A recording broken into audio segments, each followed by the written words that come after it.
So hey guys, welcome back to the channel. This is the first part of the story, Naruto, the Surgeon of Death. I am sorry it took a while, my mental health has been pretty rough lately, so I needed some time off. It's still not any better, but let's be hopeful. Anyways, if you guys enjoy this what if and want more, comment down below to let me know. The comments on videos really help me out a lot. They motivate me to upload more frequently, so please do comment down below.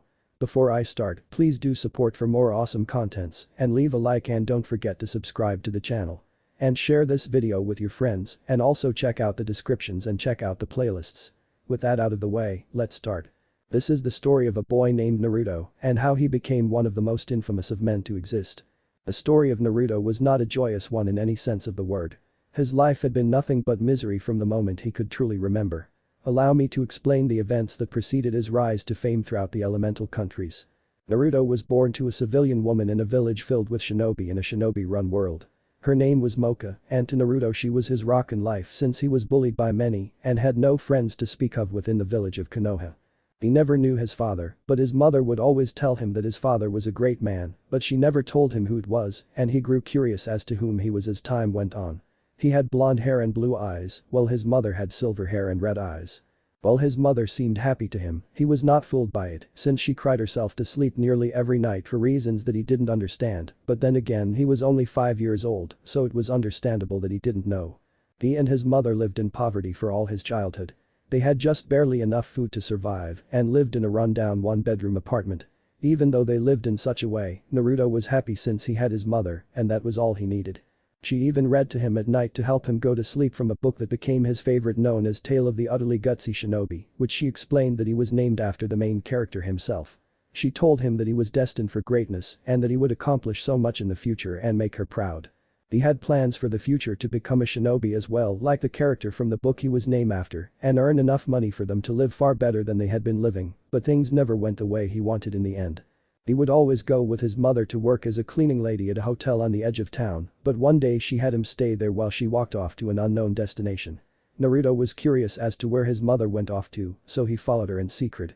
He followed her as she walked through the village and made her way towards the clan homes, but what confused him was the fact that she went to the gate of the 4th Hokage's mansion and used the intercom on the gate to try and talk to him. Naruto was too far to hear what was said, but he saw Minato come out of his home and yell at his mother for reasons he was unsure of. She got on her knees and begged with tears in her eyes, but all he did was slap her hard across the face and lock the gate behind him as he left her there in tears. Whatever he said to her that day shattered his mother in such a way that she never recovered. Naruto spent the next week and a half trying to cheer up his mother, who refused to even leave her bed as she wept consistently. It broke Naruto's heart to see her like this and tried everything he could to bring a smile to her face. But after those 2 weeks were over she had passed on and Naruto was all alone in the world. The village buried her in the cemetery, but only Naruto himself was there to see her buried with tears in his eyes that refused to stop. He returned to his home and fell to his knees in despair since he had nothing left.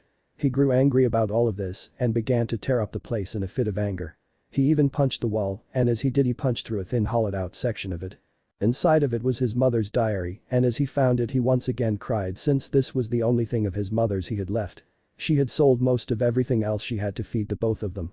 He eventually read the words written within the diary left by his mother, and as he read them his entire world turned upside down. His mother had been born into the second wealthiest family in all Fire Country, yet she had been rebellious to the way they wanted her to be. She was being groomed to become wed to a cousin of the Fire Daimyo, but she didn't want to be a wife to a man she didn't love.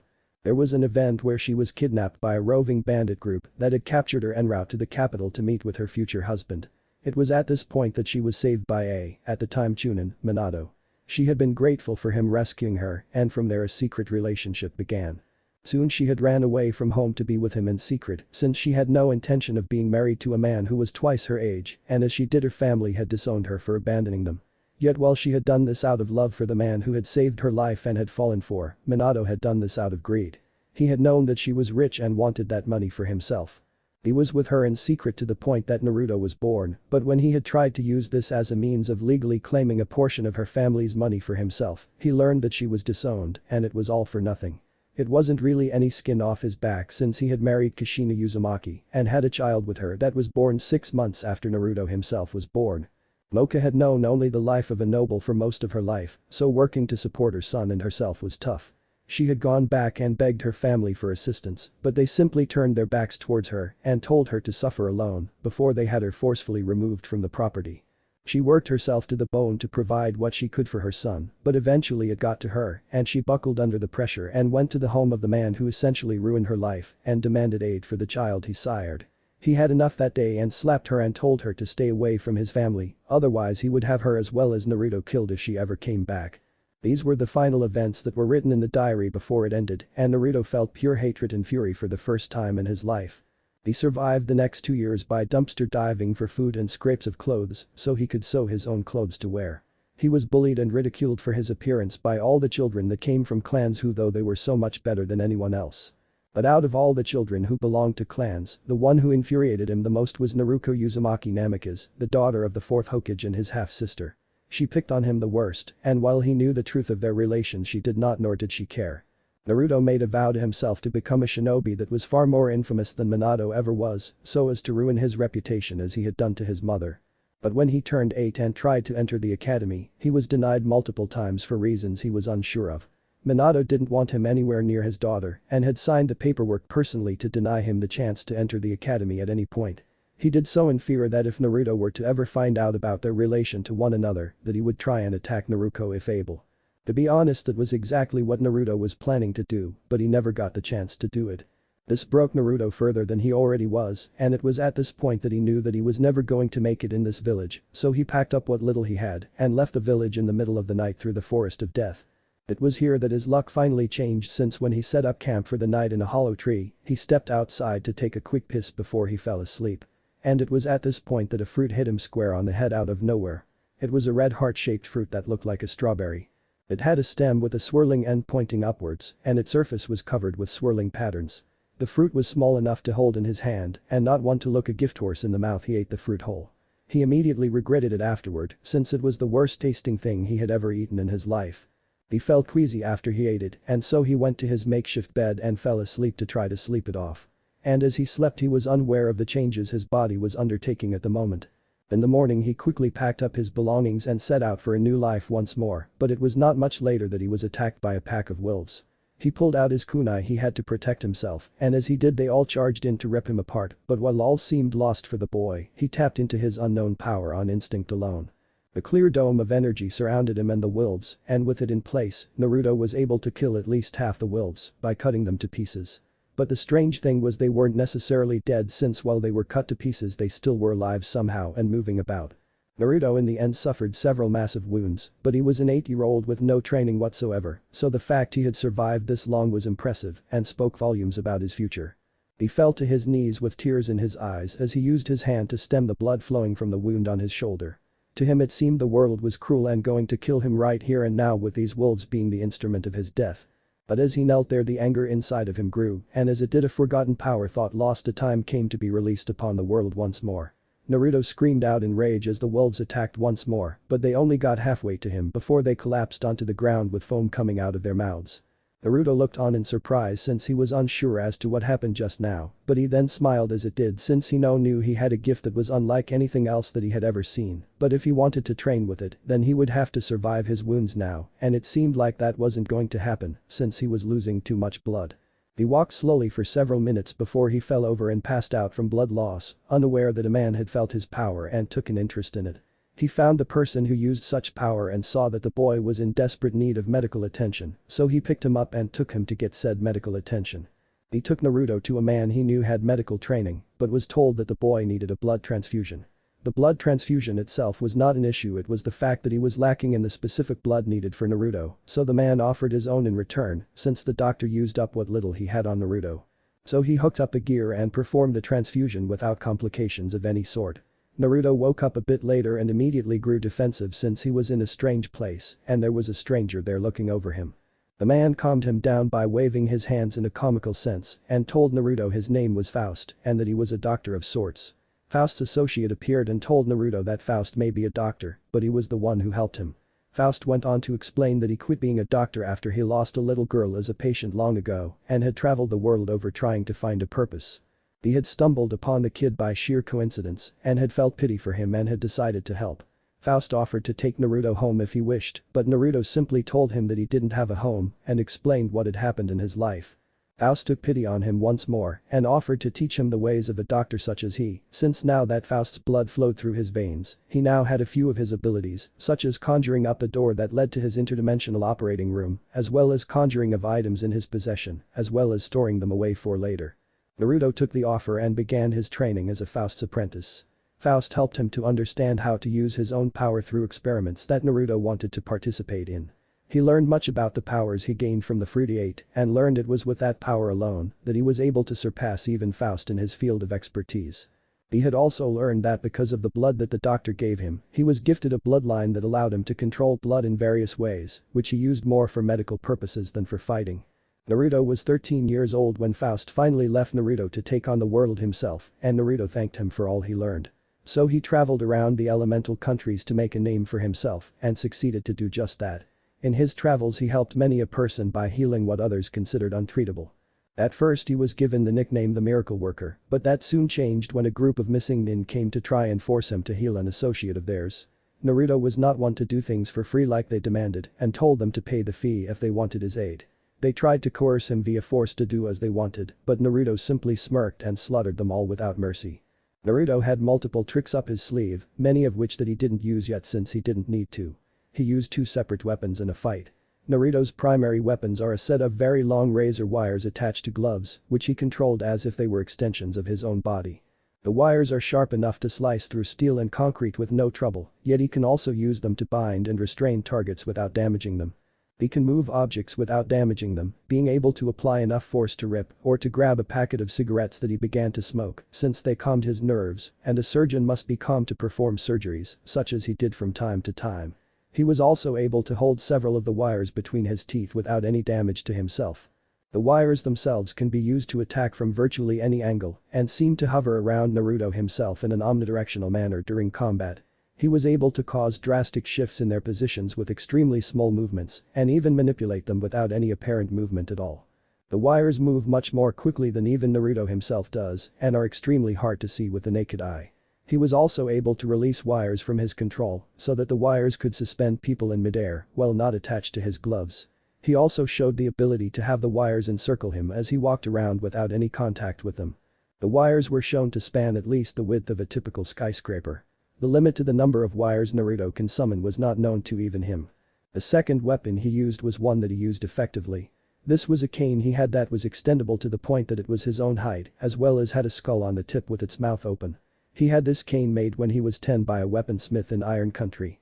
The metal had come from a meteor and had been picked up by a merchant who saw the value in it.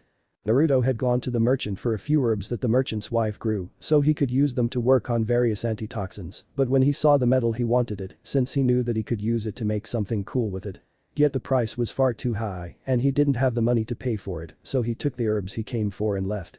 A few months later though the merchant's wife fell ill and the town's doctor told him there was no cure for what she was afflicted with. The man went into a depression that Naruto picked up on when he visited once more for his weekly batch of herbs. Naruto easily healed his wife free of charge since they had been so nice to him over the years and he helped friends when needed. The man was so grateful for him healing her that he gave Naruto the metal from the meteor as a gift. Once in his possession he took it to be made into the staff he used now. The staff itself was only part of his weapon since he used the bloodline he gained from his blood transfusion to turn his cane into various weapons such as spears, axes, or his personal favorite, scythes. Hence the nickname Surgeon of Death since while he had the power to heal, he could also kill without mercy. His name became infamous to all 5 major villages and each of them searched him out in an effort to recruit him to their villages, but he was so very elusive when he wanted to be. The only village he had ever entered since he became the way he was Iowa. And the reason he went there was the fact that he saved the life of Inoki as well as his granddaughter. They had been ambushed by root shinobi who had come for Kuretsuchi for breeding her bloodline and they poisoned Inoki to weaken him and would have succeeded if it wasn't for Naruto's intervention. He killed them all and took Inoki into his interdimensional operating room to extract the poison from his system. While he was there he also fixed his spine through his power to fix the several cracks in his spine so he no longer suffered pain. Once all was said and done, Inoki had been grateful for his help and offered him a chance to join with their village. Naruto had kindly declined since he explained that as a surgeon, he wished to remain free to aid those who needed his help. So while he was not an official shinobi of their village, the people still treated him as such since he visited often to aid those in need. All the while he was oblivious to the glances he got from Kuretsuchi. In time, Naruto found a group that he traveled with who were a pack of missing nin on the run from their own village. And while he traveled with them he healed them from the various wounds they suffered. These people became family to him, with the female of the group becoming his girlfriend after he saved her from being raped after she was captured by Hunter Nin. And after a bit afterward that Naruto left take on another job while the others went towards Wave to complete their own. He had been sought out to heal a famous actress since apparently a fan of hers shot her in the neck with a poisonous senbon. He operated on her and easily extracted the poison, but to do so he had to use his power to keep her alive so as to extract all her blood down to the last drop and infuse her with more so she didn't die. He did this so that there was no chance of the poison somehow remaining in her system. Plus there was the added bonus of being able to identify the poison and make an antitoxin for it.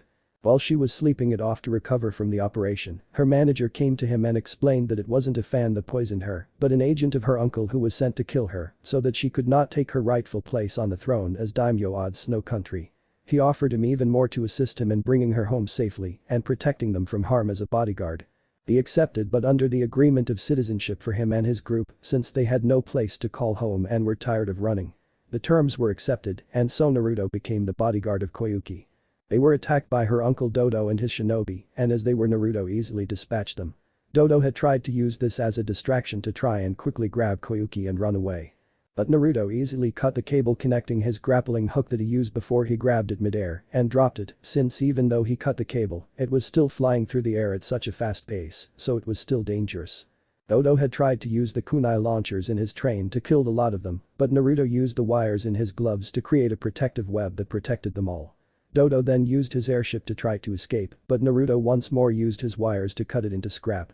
Dodo fell from the wreckage and was caught with the wires and held in midair. Once there he used a seal that he had developed to siphon the blood of anyone he placed it on, since it was a waste to just kill someone when you could get so much life-saving blood out of them before their end. Once he was killed from lack of blood, Naruto led the group he was with towards the machine her father made to turn the land of snow into the land of spring. And as was agreed upon he was made a citizen with 4 scrolls to give his friends the same rights as him. As he left he got a kiss on the cheek from the newly instated Koyuki. He then packed up some supplies and made his way towards Wave to meet up with his group and it is here that the story takes place.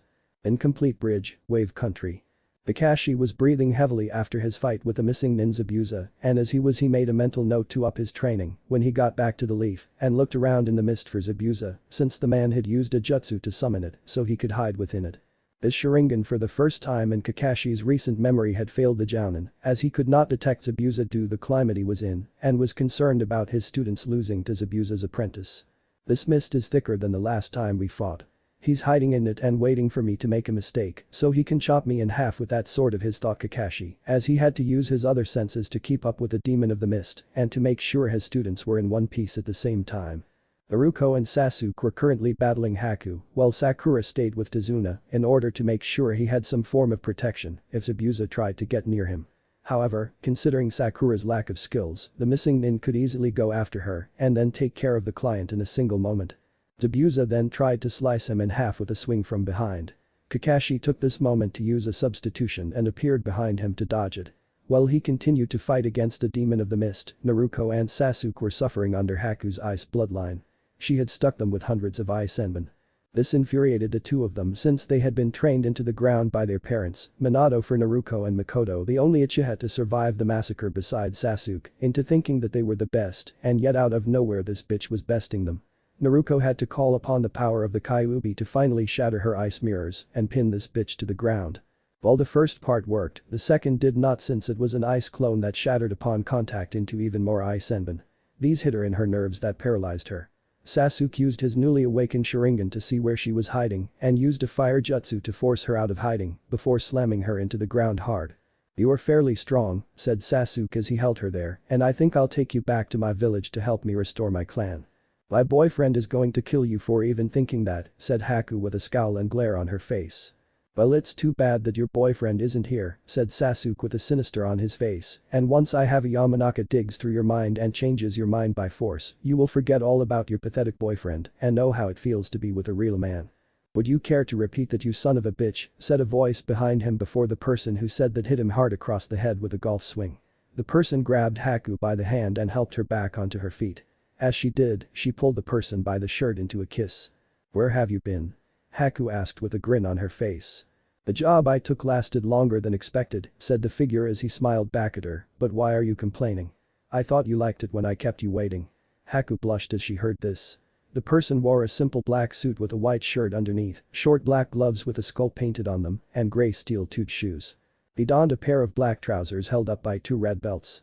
He completed the outfit with a black fedora hat that sat atop his blonde hair to close the shady visage.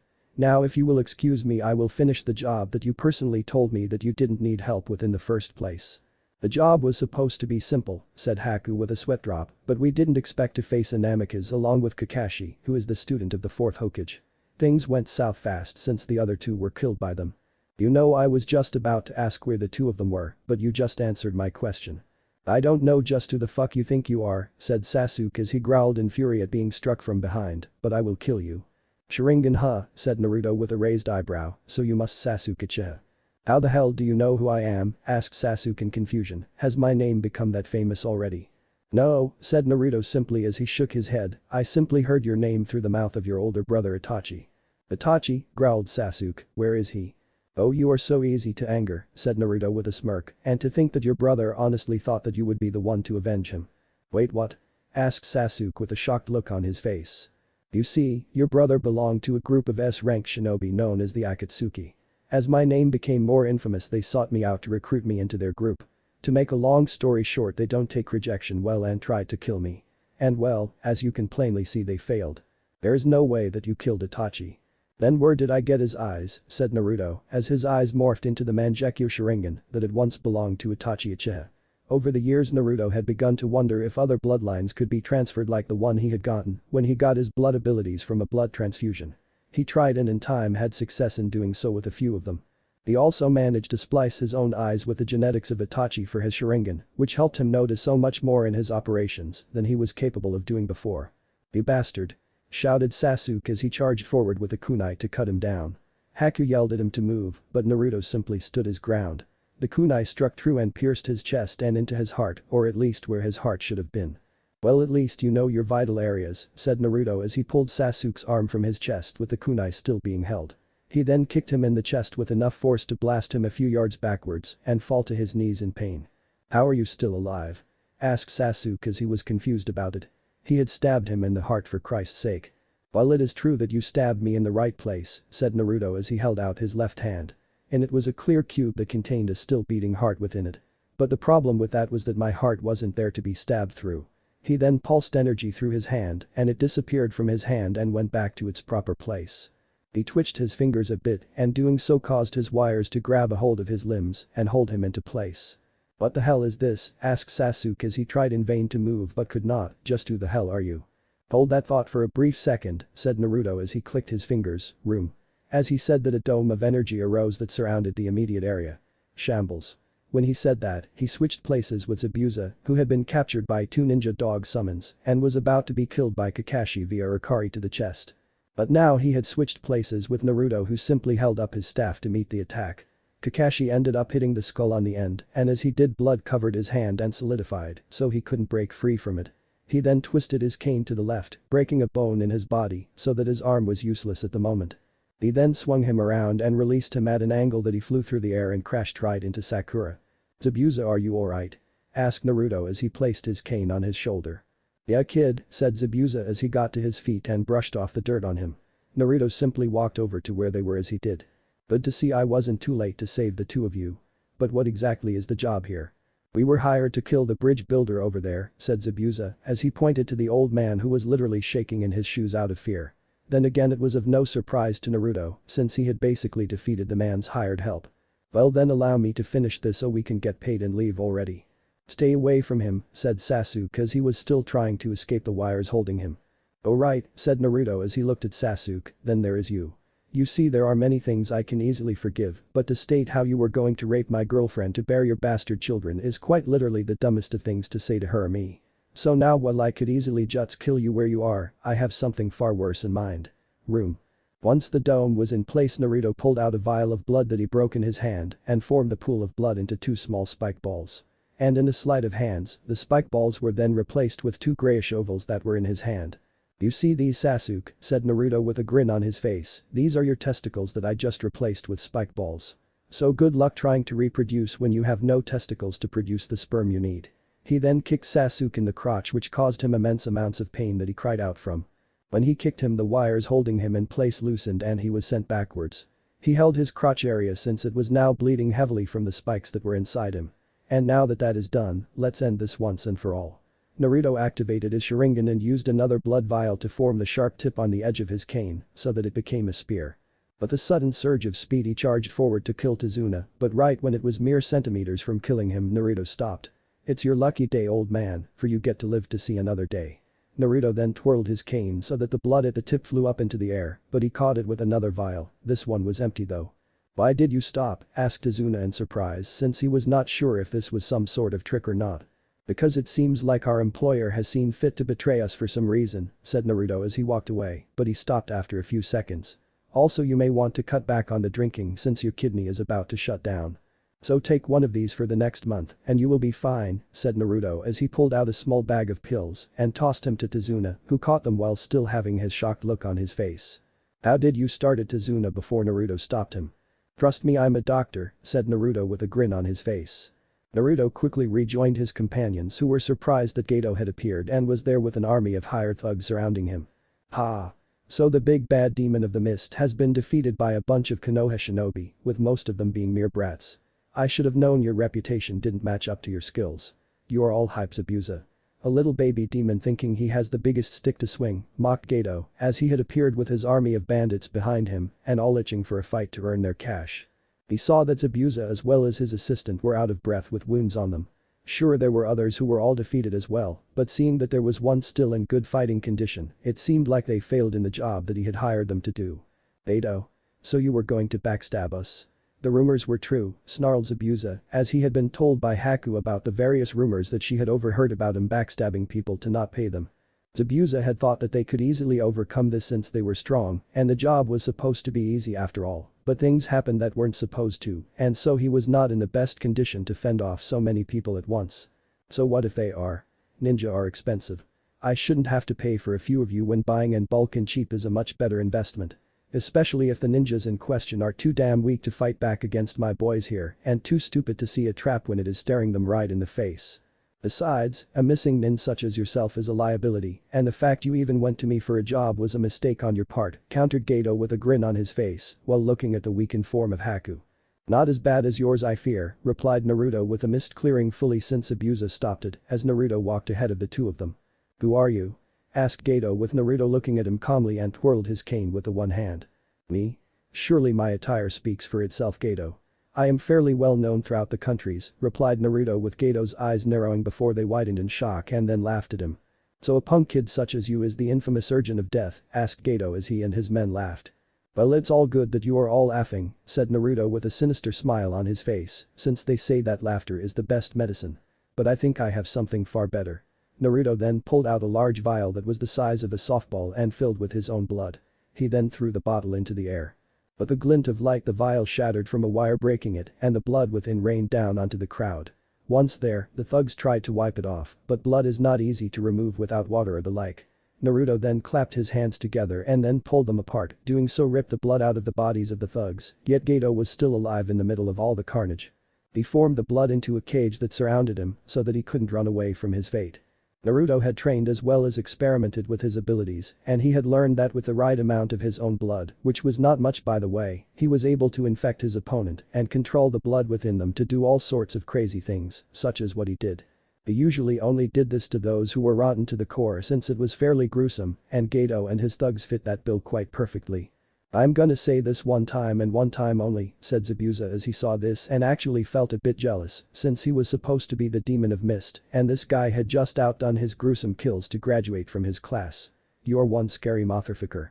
"I try not to be," said Naruto with a side smile, "but to people like this, I have to make a statement towards." "Please," begged Geto in fear of dying, "I have plenty of money. Just name your price to not kill me." "Name my price, huh?" said Naruto in thought. "How much do you have on you?" Geto shakenly pulled out his wallet and pulled out around 20,000 he had on his person at all times. Naruto just grinned as he activated his room and swiped the money from his hand. "Well, this is your lucky day," said Naruto as he pocketed the money after counting it, "since this is enough for me not to kill you." Gato breathed a sigh of relief as he heard that, but was shocked to see Naruto have a heart appear in his hands. He then tossed it towards Zabuza. "Kill him." "Wait," said Gato in shock, "you said you wouldn't kill me." "And I am a man of my word," said Naruto as he walked away, "Zabuza will be the one to do it." Zabuza then pulled out kunai and stabbed the heart. As he did, Gato clutched his chest in pain as his heart bled out and died with a look of immense pain on his face. Naruto then walked back towards Tazuna and handed the money he was given to him.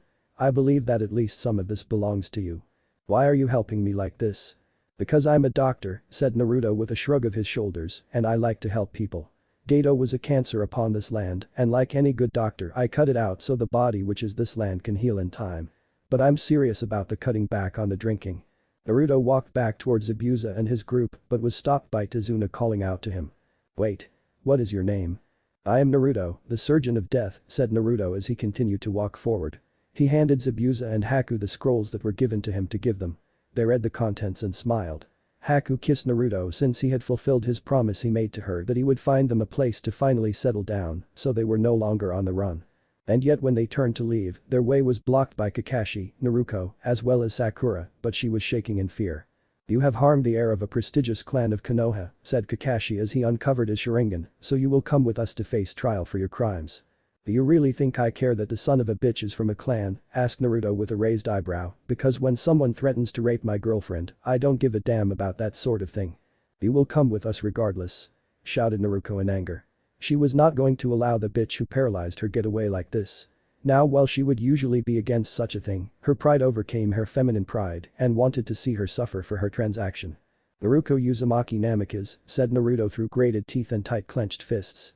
"We meet again, dear sister." "Sister?" asked Naruto in confusion since she had no siblings. "What are you talking about?" "Ask our father," said Naruto as he glared at her. Well, he wanted to hurt her to send a message to his bastard father. His friend and girlfriend needed a quick checkup to make sure they were fine. So he summoned up the doorway to his interdimensional operating room and opened it up so they could go inside. "Until next we meet, bitch," and with that he slammed the door shut behind him and it disappeared right when Kakashi has rushed forward to open the door. They all had looks of confusion on their faces and this was the scene that the people of Wave arrived to once they had gathered to fight Gato and his men. Naruto could only smirk to himself as the door to his interdimensional operating room disappeared. He had not expected to see his half-sister so soon he had, but he was honestly glad he had since he had planted the seeds of doubt in her mind about their shared father. While it may be true that she would just push what he said to her aside and forget about it, but he knew that there would always be that small inkling of a doubt and it would begin to haunt her in time. But those were thoughts for later since he had to give his friend and girlfriend a quick checkup to make sure they were okay. Haku had a few bruises, but he had a creme that eliminated them easily enough. He had worked on the formula for quite some time, since he had so many himself from all his medical training as well as the experiments he ran on himself. He was lucky that he got the power that he had from what he learned was cursed fruit, since the experiments he did to himself would have killed him multiple times over if a normal doctor had done them. So through much trial and error he made this creme that could completely heal any and all bruising within moments of applying it. Once applied, Naruto kissed her on the cheek tenderly, which caused her to blush a bit before she grabbed his head and moved it into position so that she was able to kiss him on the lips. As she did this, Zabuza began to silently growl as he saw this. Haku was, even though he would never admit this to anyone on the simple fact that he had a reputation as a scary-ass sword-using shinobi to maintain, and any form of lovey-dovey kind of crap would all but ruin if not completely shatter that image, his adopted daughter in all but name. He had plans to make it official when he was able to, but as any father would he was fairly picky about whom his daughter dated. Now well he had planned to make Naruto fight him, or any other boy for that matter, for the privilege to date Haku so as to prove that they were strong enough to protect her. He was never able to since when he had objected to their relationship, Naruto had not taken his interference well. Naruto had used his power to decapitate him and literally, not metaphorically, but literally shoved his head up his ass and left it there for a bit. Haku had laughed herself to literal tears as she saw her father figure running around like a headless chicken as he tried to make sense of just what in the hell was happening to him, since it was honestly the funniest thing she had ever seen in her entire life. Naruto laughed as well as he left the man like that for about 20 minutes before he reversed the damage done. Zabuza looked at Naruto in utter fear after he calmed down. To make a long story short, Zabuza never voiced his opinion about their relationship again after that, since he never wanted that to happen to him again. Zabuza's wounds were a bit more extreme since he had a few broken ribs that needed to be fixed. Sure, they would heal naturally on their own, but with his power, he was able to precisely cut open his chest and pulled out the broken ribs. Even though this was not the first time they had been under the knife, for Zabuza at least, since Haku never sustained a wound that needed such a procedure, since most of what she got was a few stabs which Naruto stitched up and used medical chakra to eliminate any scarring, so there was no indication that the wound had been there.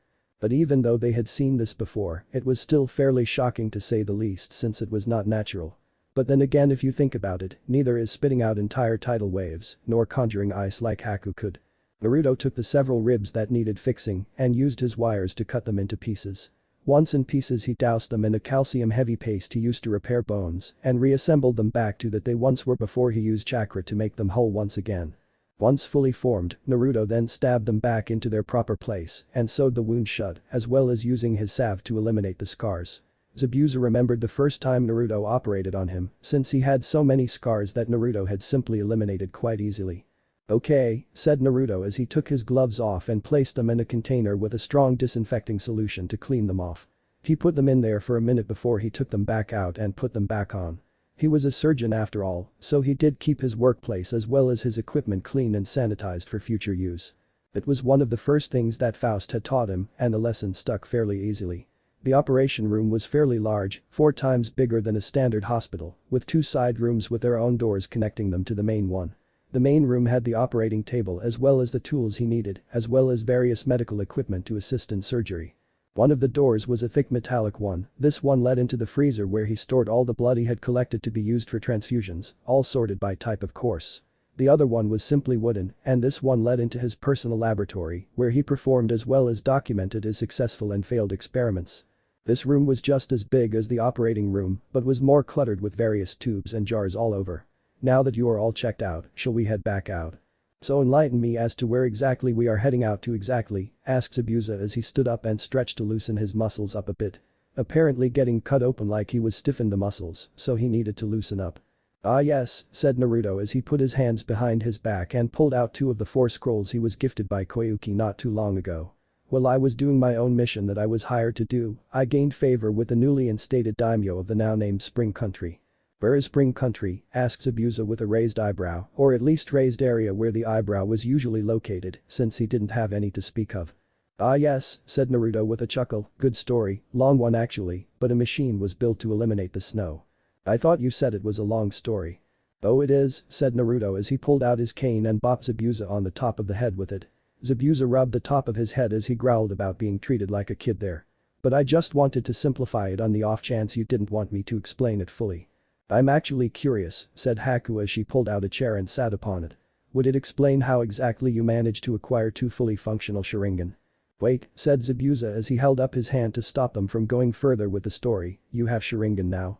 "That I do," said Naruto with a smirk as his eyes changed to show that he did indeed have them. "So are you interested in my story now?"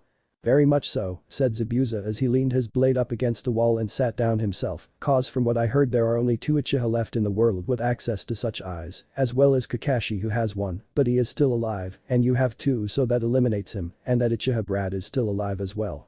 So that leave only 1 person, so explain exactly how the hell you managed to kill Itachi Uchiha." "With pleasure," said Naruto with a grin as he began to recount his story. Snow Country 1 week earlier. Naruto was standing guard on the ship that housed him as well as a film crew and the very person he had been hired to protect. She had been a handful at first when they had first met, since she had tried to run away from them multiple times, but Naruto had simply been there to cut her off every time that she tried to flee. In the end, Koyuki had given up and began to become pissed that she wasn't able to escape him. He invited her to a nearby bar where he bought drinks for the both of them. Once she began to drink, Koyuki was more open about her situation and explained that why she didn't want to go back home. She had lost her father when her uncle had him murdered so as to take control of the country, and she had escaped with the help of shinobi that had been hired to get her out of the country to safety and had become an actress over the years. She didn't want to go back since she was afraid that she would suffer the same fate as her father if she went back. Naruto told her about his own past since they were in the mood to talk openly. He explained how he had been born into nothing, yet he was truly happy since he had his mother and his life to help cope with the cruelty of the world, but he had lost her when he was 5 and suffered from bullying as well as ridicule twice as much as before when she was still alive. And to make it worse was the fact that there was no one else to help him get over it. He mentioned that the reason he did as he did by helping people was so that no one else had to feel that sort of pain. He even mentioned that if he was able to, that he would sacrifice his power, all that he owned and become poor as he was in his youth once more if it would bring her back. But that was not possible, so he made his mother proud by helping others as he did.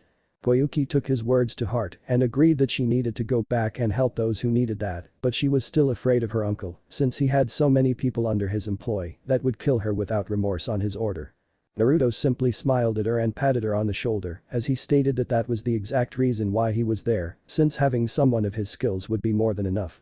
They had one more drink before they went, this one they had with the bartender though, since Naruto insisted on it, and once done Naruto paid the bill and they left. What Naruto didn't tell either of them was that he secretly poisoned the bartender's drink before he drank it. The poison was slow, but lethal, since it was a special one he had made, and as such, he was the only one with the antidote to it. The reason for this was the fact that Naruto was easily aware of the fact that the man had been secretly hired by Dodo to poison her. Naruto had been easily aware of the fact since he tasted it when he drank it. He spiked her drink with the proper antidote so that they could drink in peace since it did them good in the end. And as they left to head back towards the rest of their group, Naruto was clearly aware of the pair of men quietly following them wearing black robes with red clouds on them. So here they were now, as Koyuki slept in her room so that she would be refreshed for the morning shoot. Sure, they were heading back to the palace so that she could reclaim her rightful place as the daimyo of the country, but they were still shooting a movie as they made their way there. Naruto stood guard in front of her door as he had a little black book of his out and was writing in it. He had two, since one was for writing down his ideas for further use, since it was easy to forget things, and the second one was his appointment book, since he was requested by plenty of people. The problem with that was that he needed to gather various materials so as to treat people. His powers alone could not heal, but it allowed him to get to the affected areas easily so that he could heal them. He still needed the proper materials, lucky for him, he had people he got his materials from and paid plenty for their best, which they gladly gave him since he was willing to pay top dollar for them. Koyuki as well as her manager had been worried about him since he was keeping himself awake with no sleep, but Naruto showed them a pill he made that cancelled out the negative effects of lack of sleep. He made it since there were those days where he wanted to finish his research, but drowsiness set in and he had to stop, but not by choice. So as Koyuki slept peacefully since she felt safe with Naruto guarding her, he finished up what he was drawing and closed his book before storing it away for later. He pulled out a special seal that he formed with ink mixed with his own blood and used several of them to seal the door he was guarding shut. While he may know how to make a few powerful seals, he was regretfully nowhere near as good at it as those from the Uzumaki clan were and currently are, but he made do with the few he did know. Once in place, he walked over to the edge of the boat and saw the film crew finishing up their preparations for the morning shoot. Naruto smiled since these people were dedicated to their work, since there was an actual threat of being attacked by enemy shinobi, and yet they still did their job. Naruto pulled out his cane and began to walk down the cold shore to his destination. He twirled it as he walked and whistled a tune as he did. It took about 10 minutes to reach where he was going, and as he did he saw the small boat that had been tailing them for the past couple of days. Naruto used his foot to kick around the snow until he found a rock. He picked it up and tossed it in his hands a few times before he tossed it towards the only window on the ship. "And there goes our deposit," said a voice behind Naruto. He turned around and saw two figures standing there behind a tree. One of them was a fairly tall man of fair complexion. He had onyx eyes, under which were long, pronounced tear troughs. He had jet black hair that was pulled back in a low ponytail, and his face was framed with center-parted bangs that extended to his chin. He wore the standard Akatsuki cloak that was black with red clouds and a slashed Konoha forehead protector to symbolize his broken ties with the village. The cloak's high collar obscured his ponytail. The second man was a very tall, muscular shinobi and was taller than the first man. He had a distinctive shark-like appearance, complete with pale green skin. He had small, round, wide eyes, 3 sets of curved facial markings under his eyes, gills on his shoulders, and sharp triangular teeth. "Just out of personal curiosity," said Naruto as he placed his cane on his shoulder, since he didn't feel any killing intent from them, which was why he wanted to know why they were following him and his group. He was sure that they were not here for the princess, so that simply raised more questions for him. "How much did you pay to rent that boat?" "Too much," said the shark-like man with a growl as he remembered the negotiations, "since I'm fairly certain we were swindled by that man." "Yeah," said Naruto, "and that is the reason I don't rent things. I buy so I don't get swindled and can use said thing as much as I want." "We are getting off track, Kisum," said the dark-haired man. "And you are?" asked Naruto with a raised brow. "I am Itachi Uchiha," said the now-named shinobi. The infamous Uchiha from Konoha who killed all his clan except for his brother. The same, said Itachi with a quick nod. So what brings the infamous Itachi to follow me all the way out here to freeze in the snow? Asked Naruto since he was still curious as to what the hell was going on but was unable to figure it out. Do you need medical treatment of any sort? Since if that is the case then we can discuss price. But be warned that all prices are set and are completely non-negotiable. That is not the reason that we are here, said Itachi as he held up a hand to stop the conversation. We are here on the orders of our leader to recruit you into our organization. Which is? Asked Naruto since he was still in the dark about it. The Akatsuki. Ah, said Naruto since he had heard about them as he traveled about. He knew that they were mercenaries of sorts since they were S-rank shinobi who worked for the highest bidder. I see. So will you accept our invitation? Asked Itachi in a monotone voice. No, said Naruto simply as he shook his head. Any particular reason as to why you don't wish to join us? Because I am not in need to hide like those in your organization. Said Naruto simply, since you are all S-rank missing nin and I am nothing more than a well-known surgeon. I have no need to hide since I answer to no one, nor is there a price on my head. Plus the fact that by staying independent I keep all the money I earn for myself instead of having to share it with the group. Okay you little shit, said Kisum as he prepared his blade in preparation for a fight. To be honest he was hoping that there was one since the adrenaline would warm up his body since the cold played hell with his blood.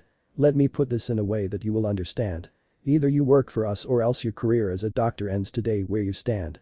So you have resorted to threatening me now, said Naruto with a sinister grin on his face. Itachi felt a bit unsettled as he saw this, but Kisum only felt his adrenaline begin to rise up more. That is a bad idea in so many ways. Do you really believe you have the ability to take on 2 S-rank shinobi by yourself? Asked Itachi in an emotionless voice as he activated his sharingan. He had been warned to not underestimate Naruto since so many had already and paid with their lives for doing so. What is it with you people from clans, said Naruto through gritted teeth, that you think that you are so much better than those who are not? I don't think in such a way. Don't lie to me, said Naruto with even more anger, for I detest liars. You are so much like your pathetic little brother. Don't you dare insult my family, growled Itachi. Oh that's rich coming from the man who slaughtered them all. Enough talk.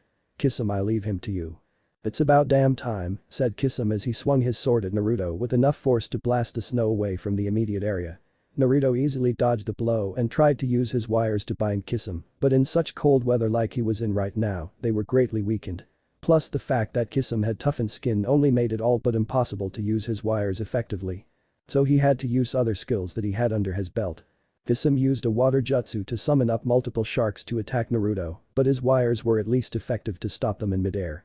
But it was only then that Naruto realized that this was a distraction and that Kisum had done this so as to swing at his neck.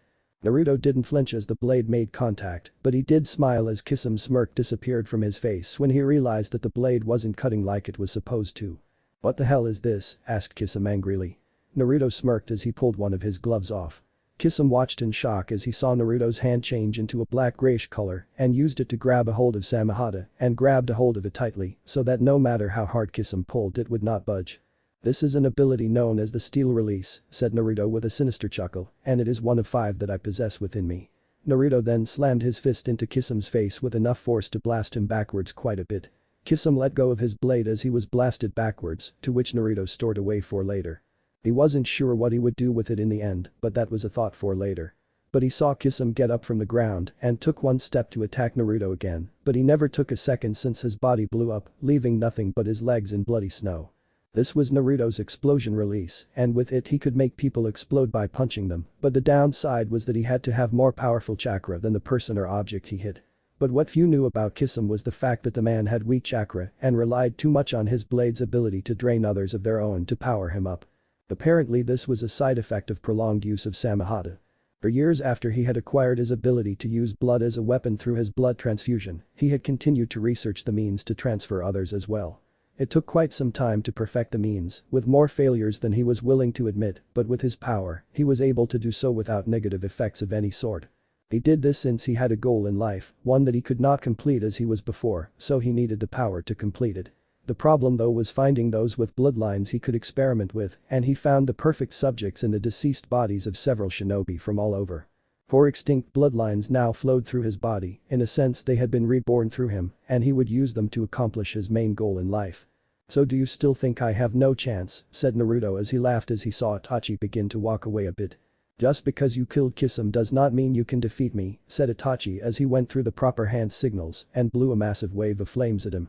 Naruto simply used his cane to twirl the wind around him in a manner that extinguished the flames before they got too close to him. He then clicked his fingers, setting up one of his rooms before, with a quick sleight of hand Itachi's eyes were in his hand. Itachi was understandably disturbed by this turn of events, since he was literally looking at himself with his own eyes and used his hands clumsily to see if this was some sort of illusion. But he felt the empty sockets where his eyes used to be and began to shake in fear, since this was not natural in any way. You think because you have these eyes that you automatically win, said Naruto as he pulled out a vial and placed them into it. Well, that didn't really work out for you now, did it? Naruto then used his cane to smack Itachi hard across the face as Itachi tried to counter his strikes. But it was hard when he was watching all this happen through a warped perspective inside of a vial. Sure, he had trained for many different scenarios, but this was one that was never taught, but then again, what were the odds of this exact situation happening in the first place? Naruto kept smacking him around hard, all until he made Itachi cough out blood, which Naruto then dipped his cane into. Itachi felt as more of his blood was being sucked out of his body. Naruto used the collected blood to form the blade of his side and kicked Itachi over onto his back. And so ends the legacy of Itachi Uchiha, said Naruto as he sliced off Itachi's left arm at the shoulder. The man screamed out in pain since it hurt like hell. This was yet another moment that he was not properly ready for, since one does not train to cope with sliced off appendages like this. My brother will avenge me. Shouted out Itachi defiantly, he will lead our clan to its former greatness.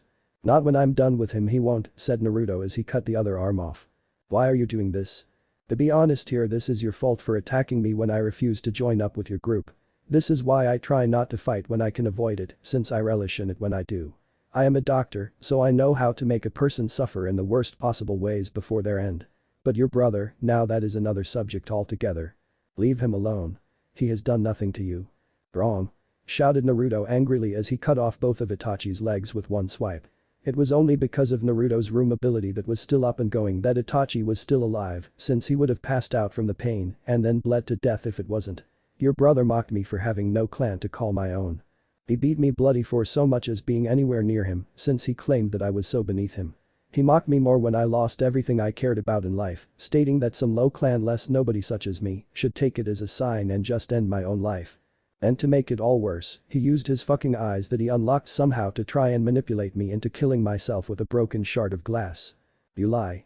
Sasuke would never do any of that. Remain in denial all you wish, said Naruto as he stepped off of Itachi's chest and picked up one of his amputated arms. This one had a summoning symbol on it. But in the end it makes no difference to me. I will make your brother suffer and leave him a broken man. His death will not come by my hand, but he will surely wish it had been, just like you.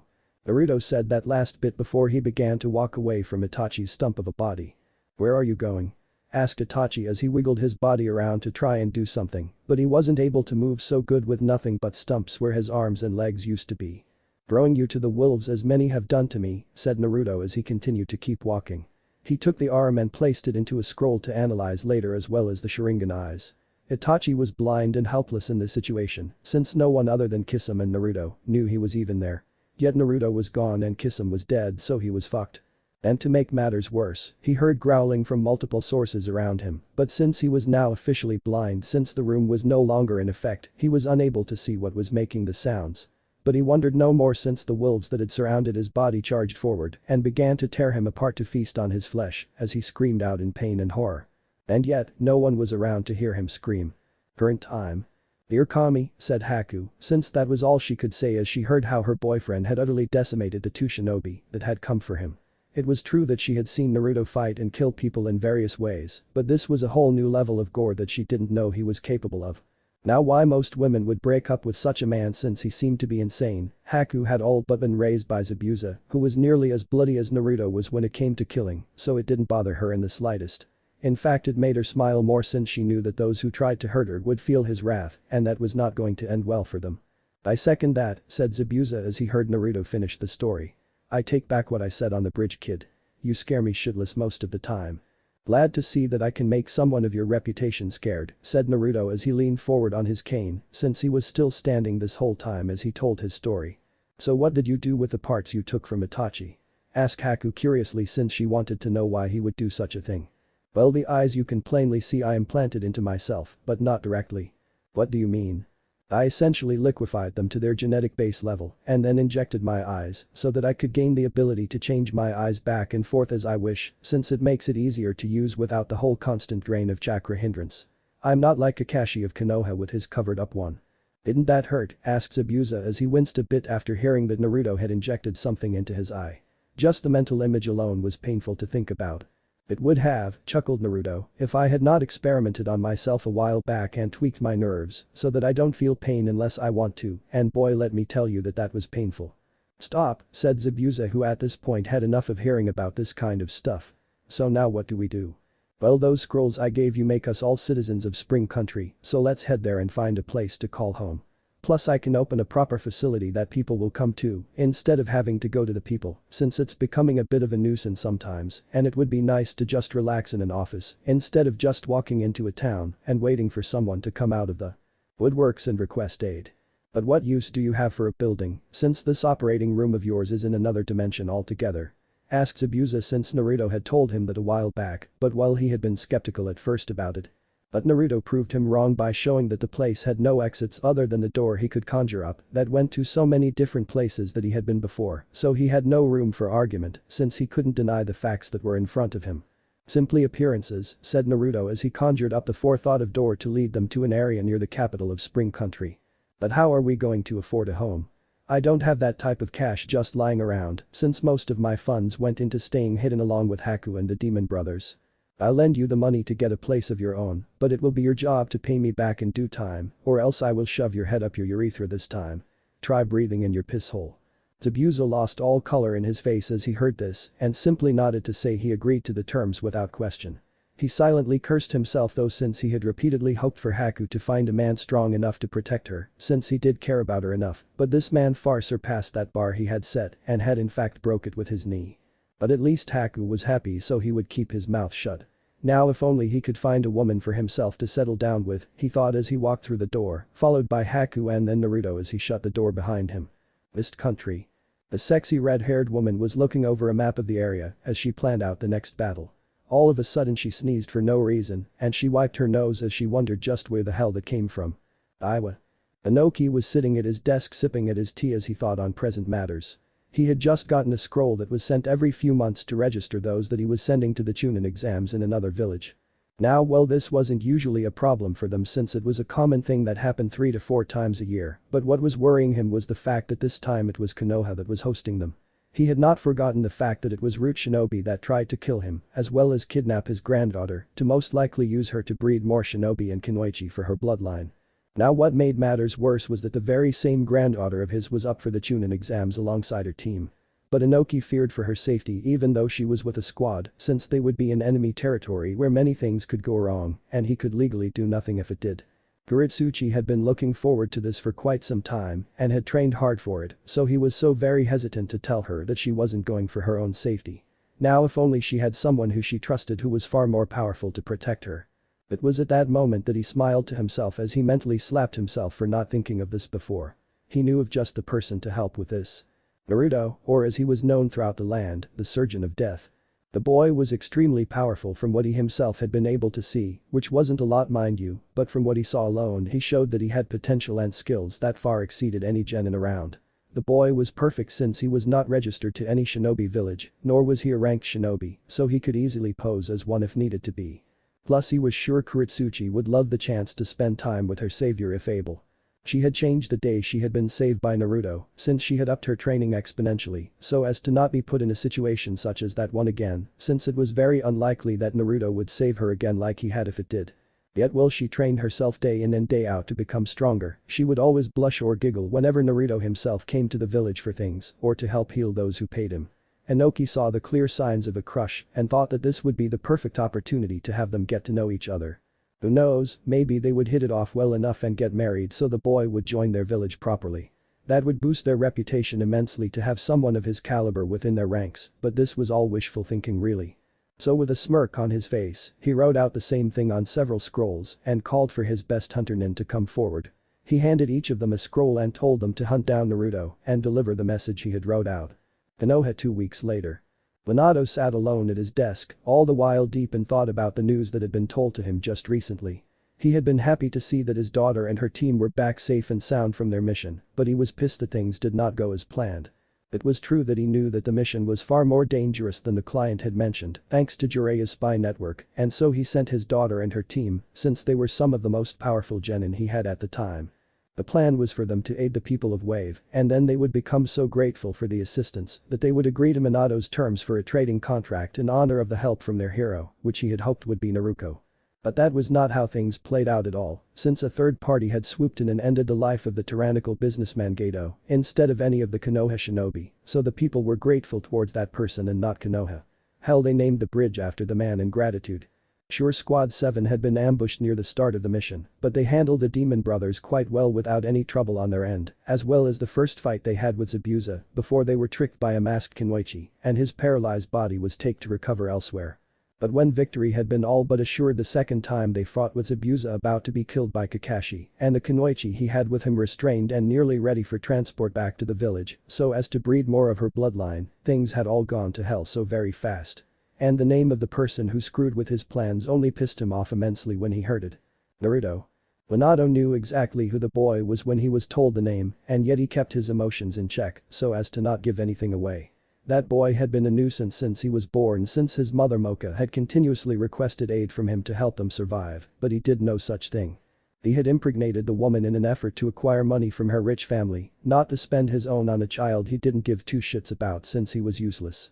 Hell, he personally signed the paperwork to keep the boy out of the academy since he believed that the boy had no potential in the slightest and was even planning on having Danzo kidnap him to turn him into a root shinobi so that the boy would simply disappear and his failed attempt at easy money would be forever erased from the public eye.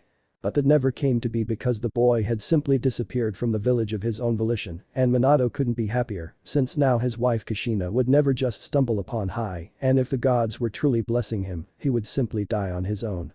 But now his images of the boy had drastically changed. What Kakashi and his squad reported to him was very troubling to hear. Not only was the boy not dead like he had hoped, but he had told Naruto of their relation to each other, which luckily for him he played it off as someone lying to get into her head as a form of distraction, and she bought it. He would have simply sent root shinobi to secretly eliminate him, but the fact that the boy had a bloodline unlike anything he as well as anyone else had ever seen was puzzling. He had spent countless hours researching all known bloodlines, and while there were numerous ones, none of them involved weaponizing blood like Naruto had done on the bridge. He looked into the boy's family, since even though he was an unwanted bastard child to their name, he still had their genetics, and they couldn't change that, and found nothing of the sort. So where did he acquire such power? Orochimaru's attempts at transferring bloodlines came to mind, but that would only work if he had a sample of it to transfer, and this one was new altogether, so there was no samples to take and experiment with. But to add the dressing on this suck salad, Naruto was the infamous urchin of death that roamed the elemental countries and healed people. He was well liked all over, as well as the fact that he had no bounty on his head, so Minato couldn't just kill him, since that would just be a waste of a rare bloodline. What he needed to do was find a way to lure the boy here where he had the home field advantage and capture him. Once captured it would be fairly easy for him to have Yamanaka to alter his mind to see Konoha as his home once more. But now he had to think about how exactly was he going to do just that. Spring Country. The past 2 weeks had been fairly busy for Naruto and his group. The three of them searched for their own places to live, with Naruto and Haku settling on a quaint little one-story house and Zabuza moved into his own apartment. Once settled in, Naruto had spent the rest of his money, except for his materials funding which he kept separate at all times so as to not spend it by accident, to buy the furniture that was needed for not only both places, but a small office building he rented so as to officially have a place of business. He had the sign put up and a bell placed atop the door that would alert him to anyone arriving. If he wasn't there then or was unable to get to the person in need, he had appointment cards that he placed in a container that stuck to the window outside that could be dropped into the mail slot so he could put them into his log. He changed the 1-week calendar he had visible since he posted it on the window, as well as his available days every Sunday, and had a sign warning people that his hours were subject to change. In the week and a half since he opened the door to his new office, he had numerous clients appear for all sets of problems, each that he was able to heal with no problem. It was at this point that he figured that he needed a secretary, and he found a young orphan girl named Yuna who was looking to make money to survive. He showed her what to do, which was fairly easy, and he even renovated the back area which had been empty until now to be alive in space, so she had a place to sleep along with a mini fridge, a cot, and a hot plate with some dishes to use. Yuna was happy, which put a smile on Naruto's face since he liked to help. But today was different. Today Naruto had woken up from his slumber, unwrapped Haku's arm from around him since she was a bit clingy when they slept in the same bed, and did his usual morning routine to make himself presentable to the world. He took one last look at Haku, who was still asleep, and smiled since she looked as peaceful as she did sexy in her underwear. Now one may think that these two have been screwing non-stop, but to be honest, the both of them were still virgins since they were not quite ready to take that plunge yet. In time they would be, but not quite yet. And it seemed that Haku was more ready than she was letting on, since it seemed as though she was getting far clingier as the days went on and Naruto would always have to untangle himself from her. But today he went to his office and saw a scroll, several in fact, with a seal of Iwa's cage on them all in his mailbox which was outside the door.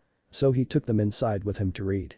He wondered what the old man had sent since this was an official scroll and not a personal message like he would normally get from people. He just hoped that it wasn't another attempt to ask him to join the village since he had explained multiple times to multiple people that he wanted to remain free to roam and help those who needed it. What he read made him raise an eyebrow since the request was strange.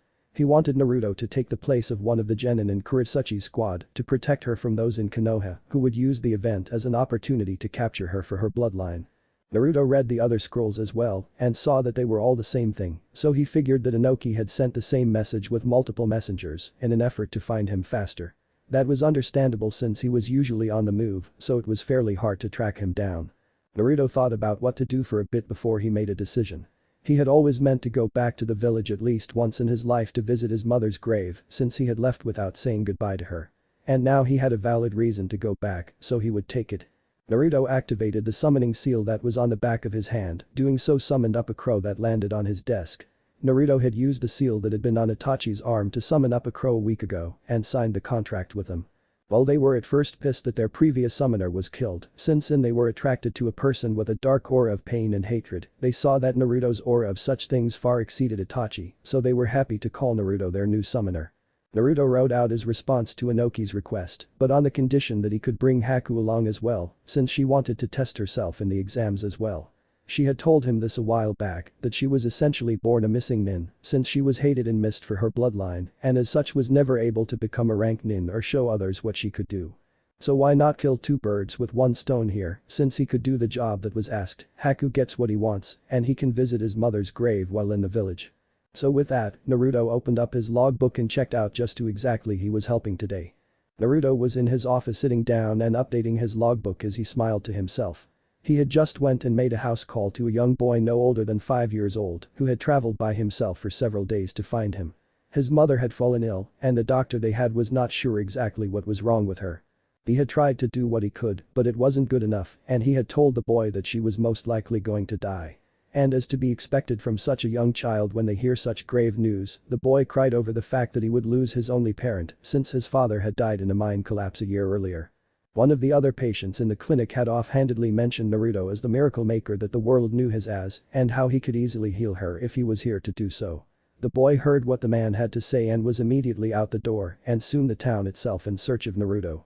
But even though the town he hailed from was not that far from the spring capital, it was just that he was young and had a terrible sense of direction, so it took longer than it should. The boy had finally gotten the proper directions from an elderly man who himself was heading to meet Naruto for some medical help and so he finally made it to his intended destination with the man's help. Once there, Naruto helped the elderly man first, who was having back issues that were quite easy to fix. Once the man was healthy and gone, he asked the boy about what exactly he needed.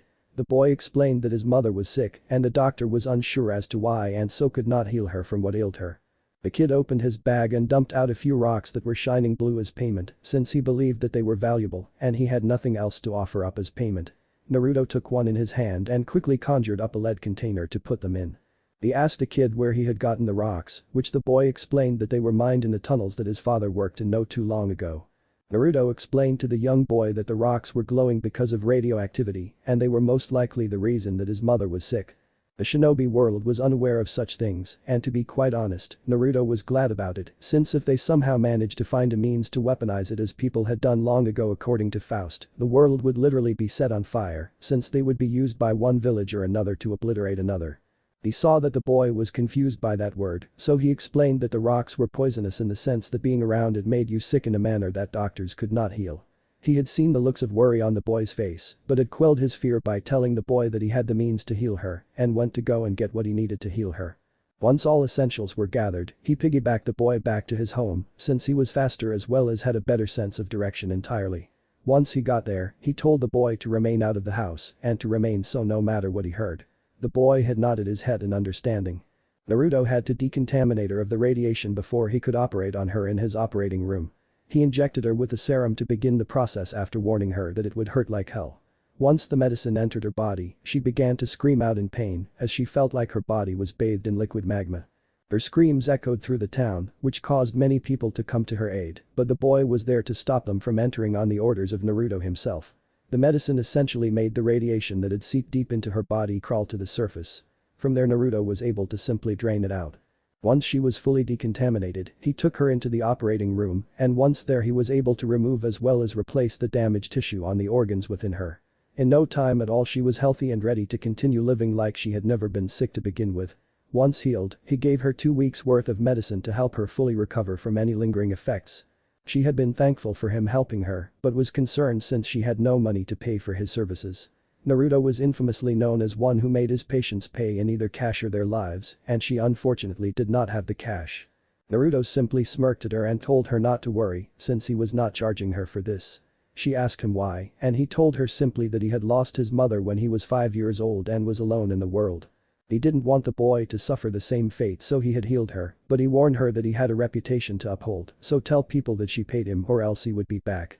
As he left, he told the boy that his mother would be okay, but before he left he asked for the rest of the shiny rocks so as to dispose of them properly so no one else got hurt. It took a bit, but the boy gave him all the rocks and thanked him for helping his mother. Naruto took the rocks and used his powers to grind them into a fine powder. For quite some time he had been working on a poison for an opponent he would face in the future. And while many would think that it was Minato he made it for, it was not since it was intended for another opponent entirely. He was missing the one piece to perfect it and the radioactive stones had been just the thing to finish his deadly concoction. And now that it was completed, he put it in a special syringe and placed it in a special container that he then put into the freezer so as to preserve it. Once he finished up his little side project, he had returned home and as such events had caught up to the present.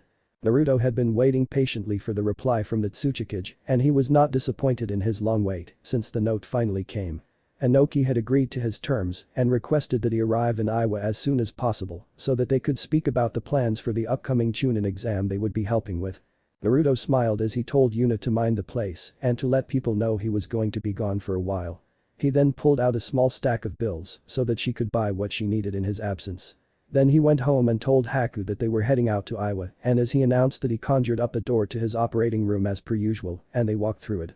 They stayed in the operating room for a few minutes, which wasn't really necessary at all since it only took 15 seconds for him to summon another door. Haku simply took this moment to kiss him passionately while they were alone, but in the end they stopped and stepped through the door that opened up not too far from Iowa itself. The guards on duty at the front gate saw the door appear and smiled since they knew who exactly it was that had made it appear in the first place. Naruto had a standing agreement with Inoki which was simply to never use the door to infiltrate the village and he had free passage into the village whenever he wanted as long as he used the front door to do so. And to this day Naruto had done his ask since in all honesty, he had no need to sneak into the village at all. He was not a spy for anyone since he was a neutral party in the politics of the world, being a doctor instead of a shinobi to any village. He only ever came to the villages to heal people incapable of coming to him, as well as to buy medicinal ingredients.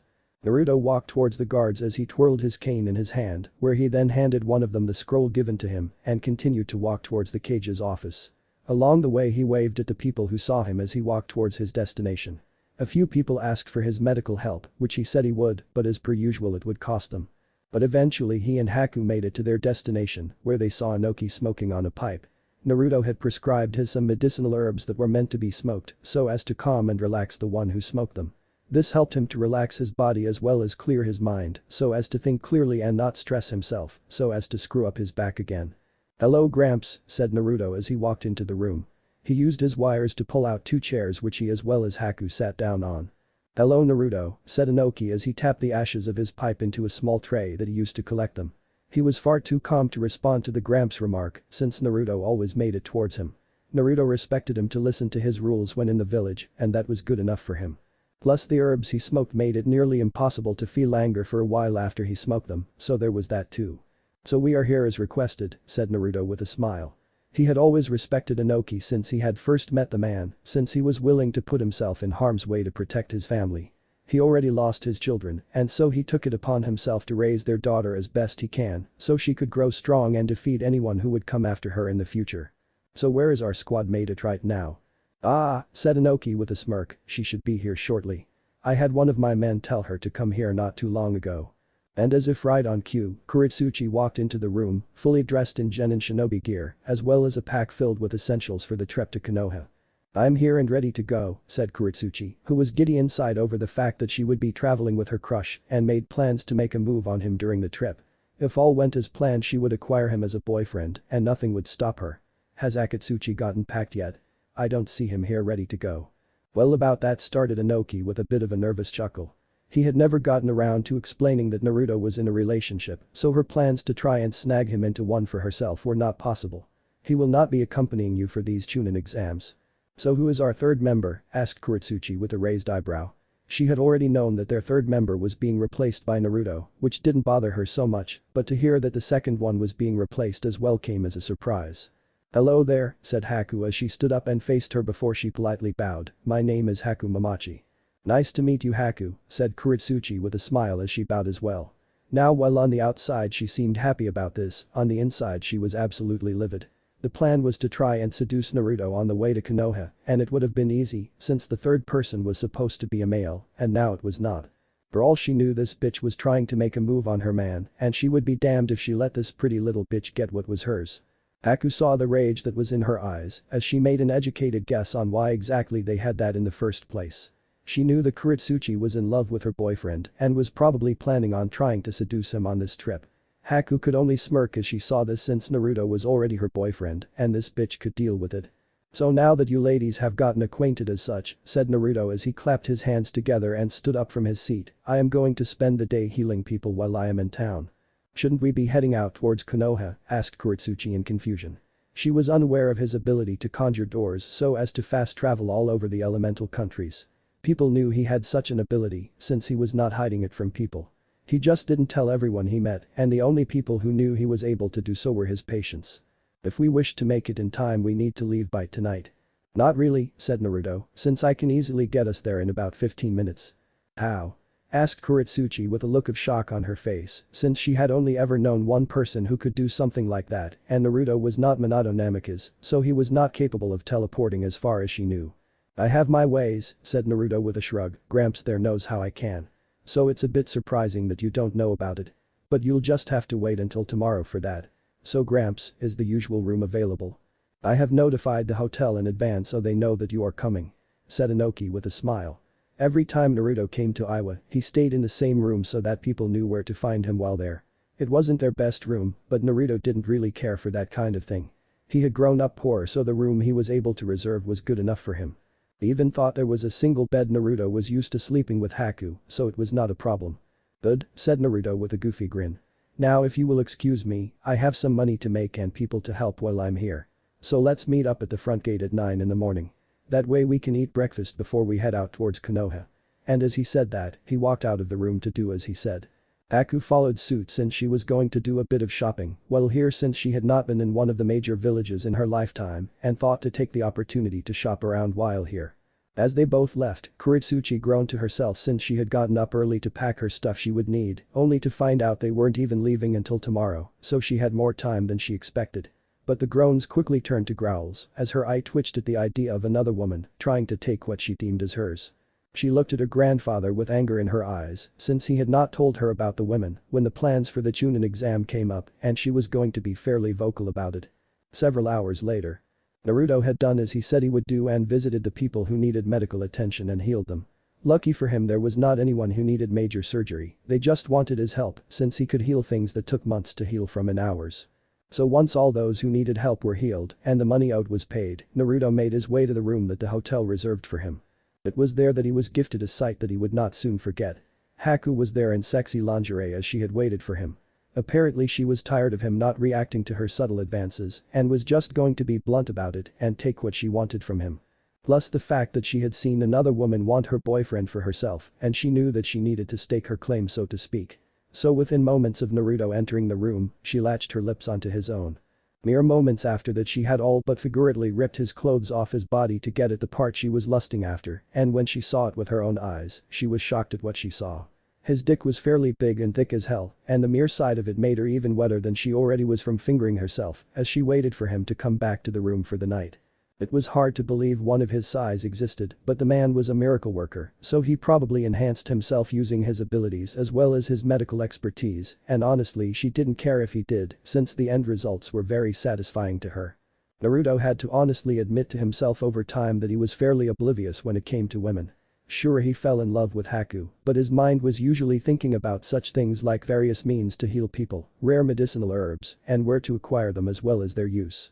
And a small part of his mind was consumed in rage against the very people who had ruined his childhood and taken his happiness away in his youth.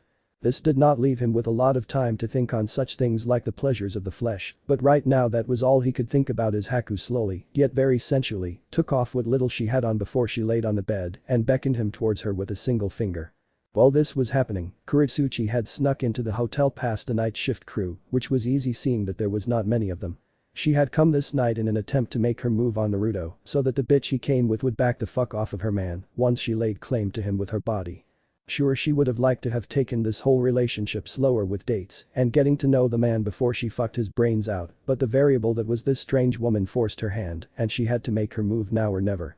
She blushed to herself as she thought about what she was about to do as a bit of fluids began to leak from her precious place in anticipation. She had bought some skimpy underwear for this very occasion that barely covered anything, and she knew that one look at her fabulous body and Naruto would be hers. As she finally made it to his room, she took out a lockpick and began to pick the lock to the door since it was late at night and she was not expected at this hour. She was just glad that the woman who came with him was in another room altogether and that she herself had been in this room while Naruto was here since he had treated her here from a few cuts and bruises. But as she finally managed to pick the lock and slowly as well as quietly opened the door, she heard something that sounded like a thud against the wall. Kuretsuchi quietly walked in and closed the door behind her as she made her way past the sitting room. Turning round, I noticed a light coming from the crack around the edges of Jake's bedroom door. She crept across the room as quietly as she possibly could and stood silently outside the door to the bedroom itself. Turning her head, she brought her left ear close to the door and listened to what was behind it. At first she heard nothing, but then a few seconds later there was an unmistakable groan. Kuretsuchi knew that sound all too well, she had been doing enough of them herself over the last few days as she pleasured herself to the thoughts of Naruto becoming hers. Again a few seconds later, she heard the groan sound from within Naruto's room. She listened more intently now since she was truly hoping that she was just hearing things and it was not what it seemed.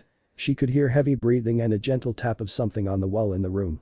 A few quiet moments went by, then she heard Haku, whose voice she could easily recognize, in a low deep moaning voice say, "Oh fuck. Eat me." Kuretsuchi took a step back from the door as she heard that and felt her heart jump a beat. They were fucking, she was too late. Creeping back against the door, but being careful not to press against it and alert them that she was there, Kuretsuchi continued to listen to them. Haku continued to breathe so loud that Kuretsuchi could hear every intake and exhale. Her groans of pleasure grew louder and more frequent with every passing second. "Eat me, Naruto." She pictured the scene behind this door. Her Naruto with his face buried between that young girl's legs, his mouth and tongue lapping at her young cunt, probing deep inside it. Haku lying there with her legs open, looking down at Naruto as he sucked and licked her. He should be doing those things to her, not that bitch in the room. "Oh Naruto, that's so good," she again groaned out in pleasure. This went on for several minutes, all of which made Kuretsuchi blush as she just stood there and listened for reasons that she could not fully understand. The moans kept getting louder and the sounds of breathing even deeper as she just stood there and felt her body get hotter as she continued to just listen. "Shove your fingers in me, Naruto." Kuretsuchi felt a huge rush of excitement shoot through her whole body for some unknown reason as she listened to Haku telling Naruto what she wanted, then, ooh. It was the kind of groan that only someone in the midst of sex would make, a deep, hard, satisfying sound. Standing there and finally feeling too hot and bothered from what she was hearing, she let her hands wander under her shirt and then over her breasts and started to pinch on her nipples. Her pussy was getting wet and she was without a doubt getting turned on listening to this. After several moments of listening to Haku being pleasured by Naruto's clearly talented fingers and tongue, Kuretsuchi again heard her voice, breathless and low, but it was clear and unmistakable. "Naruto, I want your big cock." Kuretsuchi's eyes widened and without thinking about it, she cupped both her hands around her breasts and squashed them together. She listened intently as the creaking of the bed and noise of them moving around wafted from the room even through the closed door. "You want it hard, baby," said Naruto. Yeah Naruto, fuck my little pussy hard. Show me how much of a man you really are. Oh yeah I will babe. Yeah. Do it good, fill me up with your big cock. Oh I love it when you talk like that. Kuretsuchi just stood there listening to the pair of them as Haku took Naruto inside her. Within seconds her groans had turned into muffled screams. Clearly either Haku or Naruto had their hands over her mouth, muffling the cries of pleasure that threatened to get out. Oof. Oh yeah baby take my cock, Naruto moaned out. Kuretsuchi's mind went crazy listening to the sounds from behind that door. Naruto was right now between that girl's legs, pushing that huge cock, which she could only imagine just how gif it was in her mind, inside her, filling her young pussy with his enormous fucker. Her pussy was on fire and she had to reach her hands under her clothes and started playing with her wet cunt. The sounds from within the room grew louder and harder by the second. She could hear their bodies slapping together, the sound of the bed knocking rhythmically against the wall. Haku clearly had her mouth still covered, but the screams of pleasure just grew more intense even with her mouth covered. Occasionally Kuretsuchi would hear Naruto quietly say something to her like oh fuck your pussy is so tight baby or take my cock deep. The loud slapping noises just grew louder and the pace of their fucking was clearly intense by this point. The knocking of the bed on the wall got quicker as Naruto fucked Haku harder. If she was able to hear this clearly from the door that was on the opposite end of the bedroom, she could only wonder what someone in the next hotel room over was hearing and could only hope that there was no one there at the moment to complain about it. Outside the closed door Kuretsuchi was becoming a wreck. She was half bent over with her hand probing deep up her now sopping wet pussy. She had to hold her other hand over her mouth to try to stop any noises from escaping. Her heartbeat raced and her breathing had become very irregular. She felt lightheaded as though she was floating along on a cloud. In her mind she was imagining what was happening in that room. Naruto banging his whole cock inside that girl's pussy, giving her the damn good fucking that Kuretsuchi was now so very desperate for. Unakum baby. Where do you want it? Come inside me. Fill me up so that I can feel you inside me all night. Kuretsuchi heard Naruto groan out, coupled with the sounds of the furious lapping of bodies as his thrust got faster as he was close to finishing. And just as quickly as the rapid thrust started, they just abruptly stopped as she heard Haku moan as her pussy was filled like she wanted to be. Oh fuck. She pounded her fingers up her pussy, hard and fast, as she listened to Naruto moaning in ecstasy, shooting his load from his balls into the bitch who stole her man. She wondered if he had just fired his spunk over Haku or if he had blown his entire load inside her. She felt her legs get very weak and could feel her pussy contracting around her fingers. Her insides filled with her juices and she practically gushed a puddle onto the floor. Inside the room the sounds of heavy breathing continued and she could still make out Haku's muffled groans as Naruto continued to pound into her. At this point Kuretsuchi was not able to stand this anymore and quietly made her way out of the hotel room, since if she stayed any more then she would break the door down and essentially have her way with Naruto, no matter what that bitch Haku said or even did. And even though Haku had gotten Naruto to sleep with her first, she would still win his heart one way or another since she had a few tricks up her sleeve. The next morning, Naruto and Haku were already at the front gate of Iwa when Inoki and his granddaughter arrived themselves. Kuretsuchi's eye twitched as she saw Haku practically glowing as she stood there with a smile on her face, since she was in a fairly good mood today. So where is the person who will play the part of our Jonin instructor, said Naruto, while air quoting that last bit. Well my initial idea was to have Hana Rashi do it, said Inoki with a sigh since it had been his first idea, but recent events had made him think otherwise, but I don't trust those in Konoha to not already know of their status as Jinchuriki and try and capture them while there.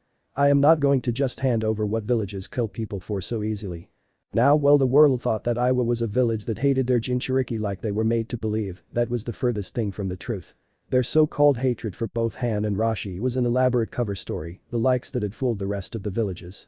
They made it seem this way so that those who tried to offer them a better life were tricked and captured so that they would know just who were the ones to send them in the first place, so to eliminate the threat at its source. And so far this tactic had worked as the two of them stuck to themselves and had gotten strong in as they trained in isolation to sell the lie of hatred to others. So who is our chaperone? Asked Naruto with a raised eyebrow. That would be Eagle here, said Inoki as a masked Anbu appeared next to them and politely bowed. Hey Brian, said Naruto casually, which made Inoki look shocked since an Anbu's identity were kept secret to all but their commander and the cage of their respective village. So to hear someone who didn't even live in the village know one of their identities was a bit unsettling. How do you know who this man is? Asked Inoki in all seriousness since he hoped that this was not going to become a major issue in the future. Simple, said Naruto with a shrug of his shoulders, he was one of my patients here in the past. I have an eidetic memory when it comes to all my patients. I can't afford to forget a face in my line of business since the medicine I prescribe to a lot of people is something that I alone know how to make. I plan to teach others such things in the future, but that's another thing altogether. So how many of my Anbu members do you know the identities of? Honestly, said Naruto as he thought hard about it, I have no idea. It's not like they tell me that they are one, I just recognize the body type, hair, and skin color to identify them. You don't have to worry about me divulging such things since I am no shinobi, I'm just a doctor, and I keep confidentiality quite seriously since I have a reputation to uphold. I respect the rules of the places I go, but I personally don't care for politics and stay out of such things, since I am essentially a nomadic doctor who helps all who are willing to pay me for my services. Well, as long as that remains true then I have no problem, said Inoki as he breathed a sigh of relief. So now please keep my granddaughter safe from those who will most likely try and kidnap her. It shouldn't be a problem, said Naruto with a bit of a chuckle, when those who would even attempt to do such a thing hear that the infamous Urgent of Death is in the village, well their eyes will all be on me, and I expect no less than 3 attempts to either convince me to join their village or just straight up kidnapping. Kuritsuchi will be safe as long as I am around. Of that do you give your word, asked Inoki with a smirk. You have my word Gramps, said Naruto with a smirk on his own face, you know me all too well to cast any doubt on the matter. But I do indeed, said Inoki, so you should be on your way. You still haven't explained how we are going to get to Konoha so quickly, said Kuritsuchi, since she was still wondering how they were going to get there. It takes at least 3 days of running to get to the village, and we are a day late in leaving. Well, we will simply walk through this door, said Naruto, as a door materialized out of thin air in front of them. Out of the group only Kuritsuchi was surprised by this, since she had never seen this ability before. Once through, we only need to wait about 15 minutes, and then I can summon another one near Konoha since I have been there before.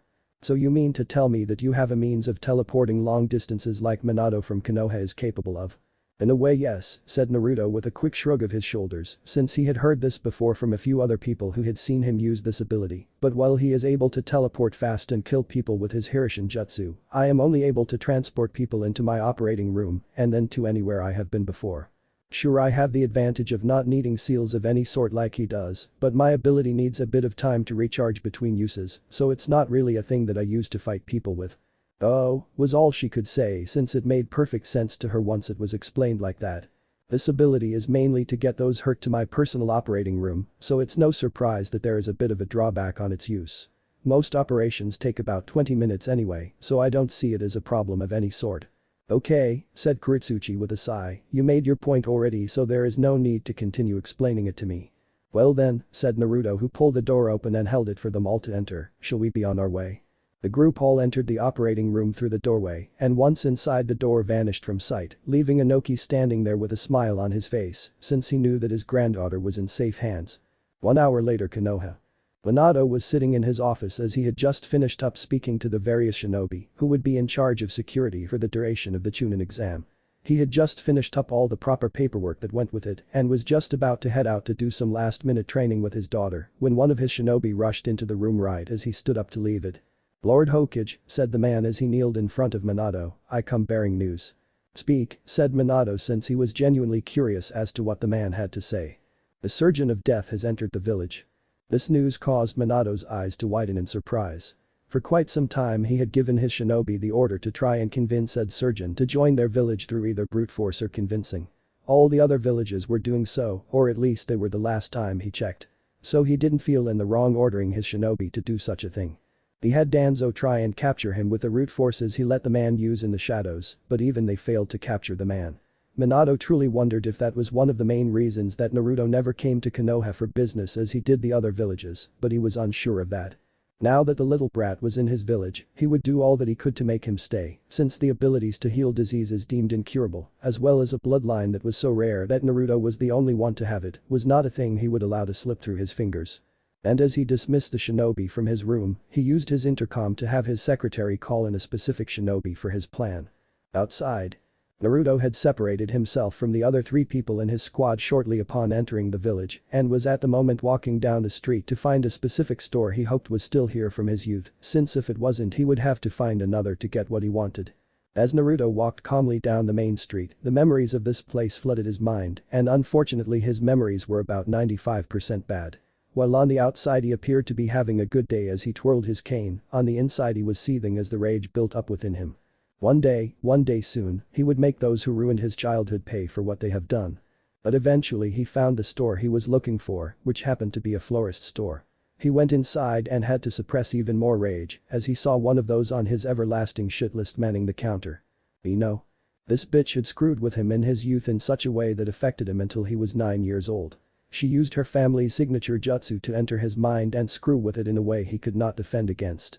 Her mental attacks caused him nightmares of Ino's making that horrified him, but his mother had always been there to pull him from the darkness of his own mind. When she died there was no such help and Naruto struggled to keep his sanity until the day he left. It was thanks to Faust that medicine was made to help him clear his mind when he was 9, so that he could finally have a good night's rest other than the usual nightmares that haunted him. He was finally able to dream of the good times he had with his mother and it helped drive him forward to excel in his abilities. He would make Ino pay for her specific type of pain towards him and he had the perfect means to do so. So right now he walked up to the counter and ordered a dozen daisies. He paid for his order of flowers without issue since Ino didn't really want to talk since she was having a bad day since her plans to try and get Sasuke to notice her were not going as planned and now she had to mind the family store. Naruto took the flowers and began to walk towards the cemetery with them in hand. It may seem strange to see that the clan heirs did not recognize him at all from the past, but times had changed him for the better. When he was a child his hair had been long, unkempt, as well as ragged. His clothes were nothing more than patched together rags and he was not one with a positive attitude since he was constantly put down by the other children who were his age. Now he was the complete opposite of his past self and he had a much better self-image of himself now as he dressed better and took better care of himself. Naruto smiled to himself as he neared his destination since he felt like he was at peace. Over the years there had been a deep feeling to return to this village to properly say his goodbyes to his mother proper, but he feared what the village would do with him in the village since he had such an infamous reputation that many villages tried to obtain into their ranks. He knew very little about his mother personally since he only had so little time with her, but her journal which he kept to this day, seeing that it was the only thing that he had of hers anymore, told him much about her that he never got to ask her. Daisies were her favorite flower, which had pissed off her family since they were the upper crust of the higher-ups within Fire Country and only enjoyed the most expensive of things. So to see one of their own like the one of inferior of the flowers pissed them off.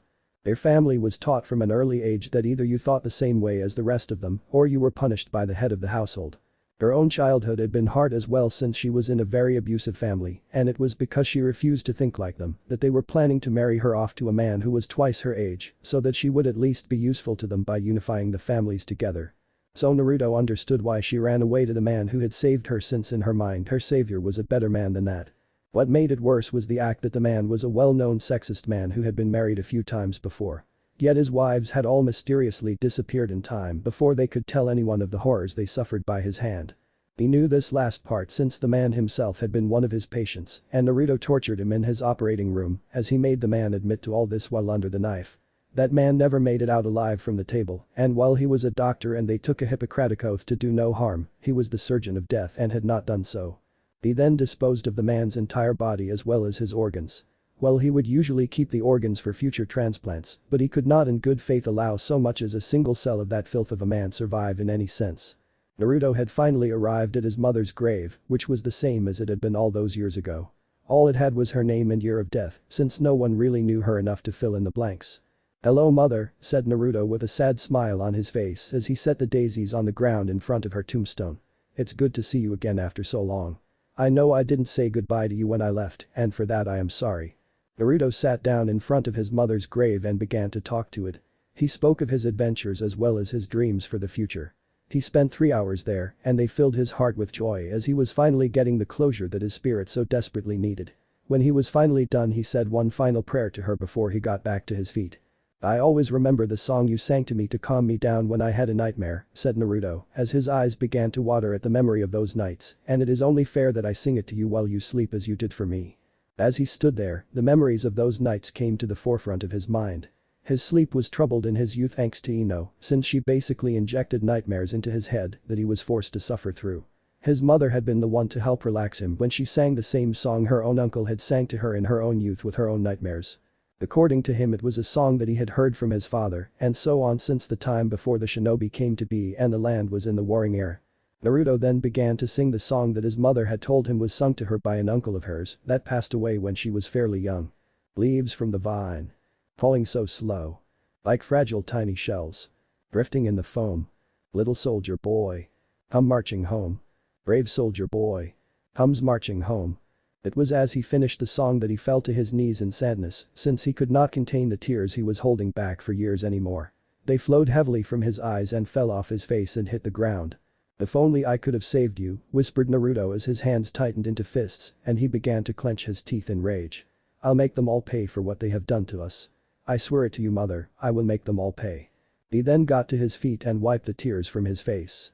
He smiled once more as he took his hat off and placed it to his chest as he bowed towards her grave before he turned away and walked back towards the main part of town. He made his way to the hotel him and the other two were staying in, all the while mentally preparing for the next few days.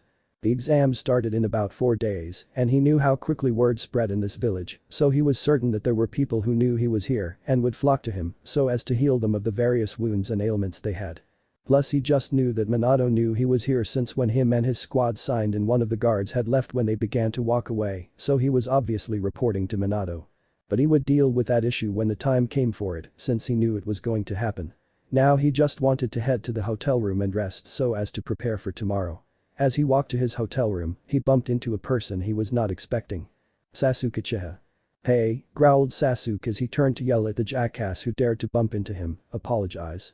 You have just rudely bumped into an Uchiha elite. Uchiha elite, huh? Said Naruto with a chuckle since hearing that was fairly humorous to him. He turned around to face Sasuke face to face, but let's be honest here, you only got that title through process of elimination. Sasuke saw Naruto and fell backwards in fear since he remembered what happened the last time they met unexpectedly. His hands went instinctively to where his balls once were, and as he did the memory of the pain inflicted upon his person by the man before him, made him begin to sweat heavily. I'm surprised that I bumped into you of all people here. But then again you live in this village so it's not too surprising when you think about it. Yet this presents a perfect opportunity for you, believe it or not. What do you want from me? Said Sasuke nervously. For most of his life he had been told that he was elite by many people including his father. Yet when his clan was killed by Itachi he learned that he was not as good as him and he needed to train hard to bridge the gap if he ever wanted to avenge his clan in the future. But then he had faced Naruto, who easily beat him, maimed him by removing his balls, and shatter his dreams of avenging his clan by showing him proof of Itachi's demise. Sasuke may be many things, with arrogant as well as narcissistic being on top of the list, but suicidal was not one of those things. He knew that as he had no way in hell to defeat Naruto and wasn't going to even try. He already lost his literal balls, so he didn't want to lose anything else of his. Simply to return to you what I took, said Naruto with a smirk as he whipped out a glass vial in his hand. It was clear, yet filled with a clearish yellow liquid with 2 oval testicles floating in it. What? Said Sasuke in shock since he was not expecting that response. Like I said, I want to give these back to you. Oh, said Sasuke, since in all honesty he didn't know what to say in this situation. But let's back up a bit here, said Naruto with a smile on his face that was not friendly in the slightest. Well, I wish to give this to you, these are not free in the slightest. What I hold in my hands is your literal future since without these you will be the last of the Uchiha to exist. What do you want, growled Sasuke. He wanted to do nothing more than to take his balls back via force, but he just couldn't risk it with so much on the line. To give you the same chance that I did to be great and known throughout the elemental countries, said Naruto as he twirled his can a bit before he slammed it down in front of him and leaned on it with both hands as he smirked at Sasuke. It may seem hard to believe, but I was born from nothing into nothing. I had not a cent to my name and lost my mother when I was 5, so I had no one to raise me. Yet even with the entire world against me, I fought on and conquered every challenge that came my way. You have done nothing more than coast off of the name of your clan for as long as you have been alive, and even though they are dead, you continue to drag their name through the mud with your actions. So my price, which is non-negotiable by the way, is quite simple. I want everything of value that your clan has. All the money in your accounts, anything of value sold and the cash added to my fee. You are insane if you think I am going to pay that, shouted Sasuke.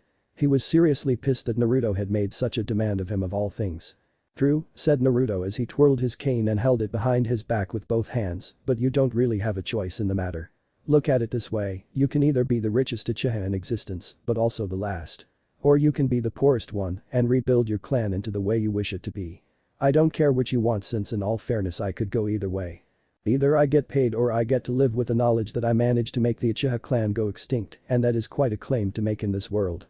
So pay me what I want and I will restore your testicles back the way they were before I took them. Sasuke didn't know what to say here since Naruto was telling the truth about the whole situation.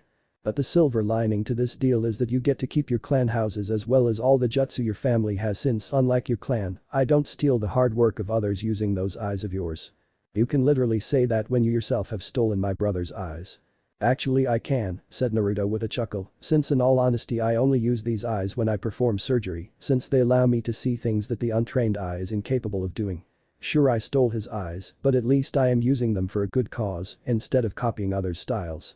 But to bring this point home, this is a one-time offer, and if you choose not to pay what I demand for your ability to sire the next generation, then I will destroy these right here in front of you so that you can watch your family weep at your foolishness. And how am I to know that you would do as you said if I pay you? I am appalled, sir, said Naruto as he held his chest in mock pain. I am a doctor, and as such I take my job very seriously. To state otherwise is quite a mistake, and as such I am tempted to say to hell with my offer and destroy your balls here and now. Wait. Shouted Sasuke in worry that Naruto would follow through with his threat. I'll pay you what you ask. So it is a deal then, asked Naruto with a smirk as he held out his hand in an open palm. Faye pulled out a scroll that he unrolled and Sasuke saw that it was blank. Naruto pulled out a small vial of blood that he crushed in his fingers and then placed his bloody hand on it. The blood left his hand and swirled onto the scroll to form a contract that went as stated word for word. If you agree, then simply sign here. Do you have a pen to sign it? Asked Sasuke, who fairly freaked out. So see a contract made out of the blood of someone. Oh yes, said Naruto as he pulled one out, right here. The contract states the deal as I have said it, but be warned that when the due date comes and payment is not delivered, your life is mine to do as I wish. And allow me to paint exactly how that would go. I will once again remove your balls, this time destroying them, so there is no chance to get them back. Then I will remove your eyes, slash up your face in a manner that will scar you beyond recognition. Then I will give you the most painful sex change that has ever happened in the history of the operation. You will get to live the rest of your life as an abnormally ugly woman for the rest of your life, and I get to laugh about it, since all you had to do was pay what was owed in full. I'll pay, said Sasuke as the color in his face disappeared as he heard what Naruto would do if he didn't pay. He then took the pen offered and signed his name on the line where it was supposed to go. Once he signed, Naruto made it disappear in a sleight of hand and with a click of his fingers, made the door to his operating room appear beside them. Well then, if you would kindly step through this door, we can get this whole operation done within 15 minutes. Then you will have until the end of the Chunin exams to pay me in full. And as he stated, he replaced Sasuke's balls within 15 minutes before he sent Sasuke on his way. Naruto continued on his own way back to his hotel room with a smirk on his face as he did. Naruto had done as he had said he would, which was to restore Sasuke's balls back to the way they were before he took them from him back in Wave, and he had done exactly that.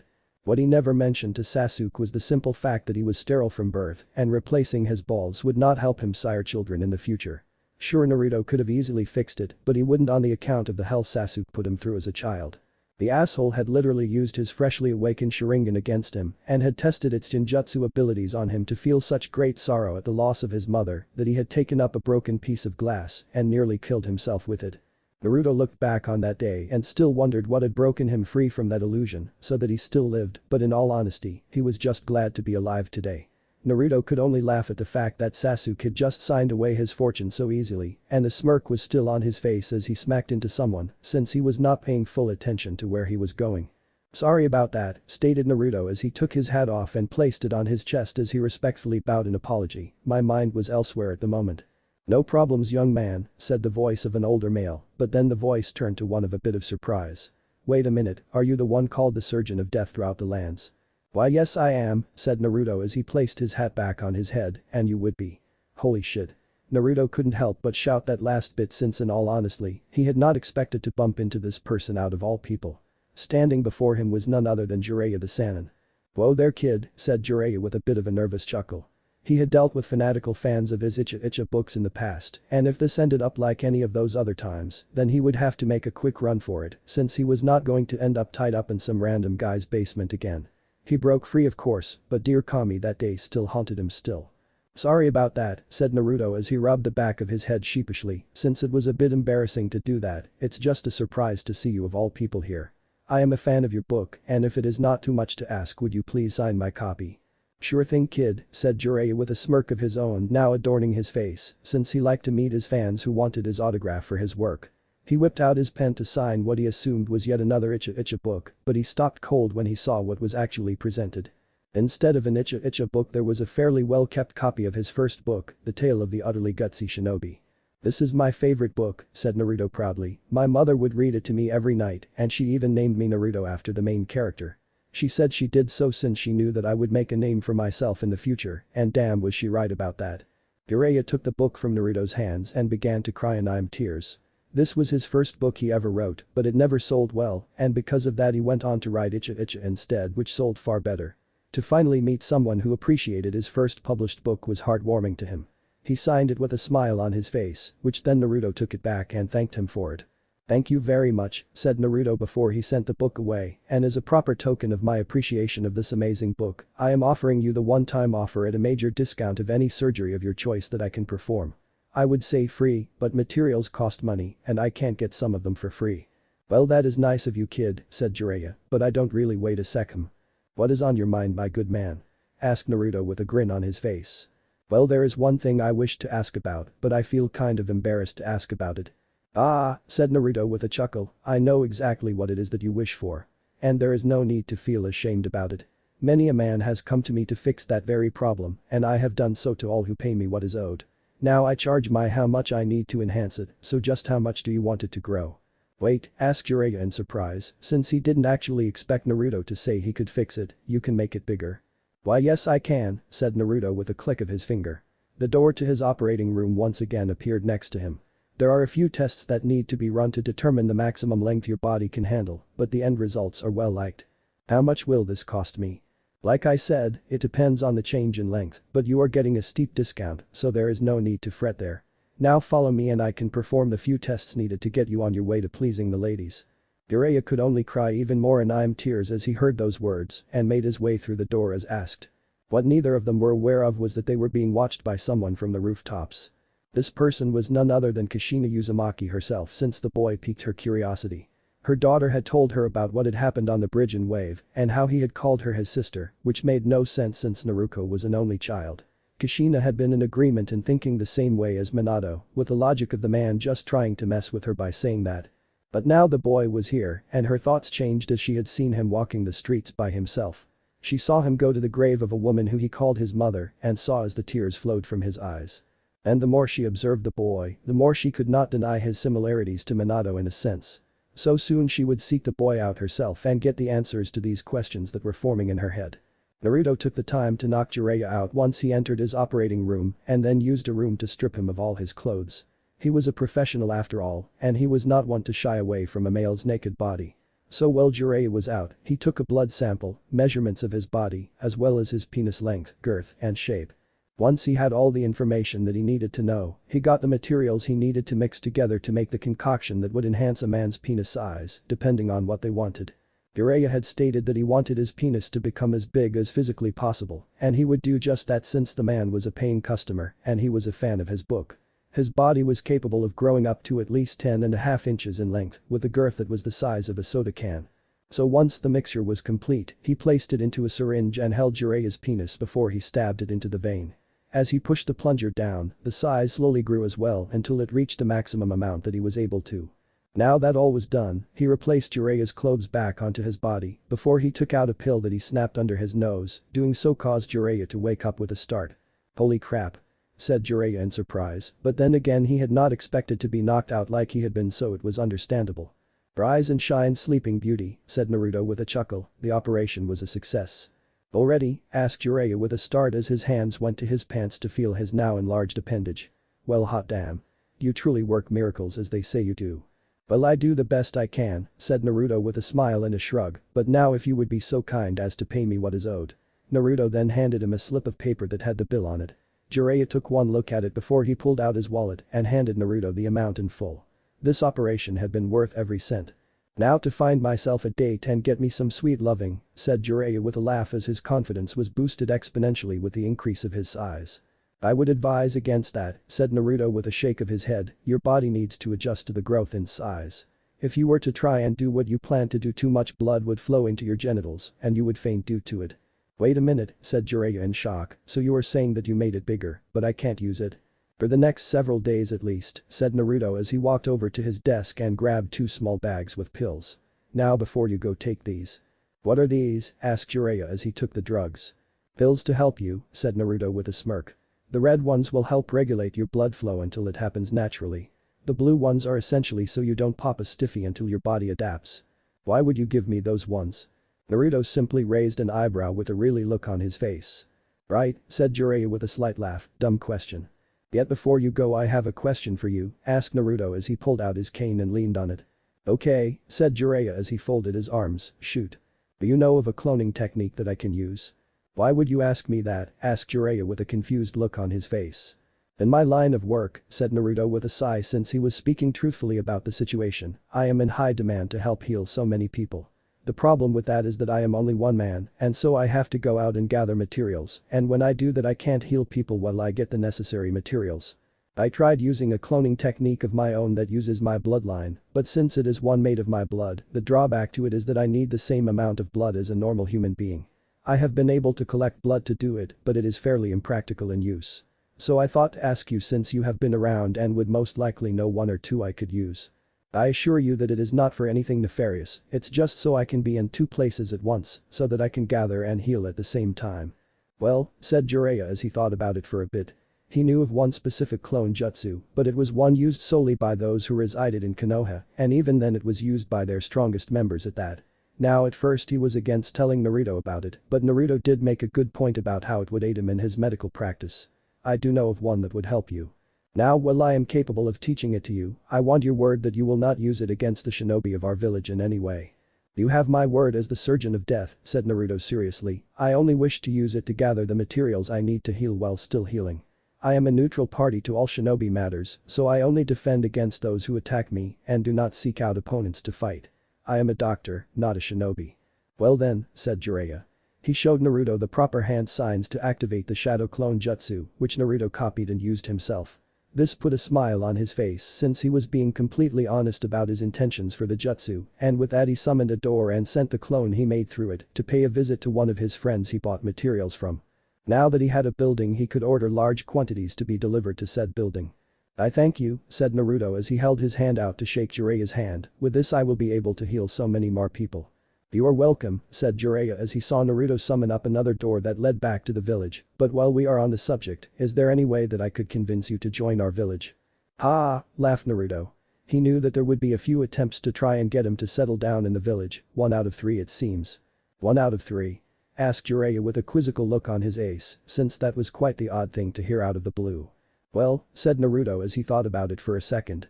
Jiraiya may be a spymaster for the village of Konoha, but there was no real harm in explaining what he meant, since it wasn't really crucial or even vital information. Allow me to explain a bit. Every time I enter any of the major villages, or sometimes even when I enter a minor one, the people there try no less than 3 times to try and get me to join up and set up shop there. But each time I decline their offers, and believe me when I say that they offer me a lot to stay. But why don't you settle down, asked Jiraiya, it would make life easier for you, since you would be safer in a village than on the road as a nomad. Medicine is a universal thing, said Naruto as he shook his head, and as such it is not limited to one place. I am a one-of-a-kind doctor who heals all who pay me, and since I am wandering about as a nomad, my client list is far larger. Just how much money do you make, asked Jiraiya, if you don't mind me asking you. More than I could possibly spend in one lifetime, said Naruto simply. This was true, since he had so many clients who paid, and even though there were those he helped for free out of the kindness of his heart, albeit with threats of harm, if they ever tell people about it due to the act that he wanted to maintain his image, he still made so much. But he did not use most of that money for himself.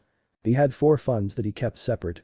One was used to buy ingredients as well as materials he needed to make his medicine. The second was the smallest, which he used for his own needs which he simplified to food and clothes. He grew up poor and did not need much, since that was how he was raised. The third was in an account that he left alone and only added to bit by bit. This one was saved for when he started a family in the future since raising one took money. The last one was the largest that he had under his name. The vast majority of the money he made was used to fund 14 different orphanages that were all over the elemental countries. He knew how it was to be without parents, and so he used his money to make sure those orphans got the things they needed, as well as free healthcare as they lived there. He had been doing this for the past 3 years, with each of them getting a renovation since they were in need of repairs, as well as eliminating the person in charge, since they were all greedy assholes who were embezzling the money meant to help the children into their own accounts.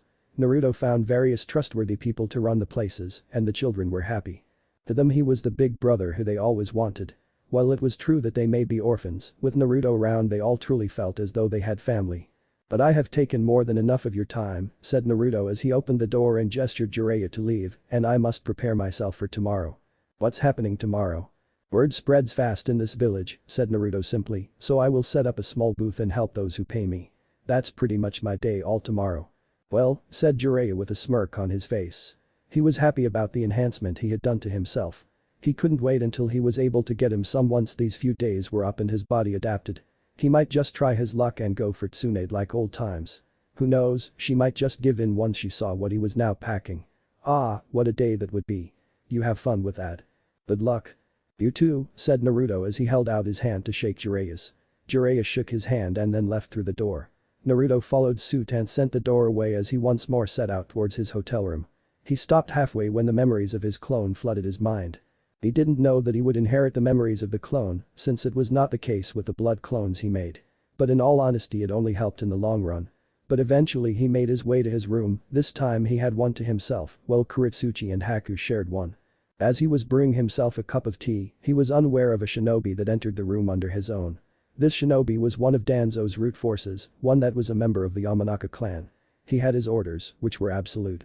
He was under the orders to wait for it to get late in the night and when Naruto was at his most vulnerable, infiltrate his mind and implant the suggestions to settle down in the village of Konoha. The root shinobi got comfortable as he sat in his chair as he patiently waited for the time when he would complete his order. Several hours later. Naruto was up and about late in the night. He had taken one of his anti-sleep deprivation pills to keep himself awake. He was in the process of developing a concoction that he planned to use in future and he was having a breakthrough, so he didn't want to sleep and lose it. He had just finished writing down how to replicate the process for the future when out of nowhere he heard a knock on his door. At first he thought it was Haku, but that was unlikely since he had asked her to stay away while in this village. He had explained that this village, mainly Minato, would use any if any tactic to force him to remain within the village. So well here they were simply squad mates. So with his curiosity piqued, he made his way to the door and opened it up to see who it was. H would have looked through a peephole first, but hotel rooms don't have one, so he simply prepared the wires in his glove just on the off chance that this was an abduction attempt of some sort. But to his utmost surprise, it was not an ambush or an attack of any kind. In fact, the person standing there was the absolute last person he expected to see in this given situation. Standing there was the wife of Minato Namikaze, Kushina Uzumaki. "Hello there," she said with a kind voice to try and ease the tension. "Sorry," said Naruto as the initial shock faded away, "but if you are here for medical purposes, you will have to wait until tomorrow. I'll have everything prepared by then." "I didn't come for medical reasons," said Kushina with a slight wave of her hand. "Now that I have gotten a good look at you, I can see you are in peak health," said Naruto, "but if you are not here for medical purposes, why are you here? May I come in?" "Well sure," said Naruto as he waved her in and closed the door behind him. "Please tell me that this isn't a late night booty call, because I am flattered, but I'm already taken." Kushina stopped mid-step for a second before she began to laugh at the random response. "No, that is not the reason I have come," said Kushina as she stopped laughing. "I would also like to state that I am a married woman." "You think that changes things," said Naruto with a sigh. "I have had a few offers from married women who have offered themselves as payment for my services or trying to get me to join their village." "And let me guess," chuckled Kushina. She was a mother who understood hormones, and since this man was most likely 16 years old, he was probably the type of guy to accept pussy thrown at him if offered. "You went along with it and still did not join." "No, on all accounts," said Naruto as he sat down in one of the chairs in his room, "since my mind is used more for science than the pleasures of the flesh. Don't get me wrong, I am no virgin, I am just not a whore, nor will I accept sex as a payment since it does not pay the bills or for materials. But enough about that, why are you here?" "Truthfully," said Kushina with a serious face, "simple curiosity alone." "Curious as to what exactly?" asked Naruto with a raised eyebrow. "Your parents?" asked Kushina as he looked the young man in the eye to ensure that he spoke the truth. "Who were they?" "Why do you wish to know who my parents were?" asked Naruto with a bit of a glare. For some reason he did not like where this conversation was going. "You called my daughter your sister in Wave when she and her squad were there for a mission. I want to know why." "Is that all this is about?" said Naruto as he began to laugh hard. "Because I called her that. I only said that to get her off guard and it worked." "Why did you need her off guard?" asked Kushina. "Her squad had nearly killed my friends," said Naruto simply, "so I distracted them long enough to get them to safety." "But still," said Kushina, who knew deep in her gut that there was more to this story than what was being told, "who were your parents?" "I only ever knew my mother," said Naruto sadly, "her name was Mocha." She had no family other than me, and she died when I was only 5. She meant everything to me, and it nearly destroyed me when she passed away, so a simple word of warning, never disrespect her in my presence. I mean no disrespect, said Kushina, and I am sorry to hear that your mother passed on so soon. But who was your father? To be honest, said Naruto with a shake of his head, I don't know who he is. He abandoned us to fend for ourselves, and I never met him in my life. That must have been hard on such a young man like yourself, said Kushina in a motherly tone with sympathy since she actually cared. If it is any consolation, my homeland as well as the vast majority of my clan was killed off in the Second Shinobi War. So I know how it feels to lose family. I know that you are trying to be sympathetic, said Naruto with a sigh, but your clan was well known for their proficiency in seals and their strength. I was the son of an unknown man and a woman who people don't even know. Her tombstone has nothing more than the date of death along with her name. People will remember your family for years, and yet no one will remember mine. So please don't compare us since we are not alike. Well, I am sorry if I hit a sour note, started Kushina before she felt a pressure send a cold shiver up her spine. You came to my room in the middle of the night and demand to know who my parents were, growled Naruto. Family was a tender subject to him, and to be reminded that he no longer had one only infuriated him. For what? To mock me? To do as so many have in my youth and insult me for being worthless? I worked my ass off to get where I am today with my infamous reputation. I had no clan name to coast off of, and I made a name for myself. I meant no disrespect with my inquiry, said Kushina as she began to worry that Naruto would attack her out of the blue. Well, you have, said Naruto simply as he pointed to the door, now leave me be. And warn your daughter that when we fight in these exams, I will hold nothing back.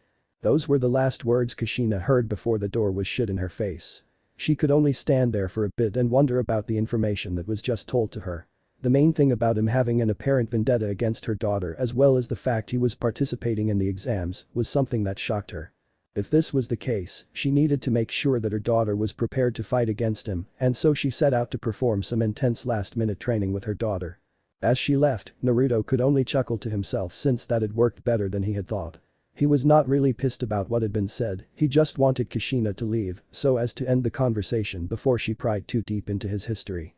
He knew exactly who his father was and he would make him pay dearly in the end.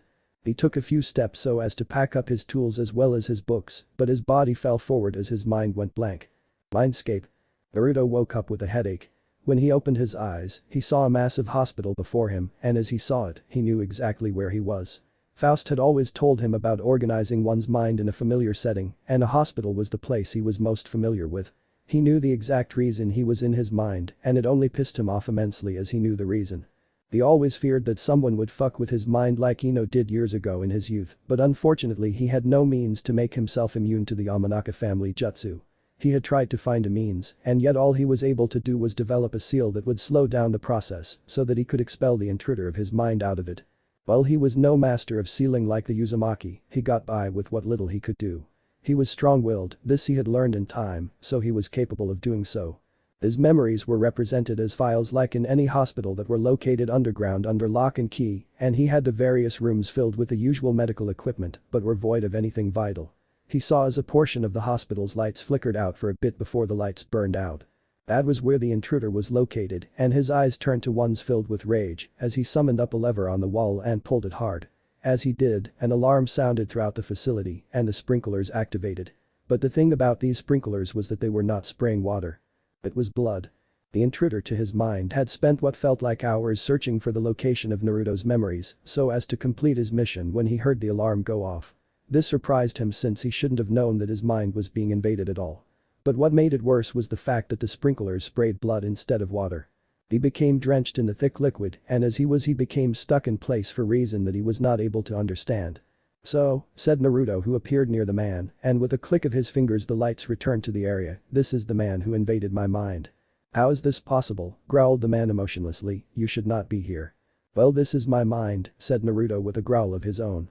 He had a few encounters with shinobi who wore masks like this one before, and all he could get out of them was they were a member of Root and nothing else. So you should have thought of that before you invaded it. You will serve my master, said the man, you have no choice in the matter. I would try and get information out of you, said Naruto as he pulled the mask off the man's face. And like all the other Root shinobi he had faced over the years, he was pale-faced and devoid of emotion. And just like the rest of them, he most likely had a seal on him to keep him from talking and divulging information. But it would be for nothing. Tell whoever your master is that I serve no man, and I never will. Naruto then used the blood surrounding him to form the curved blade on the edge of his cane to make a scythe. He then quickly decapitated the man, whose body dissolved once dead. Naruto growled as he snapped his fingers, which made all the blood disappear so that the place was clean as it was before all this happened. With a sigh, he quickly vanished from his own mind since his work was done and the intruder was banished from his mind. The next day. Naruto had woken up early to get up and go find a good spot to set up his temporary shop. And since he had been born here he knew exactly where he wanted to go put it, which was dead center in the village square, in plain view of anyone and everyone who came this way. He sat there for about 40 minutes before he got his first customer. The process was quite simple.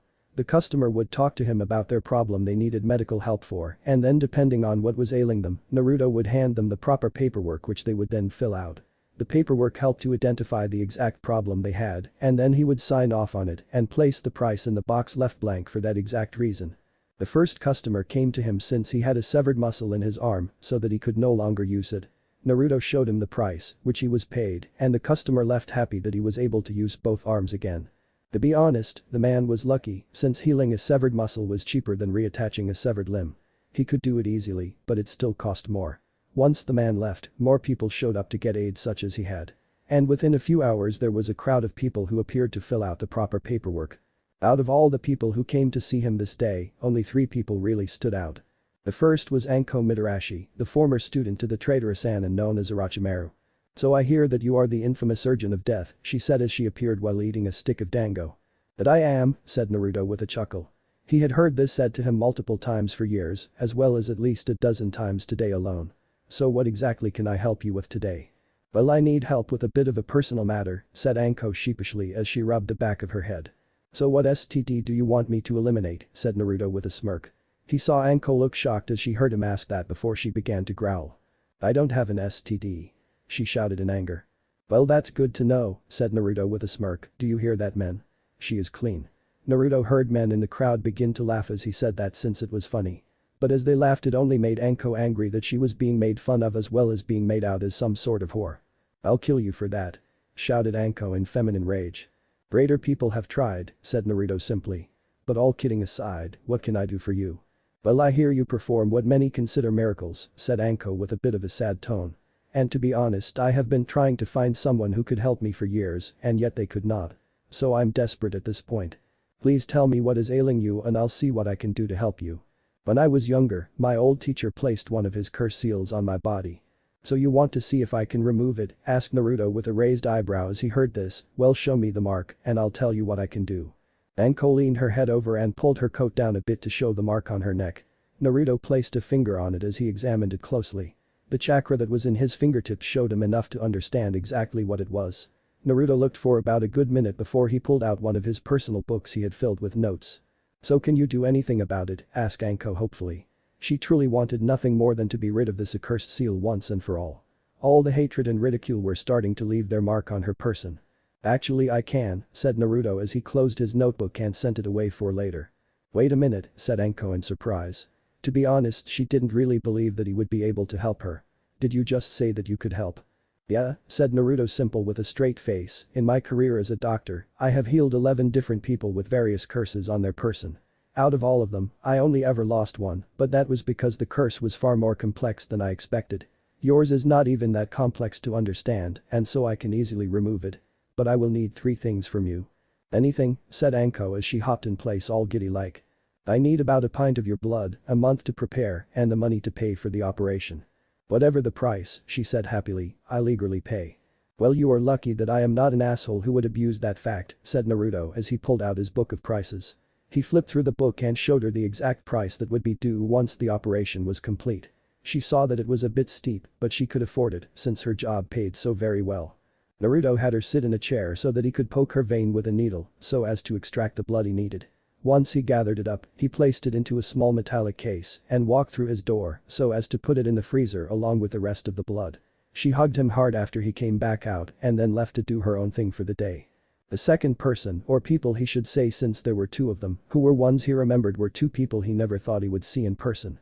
Naruto had been in the process of handing some pills to an older man who had some erectile problems when out of the blue 2 people, a young man as well as a young woman, had appeared out of nowhere and shoved her out of the way. They were both wearing what one would consider crimson-colored regal clothes. Naruto was already getting a bit of a headache from just their arrogant attitude alone. The man had short-cut hair, but the thing that people were drawn to was the fact that his left eye was scarred from what seemed to have been a fire jutsu of some sort. The female had her hair tied up via 2 needles, and to be honest, out of the two of them she was obviously the more arrogant one. Naruto stood up and helped the man to his feet before he handed him the pills that were prescribed to him. The two noble people glared as he ignored them to help another who they deemed as a filthy commoner. "Hello," said the woman as she stood there arrogantly. "If you haven't noticed," said Naruto as he finally turned around to acknowledge them, "there is a line. So if you are here for medical help you must wait your turn." "Do you have any idea who we are?" asked the man with a growl. "Not one clue," said Naruto truthfully since he had never seen them before. "Such arrogance," said the woman in a rude manner, since everyone in Fire Country should know who they were. They were a family that was just below the Fire Daimyo and their family in hierarchy. "Everyone knows who we are." "I don't," said Naruto with a shrug of his shoulders. "We are Zuko and Azula of the Keen noble family," said the now named Azula. "Wait a minute," said Naruto as he froze in place when he heard those names. "What were your names again?"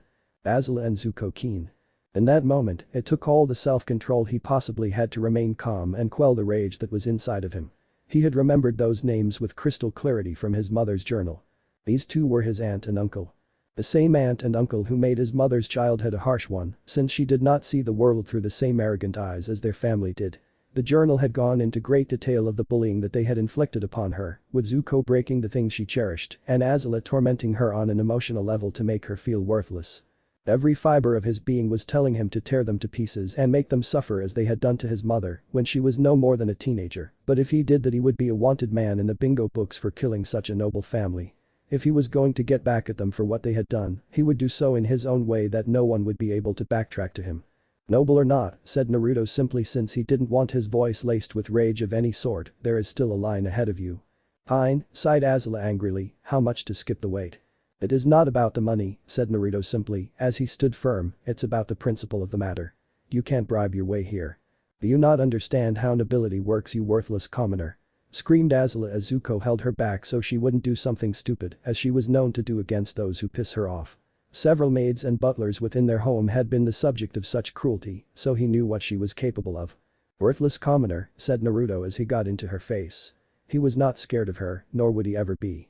"Well, that's rich coming from the nobles who came to seek my aid. You think that you are better than the rest of us, but the reality is that we all function the same. We all have the same weaknesses, and money cannot change that. So if all you came to do was insult me, then leave. Or else get your noble bitch ass to the end of the fucking line and wait like the rest of these people." At this point Zuko let Azula go since Naruto had insulted him as well, and he actually wanted Azula to fuck him up at this point. She pulled out a dagger to stab him, since she knew that her family had the money and the influence to get away with it. This wasn't the first time she had done this, nor would it be the last. Yet when she went to stab him in the head for his insolence, Naruto simply held his hand up to block the blade. It stabbed through his palm, to which he then yanked it out of her grasp. "You seem agitated," said Naruto with a straight face. With a sleight of hand he whipped out a syringe filled with a powerful sedative. He simply stabbed her in the arm with it and it took immediate effect for it to work since she fell over unconscious. "You filthy," started Zuko before he stopped mid-sentence. Naruto had another syringe in his hand with the intent to use it if he got violent. "Take your sister and wait like everyone else," said Naruto simply. Zuko simply nodded in shock that he was being threatened like this. He picked his sister up and walked back to the end of the line as Naruto told him.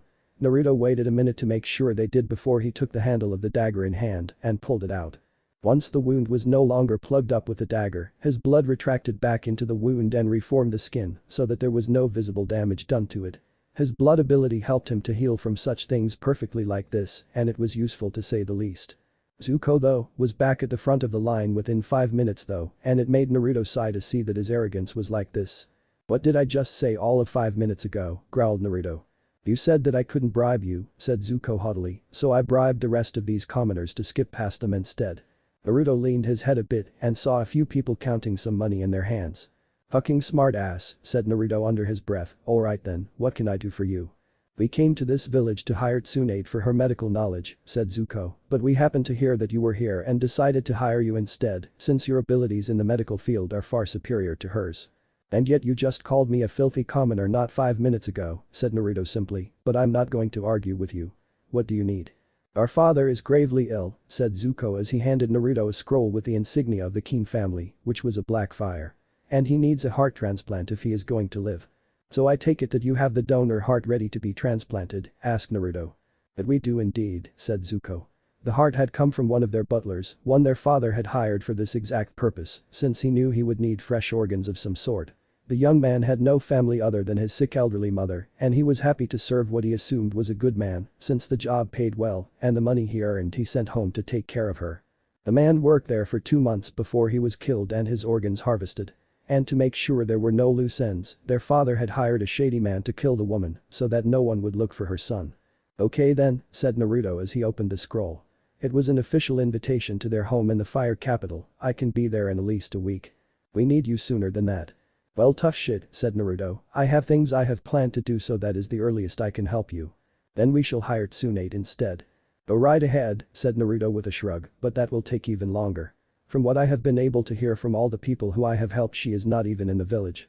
She is on one of her gambling tours, as people call it, and won't be back for a few weeks since she just left a few days ago. So even if you were going to hire her, then all that would happen is that she would get a message requesting her aid and then most likely ignore it, since from what I hear she does not like her gambling time to be interrupted. So by all means go right ahead and hire her. Fine, said Zuko through strained teeth. We expect you as soon as possible. I'll be there, said Naruto, but have my money ready or else there will be no operation. I have dealt with Welchers before and I am familiar with how to deal with them. This time Zuko left for good since their business was done. And then Naruto once again helped those who came to him for medical aid. And to be honest, the money that they were bribed with helped pay their fees. Nothing else happened as the day went by, and it was only when he was packing everything up that he met another person who he had expected to see.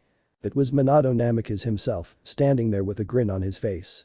So you are the infamous Surgeon of Death I have heard so much about in the last couple of years, said Minato with a smirk. He had Danzo send one of his root shinobi to alter Naruto's mind so that when he himself arrived to offer him a chance to join their village, that Naruto would jump at the chance eagerly. He had heard nothing back from the root shinobi, but since Naruto was no Yamanaka, nor was he proficient in seals, he would not be able to counter a mental attack. And you are the infamous Yellow Flash Minato Namikaze, said Naruto as he had yet to turn around. He was doing inventory to make sure he had everything and to see exactly what he needed to order more of. So what brings you here now? If you are here for medical purposes, then you will have to wait until tomorrow since I am closed for the moment. No, I am not in need of medical aid, said Minato with a wave of his hand. I am here to personally offer you the chance at joining our village. I even have the paperwork with me so that we can get that out of the way here and now. No, said Naruto. He didn't stop with his inventory for even a second as he said that, since he knew exactly what he wanted to say as a response. Well then, all I need is your signature, said Minato on autopilot before Naruto's response finally sunk in. What? I said no. Naruto then closed his book since he was done with inventory and began to carefully pack up his gear. How is this possible, said Minato to himself, since the root shinobi should have been successful. How is what possible? Asked Naruto as he placed the last bit of equipment. Nothing, said Minato to shut down that train of thought before it got too deep. But is there anything that Konoha could offer you to have you stay and set up shop within this village? We are considered the strongest out of all 5 major villages.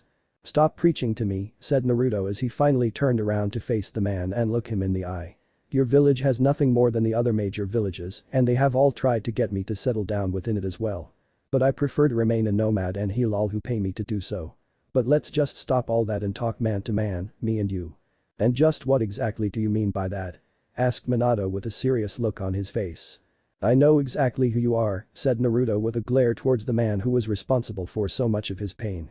And it humors me greatly to see the same man who wouldn't even acknowledge my existence years ago now is trying so very hard to settle down in a village that I have nothing but the worst of memories of.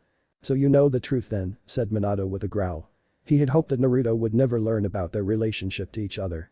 And now he would have to use a Yamanaka to erase that knowledge from his mind once Naruto was part of their village. Hard not to know, said Naruto as he folded his arms. I got your hair color as well as your eyes. I am a doctor and I perfectly understand genetics. So if you know the truth, asked Minato with a raised eyebrow, why would you refuse an offer to remain with family? Family, said Naruto with anger-laced words through strained teeth, you dare claim to be such a thing to me? You who abandoned us when we had nothing. You who left us to die without a shred of aid to sustain us. You who, when the woman who you had a child with came to you and begged you on her hands and knees to aid us, you slapped her and threatened not only her life but my own as well. You were willing to harm a child to keep your secret, and now that the child who you sired has made a name for himself, do you seek him out when years ago you personally signed the paperwork to hinder his chances at doing just that in the first place? So you know the truth, huh, you little brat? Asked Minato before he whistled. From out of the blue, a dozen root shinobi appeared. Minato didn't want to go down this road, but his first plan didn't work, so he went with plan B and was just going to abduct him and brainwash him in the root facility below the village. 2 out of 3, said Naruto as he cracked his neck, so this is your grand plan? To kidnap me? Listen here, you little brat, said Minato with a glare in his eyes, you have one of 2 options here.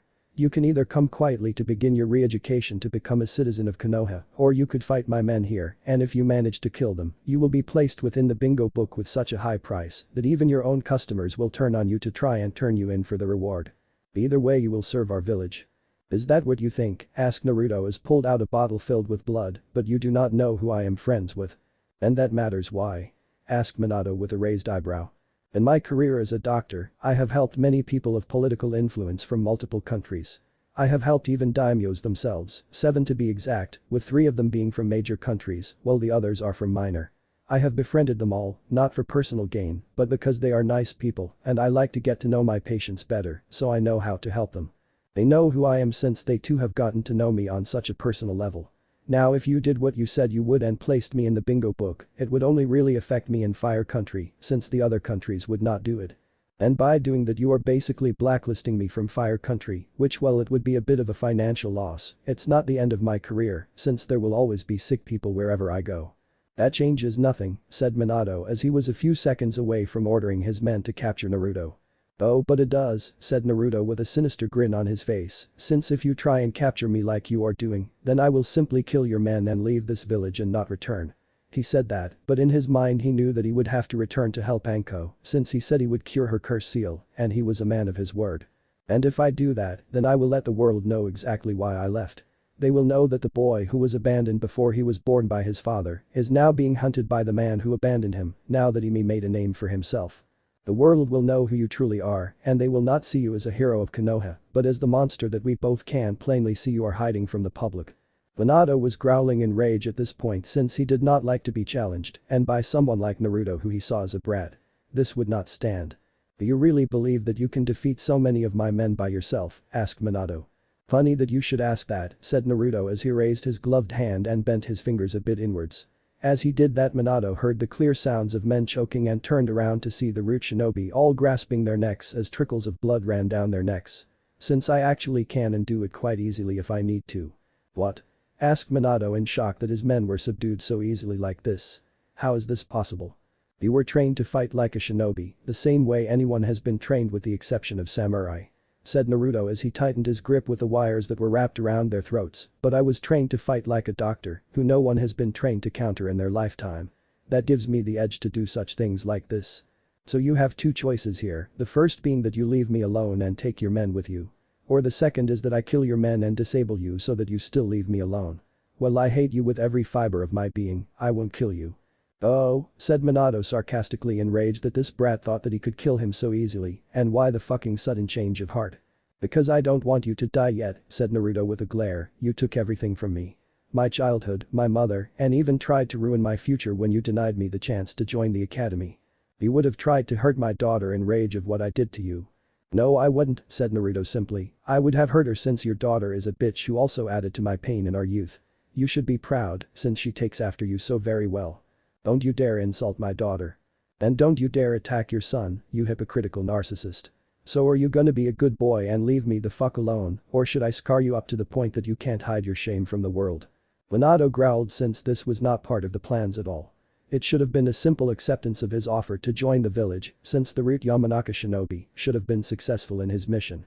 Once a member of their village, they would have used the Kra to begin a new clan of highly advanced medics with Naruto's abilities. Sure, there would have been the meeting with the other members to discuss such a matter, but with the reasoning being Naruto's blood-using ability, which he still had no idea as to how he had that ability, since it was not a known one, it wouldn't have been a problem, and there would have been no objections of any sort. But in the end he begrudgingly signaled for his men to retreat, and the second he did the wires around their necks retracted. This isn't over, boy, said Minato in rage as he made to leave, for in the end you will serve this village. You are right about this not being over, said Naruto with a smirk, since I will make you suffer as I have for years. I will take everything that you love from you so that you know my pain. Those words caused Minato to stop and turn around to look at Naruto with a glare filled with murderous intent.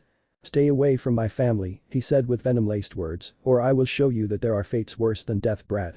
Funny, said Naruto with a chuckle, I was about to say those exact words to you. Looks like I am your son after all if we think so alike. This pissed Minato off more than before, but he disappeared in a swirl of leaves before he attacked Naruto in a fit of rage. Naruto could only laugh as he saw the infamous Minato tuck tail and run like that. But his laughter was short-lived when his mind was once again breached and his body fell forward unconscious. But this time was different since there were more root shinobi involved, since the plan was to capture him when he was in this state. Yet their plan was not going to go the way they wanted since Naruto had prepared for this. He knew that they would try to use a Yamanaka again, so he summoned a crow and asked for their aid in escaping if it happened again. They offered their full support as well as more when asked. A single crow had been watching Naruto all day, and the moment that they saw the Yamanaka use his mind possession jutsu they took action. A swarm of them attacked the Yamanaka and carried him towards the door to Naruto's operating room that was still summoned, and then used their unique jutsu to transform his body into a flock of crows as well to bring him back to the room as well. Once inside, the door disappeared.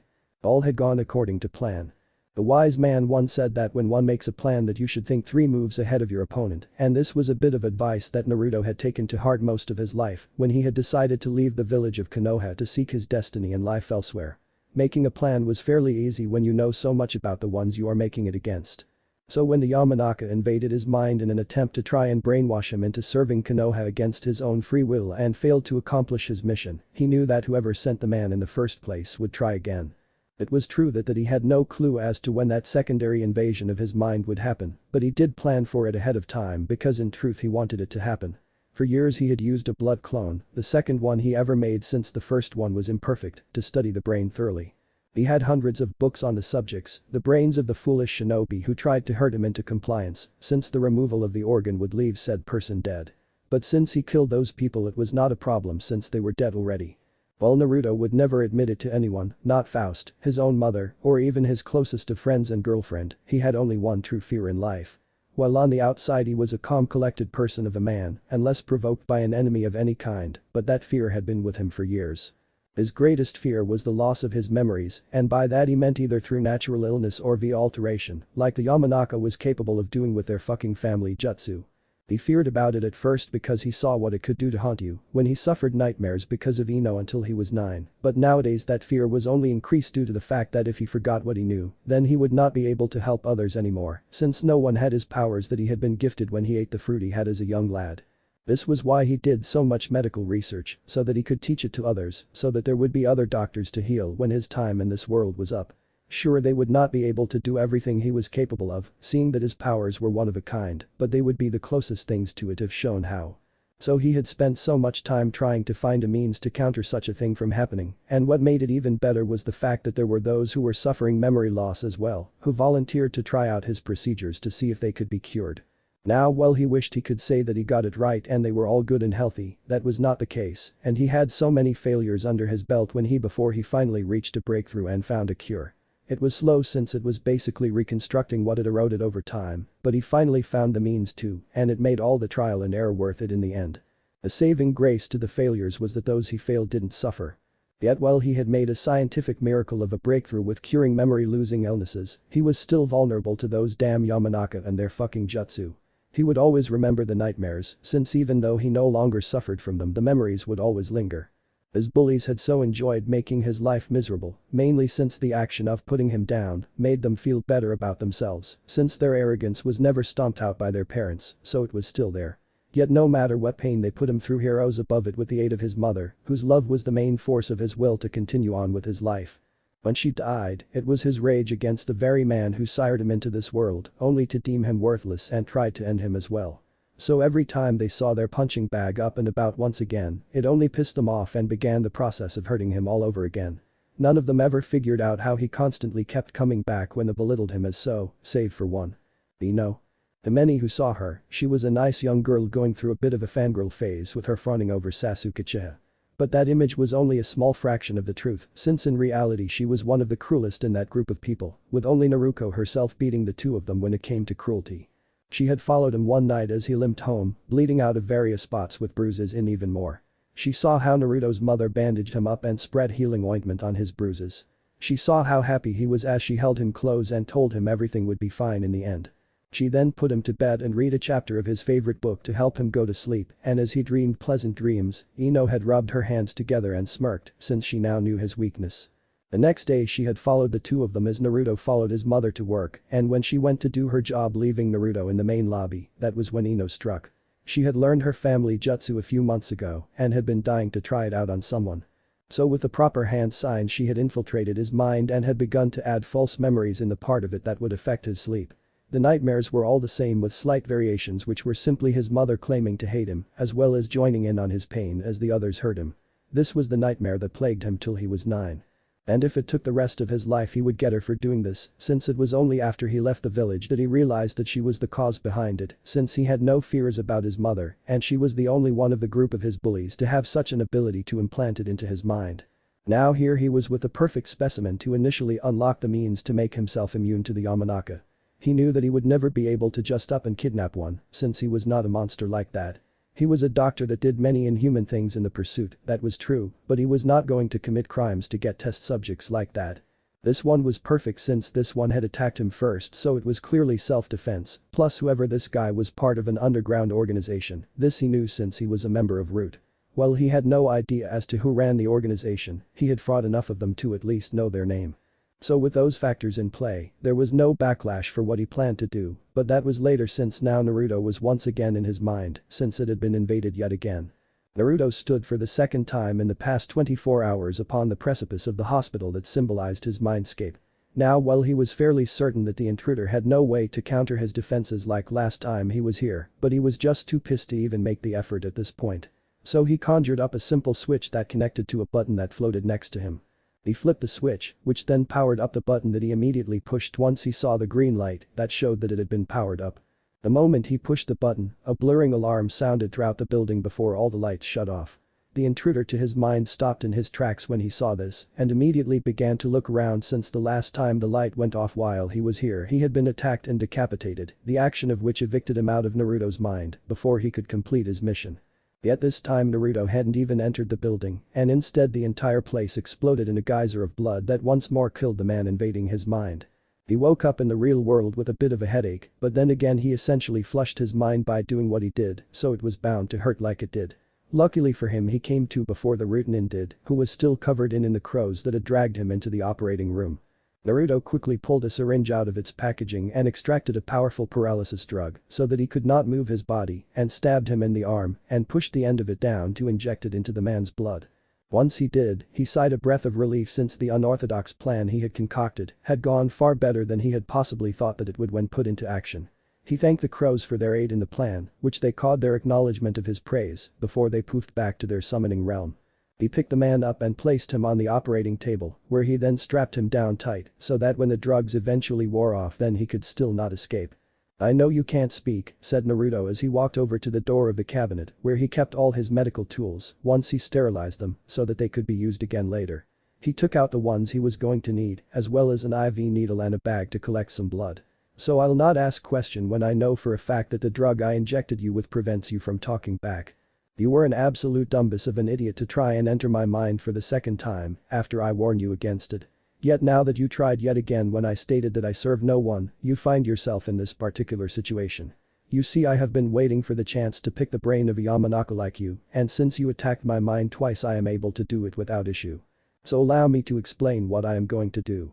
I am going to dissect your head and remove your brain, and then I am going to tear it apart so that I full grasp how your clan does as they do with the mental invasions.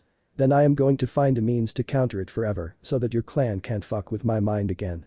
So rejoice, since your death will be in the name of science and mean something other than to die for a pointless cause, such as enslaving an unwilling person." Naruto then walked over and put on his thick gloves that he used for this sort of thing, since it was a far messier procedure than usual. Once he had them on he clicked his fingers to set up a room. Once activated, Naruto smirked as he used a knife to make the first cut into his unwilling test subject. 15 hours later. Naruto had finally done what he had set out to do. He wiped the sweat off his forehead since this had been quite a challenge to complete and even more so to apply it to himself. He had found that genetic mutation that let the Yamanaka do as they did, and once there he did thousands of tests with various results until he found the perfect one that he wanted to apply. But the formula completed, he mixed it up perfectly and then used his blood clone to strap him down with a tightened strap for his head so it could not move in the slightest, as well as kept his eyes open. The formula had to be injected at an upward angle through the bottom of his left eye into the part of the brain that it needed to be. The pain was excruciating, with his screams echoing throughout the room. But the pain only increased even more so when the plunger was pressed down and the formula was injected into his brain. Once the syringe was extracted and the straps removed, he held his eye in an attempt to try and ease the pain in some manner, which it didn't at all. He felt like his head was on fire for what seemed like hours, yet it was only minutes before the pain finally stopped. His body had broken out in a massive cold sweat and he laid down on his back for a bit to get his strength back since the procedure had taken a lot out of him. Once he could get to his feet he had his blood clone do the standard full physical he always gave himself when he modified himself in some way, shape or form to ensure that he was still healthy. Once he was given the okay from himself, he conjured up the door to his hotel room so as to sleep this all off, and as he did his blood clone, completed his final task before he dispelled, which was to dispose of the body after harvesting the rest of the usable organs for future donors and burn the rest of it away. 3 days later.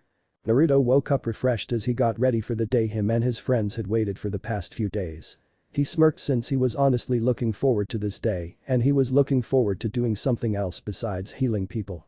Sure, that was his calling in life, but he could still enjoy other things as well.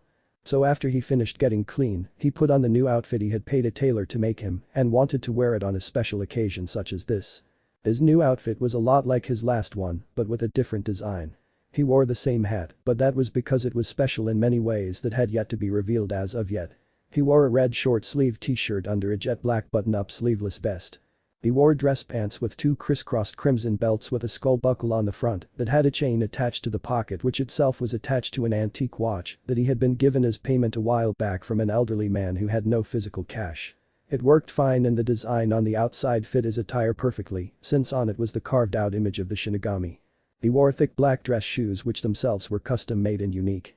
Yet what made his attire perfect was the symbol that was emblazoned onto the back of his attire in white.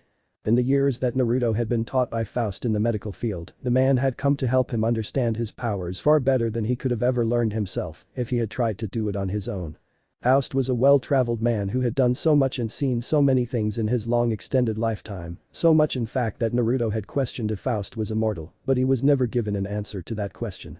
Faust had left Naruto alone for a few days to obtain something that could help him since he remembered it from a while back.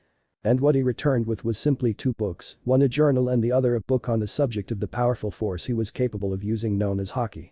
He had learned that there were various types and while they would have been useful in his life, he had only one instead of all the more common ones. This was known as Conqueror's Haki, said to be used by 1 in a million at the time when it was more frequent, which made him question how he had been given this power at all, since Haki seemed to have died out. But that bit of information was minuscule in retrospect of the information contained in the journal. It was very old and as such he took the utmost care to keep it intact so as to preserve it. It was written by the man who himself had the power of the cursed fruit he had eaten, and it was quite a coincidence that he had the same nickname that Naruto himself was given for his actions. The name of the man? Trafalgar Law. This man had been a pirate captain of his era which had long since passed and had been an amazing doctor the likes that no one else could ever hope to become with his skills. His journal had extensive knowledge on his abilities and various unorthodox procedures as well that Naruto practiced and used himself. So in honor of the man not only whose name he had acquired but his power as well, he emblazoned the symbol the man once used for his flag on his ship onto his back. In a way the man had been reborn through him and he would make the man proud. And judging by what the man wrote in the journal about his own quest for vengeance against the man who killed the man who saved his life, he had a feeling that Law would encourage him in his efforts. With his new clothes on his person, he left the room and pulled out his cane as he walked by his teammate's room. He used the end of the cane to tap the door several times, which caused them to come out as well since they were ready to go and had just been waiting for him to knock. They both took a look at him and blushed since in their minds he looked fairly handsome as well as sharply dressed.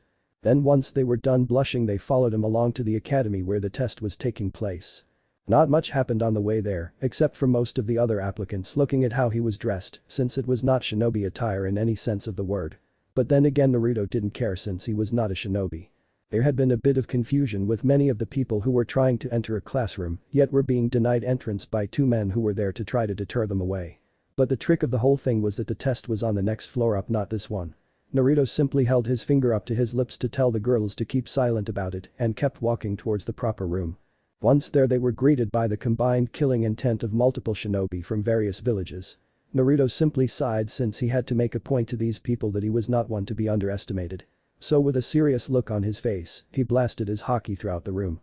The mysterious energy made all within the room fall to their knees in a cold sweat. They looked at Naruto in a new light and realized that he was more of a threat than they thought. The three of them then stood off to the side and waited for those who would show up before the official test starts. And like he assumed, the rookies of Konoha all showed up, along with a few more that he didn't even know were here, like the Suna team that consisted of all three of the Kazukija's children. It was shortly afterwards that the test began, with a warning to not cheat on the written test portion of it. Naruto didn't care honestly about that and answered the questions with nonsense answers. He was never trained as a shinobi, so of course he wouldn't know the actual answers.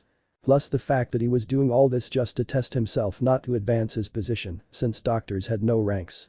Multiple people were caught cheating and eliminated, but it was only near the end that something out of the ordinary happened. The person in charge of this portion of the test got up and told them of a final question that if they failed to get right would mean they would be stuck as a genin forever, which once again Naruto didn't care about since he was a doctor. So after all that was said and done and the written portion of the test was done with, Anko had buzzed through the window and told them to get their asses to the forest of death for the next portion of the exams. They arrived at the place and were told to sign legal waivers that made it so the village would nor could they be held accountable for anything that happened, such as injury or death. Naruto had filled out the form and handed the form to Anko, who had stopped him for a second and then handed him a stack of bills as well as a scroll with the kanji for earth on it. He pocketed the money since it was the full payment for the procedure he was going to perform on her when everything was ready. He thanked her for the money and assured her that there was a money-back guarantee if things didn't go as they should. She simply smiled and thanked him for actually trying to help her, which no one else was trying anymore. The rules of the second part of the exam were simple. There were two different types of scrolls that were handed out to those participating. They had to have one of each of them before they made their way to the center tower, and then there they would pass. So with the instructions being fully clear, the teams all went to their own gates and saw them open so that they could head inside to start the test. Naruto and his team had charged in, all while expecting to be attacked at any given point since it was expected at this point. But to their surprise there was none. For 2 whole days there was nothing, neither when they traveled or while the girls slept while he kept watch after popping one of his pills to stay awake so they could get some sleep. It was only on the 3rd day that they finally met another team, which turned out to be Squad 10 with Choji, Ino, and Shikamaru. "Why?" asked Naruto with a sigh, "out of all the people we could have possibly faced in these exams, were you people the first ones we meet?" "Troublesome," said Shikamaru, who had to agree with Naruto's statement. Shikamaru had heard about Naruto via rumors around town about the Surgeon of Death, and if any of them were even a fraction of the truth, then this would not end well for his squad, so if they wanted to get out of this unscathed, then they would have to play this smart. "Finally we get to actually fight someone," said Kuretsuchi in joy since the last few days had been boring. It wouldn't have been so bad if Naruto had not brought his girlfriend so she could use her time to try and seduce Naruto while here, but since Haku was not only here but in a relationship with the man she wanted herself, that was not possible. "Hold up," said Shikamaru as he held up his hands to try and calm the situation down, "maybe we can come to some sort of trade-off and leave as strangers." "What the hell are you talking about?" asked Choji as he ate chips. "We can take these guys." "Toji," said Shikamaru with a sigh, "listen to me when I say that you do not want to fight that man as we are right now. He is known as the Surgeon of Death and has been known to kill far more powerful shinobi." "I'm glad that someone in your group knows about who I am," said Naruto with a smirk as he held his cane out towards them, "and so what was this about a trade-off I heard about? What scroll do you need? We have extras." "We need a heaven scroll," said Naruto simply. Shikamaru pulled the scroll they needed out and tossed it to them. "You are lucky that I am not like the rest of you, since once paid I do as I am paid to do. I accept your payment, so move along and pray that we don't meet like this again, since you don't have anything else we need on you." They took the hint and left the immediate area once told. "Why didn't you let us fight them?" asked Haku in a voice that all but demanded that he explain himself or there would be hell to pay. He knew this tone very well since there was a date night he missed and had no good excuse for. He had no idea that Haku had such knowledge about acupuncture points to paralyze a person, but he did now once she hit him with so many of them and left him there. Apparently icicles in the bloodstream were a weakness of his, and he was very happy that she was the only one who could use such abilities. "It's because you will need your strength for what is to come," said Naruto simply as he began to walk forward, but he stopped after taking a few steps. He looked at the scrolls in his hands for a minute before he tossed them to Haku to hold on to. "Why are you giving these to me?" asked Haku with a raised eyebrow. "You guy head along to the tower," said Naruto as he looked around for a minute. "There is a weed I wish to pick while here for research purposes, and now seems like the perfect time to acquire it since we are already here." "Okay," said Haku with a kind smile on her face. If there was one thing she knew about her boyfriend besides his cock size and his desire to protect those he held close by any means possible, was that when he wanted to go and collect something for research purposes, there was no deterring him from doing so. So she as well as Kuretsuchi made their way to the center tower to end their part in this portion of the exam. Naruto could only smile since he was glad he found a woman to love who understood him like she did. But that smile disappeared not too long after they had left. "I know that you are there," said Naruto with a sigh, "so there is no use trying to hide from me." He waited for a minute but no one came out to greet him, which slightly ticked him off about it. So he opened his hand as if to stretch his fingers for a bit. He then swiped the air with his arm, doing so caused the wires in his gloves to slice the trees surrounding him into sections of various sizes. "Such a temper for someone so young," said a snake-like voice as a figure emerged from the rubble. "You should take a few deep breaths and calm yourself." "I am a doctor," said Naruto with a smirk, "so I know what I need to relax. I don't need a second opinion from a stranger. And especially not from the snake Sannin Orochimaru himself." "Oh ho," said the now named Sannin as he walked towards Naruto, but remained a bit of a distance away from him to be on the safe side. "So it would seem that even the so-called surgeon of death has heard of me. Hard not to hear about a man that does such horrific experiments to people," said Naruto with a shrug of his shoulders, "plus I was born here so I know about you." "So a native citizen of Konoha is the infamous surgeon," chuckled Orochimaru to himself. "It seems that this village breeds the most unique of infamous shinobi in the world." "Is there a point to all this?" asked Naruto as he pulled out his pocket watch and looked at the time with a bored look on his face, since he really didn't see the point of Orochimaru talking to him at all. "Because if not then I have other things I wish to accomplish and a tight window of time to do so." "I just wanted to meet the man behind the rumors," said Orochimaru as he paced around Naruto as he talked, "and I have to say that you are as formidable as they say you are judging by your aura alone. But while I am here I wish to offer you a chance to join me. Imagine what the two of us could accomplish if we put our minds together." "I have already accomplished what you could not," said Naruto with a shake of his head, "so I don't see the need to work with a man who only really cares about extending his own lifetime instead of aiding others. We are polar opposites on this subject." "And what exactly do you mean by it when you say that you have accomplished what I have not?" asked Orochimaru with a tone of genuine curiosity since he wanted to know. "Why for a self-claimed genius that you say you are," said Naruto as his eyes changed to the sharingan he took from Itachi, something that Orochimaru looked at in shock since he recognized the things that he himself had tried to take from the man years ago and had failed in his attempts. "The fact that you failed to understand me throws doubt on that." "Impossible," said Orochimaru angrily. "How did you acquire Itachi's eyes?" "I killed the man and took them from him," said Naruto as he blinked. When he did his eyes had turned back to normal, simple as that. "And you honestly expect me to believe that you, a mere child, were able to kill someone like Itachi Uchiha?" "I don't care what you believe really," said Naruto with a raised eyebrow. "I did and I have his eyes because of it. So the real question now is what exactly are you going to do about it?" "Oh nothing," said Orochimaru, "since it is not you who I am here for." "Oh really?" said Naruto with a quizzical look, "and who pray tell are you here for? Somebody from my team?" "Oh no," said Orochimaru with a wave of his hand, "perish the thought." "Well that's good for you," said Naruto with a chuckle as he flexed his fingers a bit, "because if it was then I would have to kill you. So you are perfectly fine with me doing what I am doing when it comes to others and only care when it is your own group. I am a doctor not a shinobi. I stay out of politics. So you will have to deal with the repercussions, not me. But let's go back a second and recount the fact that you honestly believe that you can kill me. I am not Itachi Uchiha and I will not die so easily." "No," said Naruto with a laugh, "you will die easier than him." Naruto then flicked his finger. This caused one of his wires to slice Orochimaru's head clean off, but it then dissolved and turned back into the mud from which it was made from. But Naruto saw with his sharingan while it was activated that the thing he had killed was a mud clone. He smirked slightly as he felt the teeth try and sink their way into his neck. He felt them chip as they bit into steel instead of flesh. "What the hell?" shouted Orochimaru as he retracted his head and held his mouth in pain as the blood seeped out from the broken tooth. "What did you do to me?" "I told you I accomplished what you failed to do," said Naruto with a laugh. "You will pay for this," he seethed in anger, but while he would have made another attempt to try and mark the boy with his curse seal, he was on a timetable as well, so he had to go now. He knew with Minato and Danzo with their root forces, he would have to be quick if he wanted to place his curse seal on the person he infiltrated the village to put it on. He hadn't planned on trying to mark another person, but the surgeon of death was here and the chance was just too much to pass up. He had heard what the brat could do and wanted to get him to join him willingly so as to mark him later when he understood his bloodline more. Now that the brat showed more abilities than he expected, he would most definitely mark him for a future body. He hissed in anger and threw a few smoke bombs to block Naruto's vision before he tried to leave.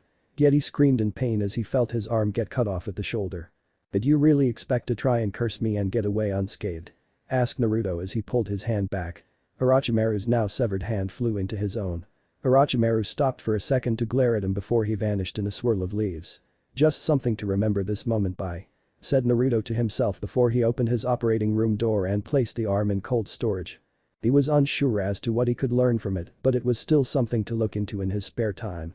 "Well, now that I dealt with that unexpected guest," said Naruto as he walked out of the room and sent the door away since it was no longer needed. "Now if I can just get to my destination without further interruption of any sort." As soon as he said that, no less than 24 root shinobi appeared and surrounded him. "One day," said Naruto with a sarcastic tone in his voice, "and I honestly don't know when it will happen, but I will learn eventually to not ask stupid questions that will jinx me. Alright, let's get this over with. So let's skip the whole 'you will serve our master' speech and just get to the fighting bit where I kill all of you and head off to my destination." The root shinobi all looked at each other for a bit before the leader of the group stepped forward.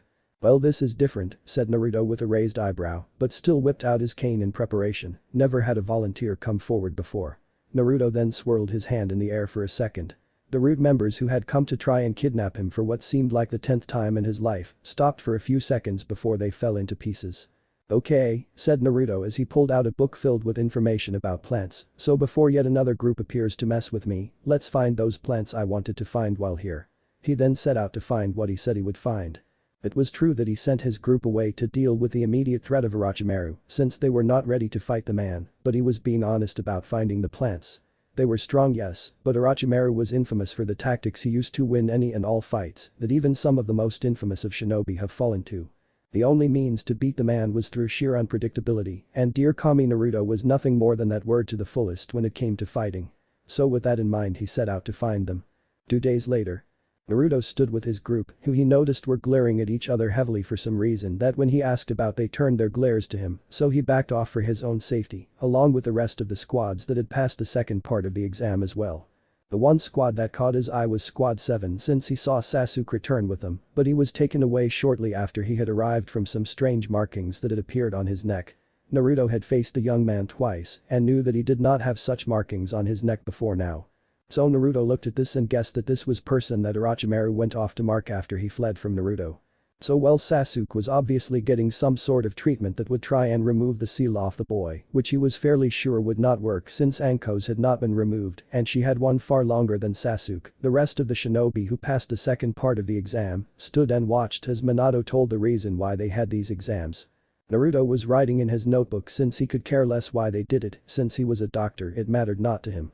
But eventually the next part started, where they were told that they would be pit against one another to have the numbers for the final portion of the exam. Minato clicked a button that revealed a board where names would be displayed to announce the two people fighting. And to no surprise whatsoever to Naruto, his name was the first, and he could only smirk about his opponent. Kiba Inuzuka. This guy was a real asshole, not just to him but to many others as well. He acted like he was better than others when he knew he wasn't and hit on women who were disgusted by it and didn't want him to, since he thought that as the alpha male that he was allowed to do so since it was his right. But the reason that Naruto hated him with a passion was the prick was the one who led the group of his bullies to him with his sense of smell. No matter where Naruto hid, Kiba would find him. Then when he got his fucking dog Akamaru, he would have the mutt piss on him when he was beaten into the ground to insult him, stating that Naruto was a Zeta male with no chance to ever rise up and should do the world a service and just die. Naruto would take great pleasure in showing this alpha male what a Zeta male could do. The two of them walked to their starting positions while the rest of the participants walked up to the balcony so that they could observe the fight from a safe distance. "Well, if it isn't Kiba Inuzuka," said Naruto as he twirled his cane a bit before he slammed it down and began to lean off of it. "Oh, cruel irony. So you know who I am," said Kiba with an arrogant smirk on his face, since the fact that someone he didn't know knew about him only fueled his ego far more than being part of one of the founding clans did already. Then again, an alpha such as me should be known throughout the elemental countries. My infamy will grow and all women will swoon at my feet and just beg to be bred as my bitch.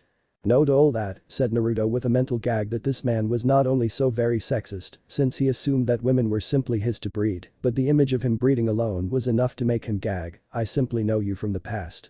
"Oh, is that right?" said Kiba with a raised eyebrow as he stood there with that smirk still on his face and his arms crossed. Naruto so wanted to slap that smirk off his face right now, but he would hold back since he had a plan that would scar this asshole for the rest of his life. "I am surprised that you don't recognize me really," said Naruto in mock-hurt. "You knew me so well when we were children that it hurts me to see you forget me so easily." Said Kiba as he rubbed his chin in thought. He looked at Naruto closely from top to bottom, but no matter how long he looked he was still unable to recognize him. "Sorry to say that you are not familiar to me in any way. That obviously means that you weren't all that important if I don't remember you as you say I should." "Well, now that I think about it myself," said Naruto with a chuckle, "it's easy to see why you don't recognize me. Well, besides the fact that you only think with your dick, which I am guessing is rather small, since you basically claim you have to rape women to breed, I don't look the same as I did in the past." "Oh, I am so going to fuck you up for saying that," growled Kiba in rage that the size of his genitals was put into question. "Odd choice of words for this moment," said Naruto with a shake of his head, "and for the record I am straight so no thanks on the offer. I'll fucking kill you." "Oh," said Naruto with a smirk with mock sympathy, is the alpha male getting pissed at the words of his Ada? Naruto's words caught Kiba completely off guard since he didn't expect it. In all his life he had only ever called one person that is Ada, since the boy had been pathetic to not only him but the rest of his group of friends. His eyes opened wide when the truth hit him like a ton of bricks. "Brag boy?" he asked. This caused all the others who had bullied Naruto alongside him to open their eyes in shock as well, since this was a surprise to them as well. They all assumed that Naruto had died somewhere pathetic and alone and had gone off and bullied others until they grew out of it years later. Well, they no longer bullied, their arrogance still was there for all to see. "In the flesh," said Naruto calmly. Rag Boy was the name they all called him, since his clothes were basically patched together rags, which he was happy with since he was warm. While inside he was seething at the fact that the nickname he utterly hated was brought back up again after all these years, he calmed himself, since his plan would make up for all this. "Good to see that you remember me. I have to admit that I look different with nicer clothes and well-kept hair, so like I said it is easy to understand why you didn't recognize me." Kiba looked at him in shock for a few seconds more before his look of shock turned to one of humor. He began to laugh so hard that he doubled over and held his stomach as the tears fell from his eyes, since he was laughing so hard. Naruto stood there calmly and let him laugh, since in the end he wouldn't be laughing anymore. "I can't believe that such a worthless person such as you is my opponent," said Kiba as he finally stopped laughing and was able to talk properly. "To think that you survived when we all thought you had died." "Well, I am alive and well," said Naruto with a shrug, "no thanks to the likes of you." "You know what," said Kiba with an arrogant smirk, "I'm in a good mood right now. So how about a deal? If you get on your knees and beg me not to hurt you like old times, I just might not." "I learned when I was 5 that you were a liar when you gave me that option," said Naruto with yet another shake of his head, "and I am not the same person I was before. So how about this for a deal? You get on your knees and forfeit the match, thus solidifying yourself forever as my personal bitch. Or you could fight me, but be warned that if you go that particular route that I will break you in a manner that you will never recover from." Kiba didn't even answer with words to his offer and charged forward in a primal rage, since the person who he saw as so far beneath him was now demanding that he submit. This would not stand in his mind and he would hurt Naruto in such a manner that he would never look up again from. But his attacks were not connecting to his intended target since Naruto is easily able to dodge everything he threw at him. Kiba was throwing punches wildly since he was fueled by rage, so his moveset was so easily predictable and dodgeable. Naruto grew tired of dodging after a minute and swept Kiba off his feet with a sweep kick. He then jumped back since he wanted to get some space between them. "Damn it, hold fucking still," shouted Kiba as he got back to his feet and prepared to attack again. "Not so easy to hurt me when you don't have the numbers to overpower your target, is it?" asked Naruto with a frown since he always remembered them ganging up on him. "I don't need them to kick your worthless ass. Yet you haven't landed a single blow. Neither have you." "That's because I didn't want to just yet," said Naruto simply as he closed his eyes and took a deep breath. He pulled out a vial filled with his blood and crushed it in his hand. He felt as the thick warm liquid moved on his arm and onto his cane. Minato looked at this with analytical eyes since he was curious as to how his bloodline worked. He didn't have much else other than the few rumors he had heard and what little his own daughter told him he could do so. This was the perfect time to see it in action.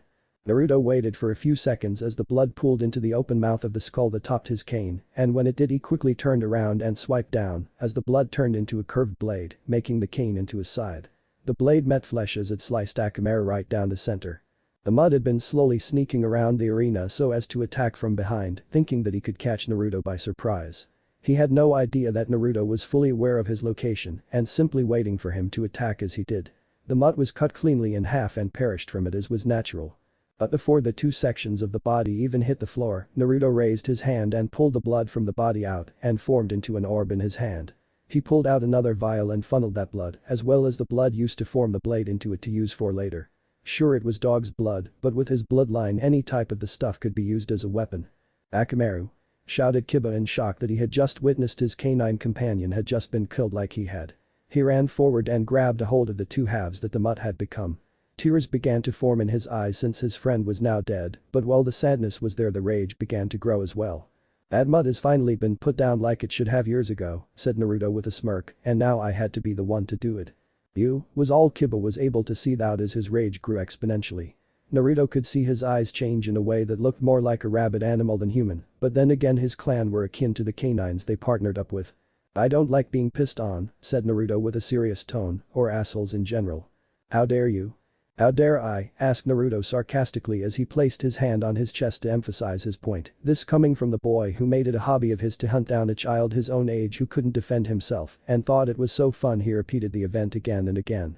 We were fucking kids. Yes we were, said Naruto with as he looked down in a manner that his eyes were covered by his hat but your actions have consequences. And unfortunately for you, the boy who you bullied for so long grew stronger and channeled the hate into a drive to better myself. Your actions have led to this, and I even gave you a way to leave unscathed from this, but you arrogantly thought that you had already won. So this is your own fault, not mine, and you get to live with it for the rest of your life. Kiba at this point was too far gone and got into a stance to use one of his more powerful techniques, fang over fang.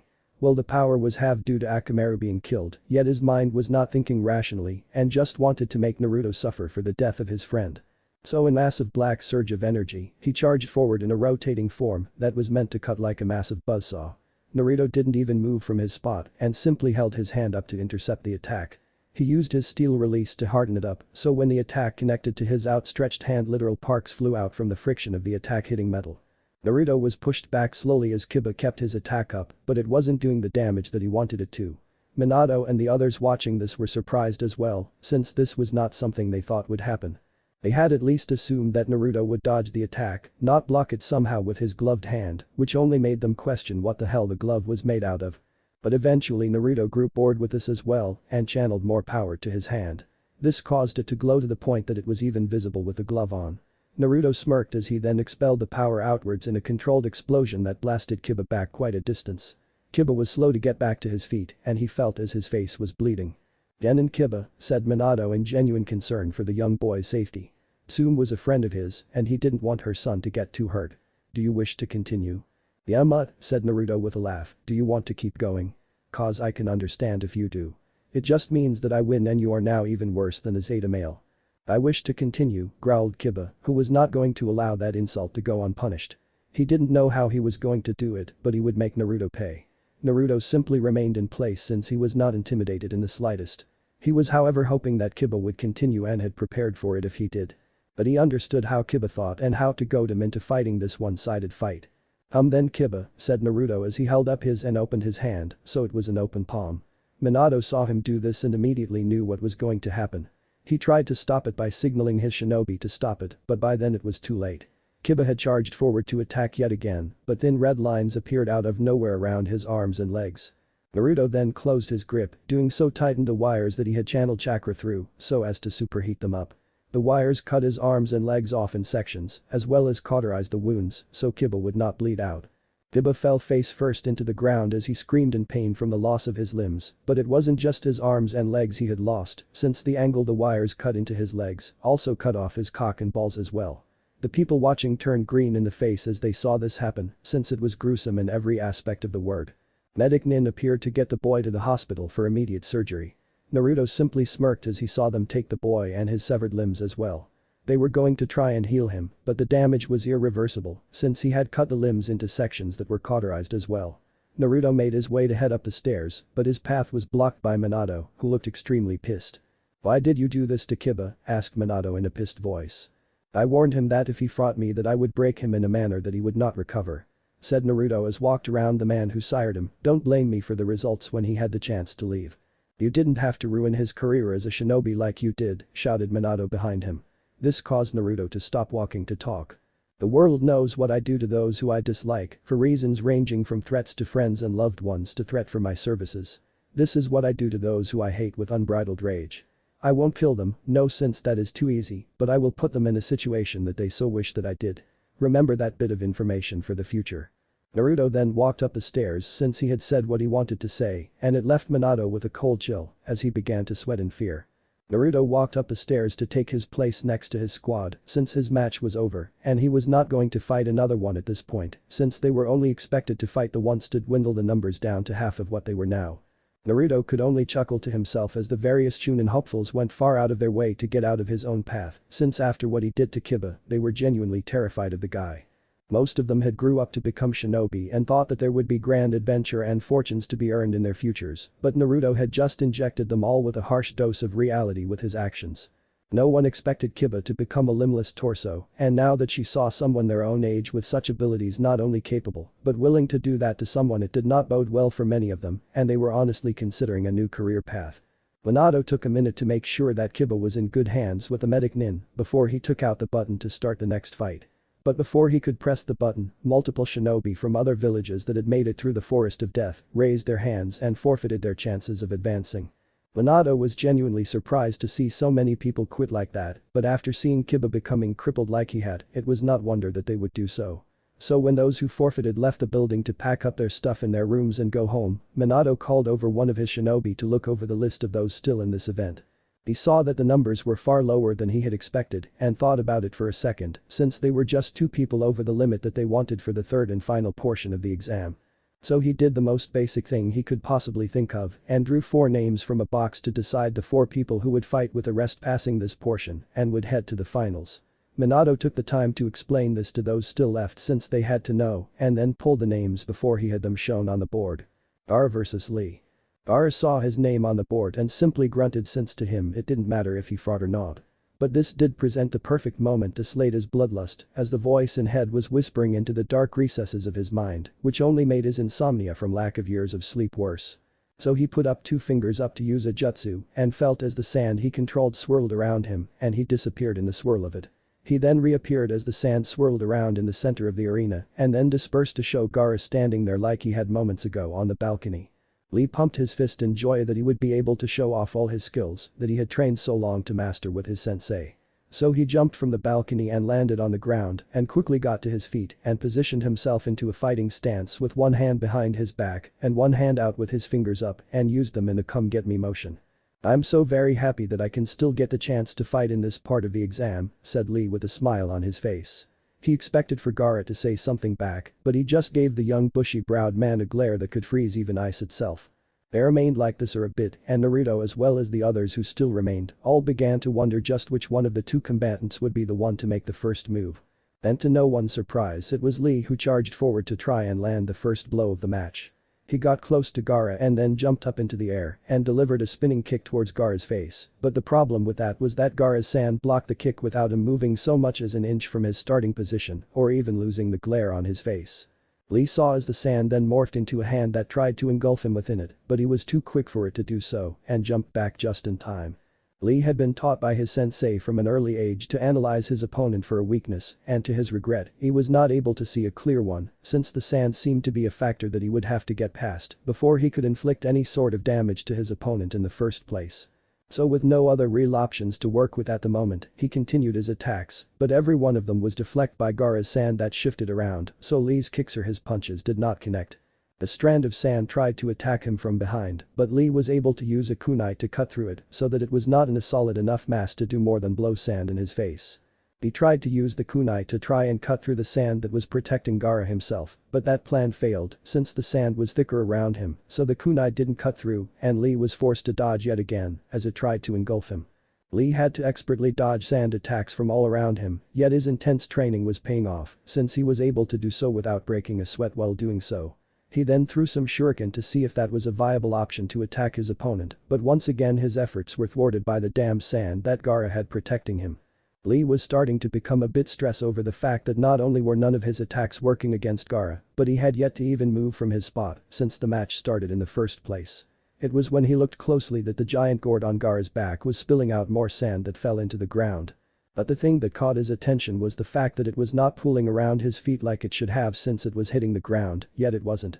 It was then that Lee felt the ground rumble and things then went straight to hell in a handbasket. Lee tried to jump out of the way as multiple tendrils of sand burst out from the ground, but while he was able to dodge a number of them, he still failed in the end and was grabbed by the foot by one of them. Lee was then slammed into the wall hard, knocking the wind out of him since the pain was intense. Yet before he could catch his breath his entire body was pummeled by fists made of sand before he was then slammed hard into the ground near Gaara with enough force to crack the ground into a spiderweb-like pattern. Lee tried to get up from this position, but Gaara was not done since he dropped a massive mass of solid sand onto his back with enough force to break his spine. Lee cried out in pain as he felt his lower body go completely numb. The damage that was done to him had literally crippled him from the waist down. Gaara began to smirk as he finally moved enough to lift his hand up so as to finally engulf Lee in his sand so as to crush him in a bloody manner, but before he could do what he had planned to do, he was bombarded by several jonin with water jutsu to soften his sand and extract Lee so he didn't die. "Lee!" shouted the boy sensei might guy as he saw his prized student in such a situation, and it hurt him to see Lee like this. "What did he do to you?" Did I make you proud sensei?" asked Lee before he coughed out blood that had pooled into his mouth. "Lee," said Guy as he held his student's hand as a form of comfort, "you will be fine. We just need to get you to the hospital and the doctors will fix you up." "I highly doubt they can," said Naruto who appeared next to them both out of the blue, which made Guy flinch since it was surprising. What was all Guy was able to say since he really had nothing else he could say in a situation like this. "I am saying that the damage done to his spine is too extensive to be healed in any hospital," said Naruto as he gave the young man a look to see just how badly Gaara had hurt him. "How do you know this?" asked Guy in slight anger that this strange young man had come out of the blue and said that his student's chances of recovery were basically zero. "You may have heard about me through rumors," said Naruto simply with a shrug of his shoulders. "My name is Naruto, and I am known throughout the elemental countries as the Surgeon of Death." This bit of information hit Guy in a manner that left him not only shocked but completely white in the face as well. He had heard about Naruto from various rumors that had spread in the village, but he had assumed that the person who was dubbed such a name would be far older than Naruto was. But from what he had heard that Naruto was able to do, the boy obviously knew more about Lee's critical condition than he possibly could since he was not a medic in any sense of the word. "Can you heal my student?" asked Guy hopefully since he wanted his student to become a great shinobi in the future and as he was right now he was unable to continue on with his career. "Actually I can," said Naruto with a smile. While he may have been cold to those who were his enemies as well as those he swore vengeance against, he was not to those he helped in the medical field. On the contrary, it made him feel good inside since he knew his mother would have loved to see him help others like he did. "And that is why I am here right now, to offer you my services to heal the man. Please help my student," said Guy as he bowed his head to the point that it touched the ground as he begged for Naruto's assistance. The spectacle made Naruto feel a bit embarrassed since he didn't really expect it. Most people just knew that he did what he did for money, so there was no need to beg him like Guy was right now. "Okay," said Naruto with a sweat drop as he saw this, "there is no need to beg like that. I'll help your student, but it will cost a bit for the medical procedure. Whatever the price is I will happily pay it," said Guy as the tears of joy began to flood out of his eyes. Naruto pulled his book of prices out and saw the various things he would have to heal to fix Lee and get him back into pristine condition. This is why a lot of his operations got expensive like they did since the prices began to pile on and the gross sum was larger than if the patient only had the one problem alone. So once the price was tallied up, he wrote it out on a receipt and handed it to Guy to see with his own eyes. Guy's eyes bugged out at the high price since he did not have that much on him or even in his account at the moment. "I am guessing from your reaction that you don't have the money that this will all cost," said Naruto with a sigh, "but you look like a trustworthy sort of guy who truly cares for his student. So if you will sign an agreement to pay me the price in full by the end of the exams then I will operate immediately and he will be up and about good as new after a few days rest." "Yes," said Guy as he wiped the tears from his eyes.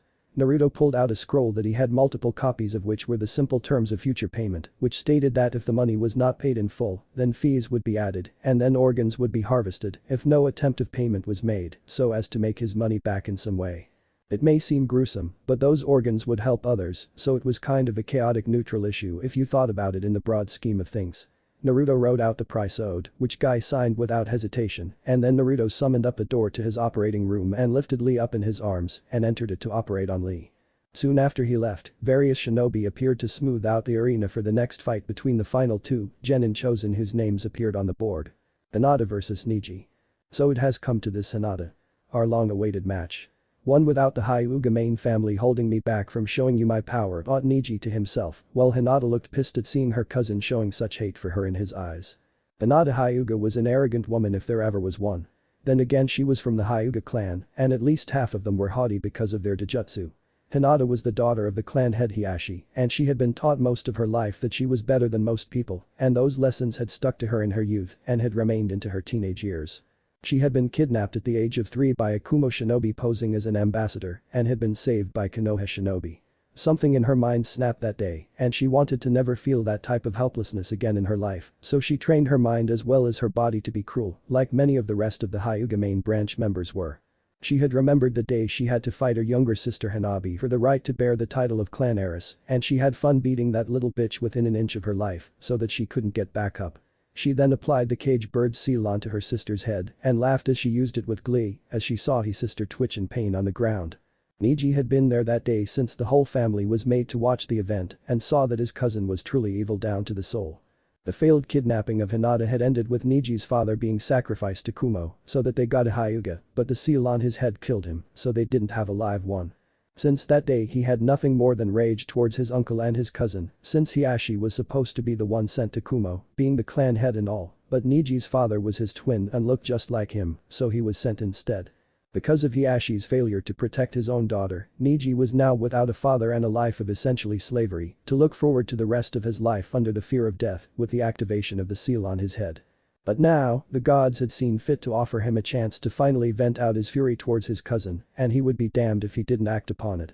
"We really shouldn't have to fight like this, Neji," replied Hinata with an arrogant tone of voice while getting into her gentle fist stance, which mirrored Neji's. "I am going to regret this in the end. I just know it," thought Neji before the proctor signaled the match to start and saw Neji move in to dominate the match as fast as possible. On the balcony, Kuritsuchi and Haku watched the match with sharp keen eyes, which never missed a single action performed by either combatant. Neji was being the aggressor of the two, striking with the purpose of crippling his slightly younger and yet far more pissed cousin. Hinata for her part was showing she was quite agile when in a fight and was able to dodge the strikes aimed at the key parts of her body, which showed that even with her arrogant nature, she had taken her training seriously. When she was not dodging Neji's strikes, Hinata tried to deliver her own back in return and was actually holding her ground against him.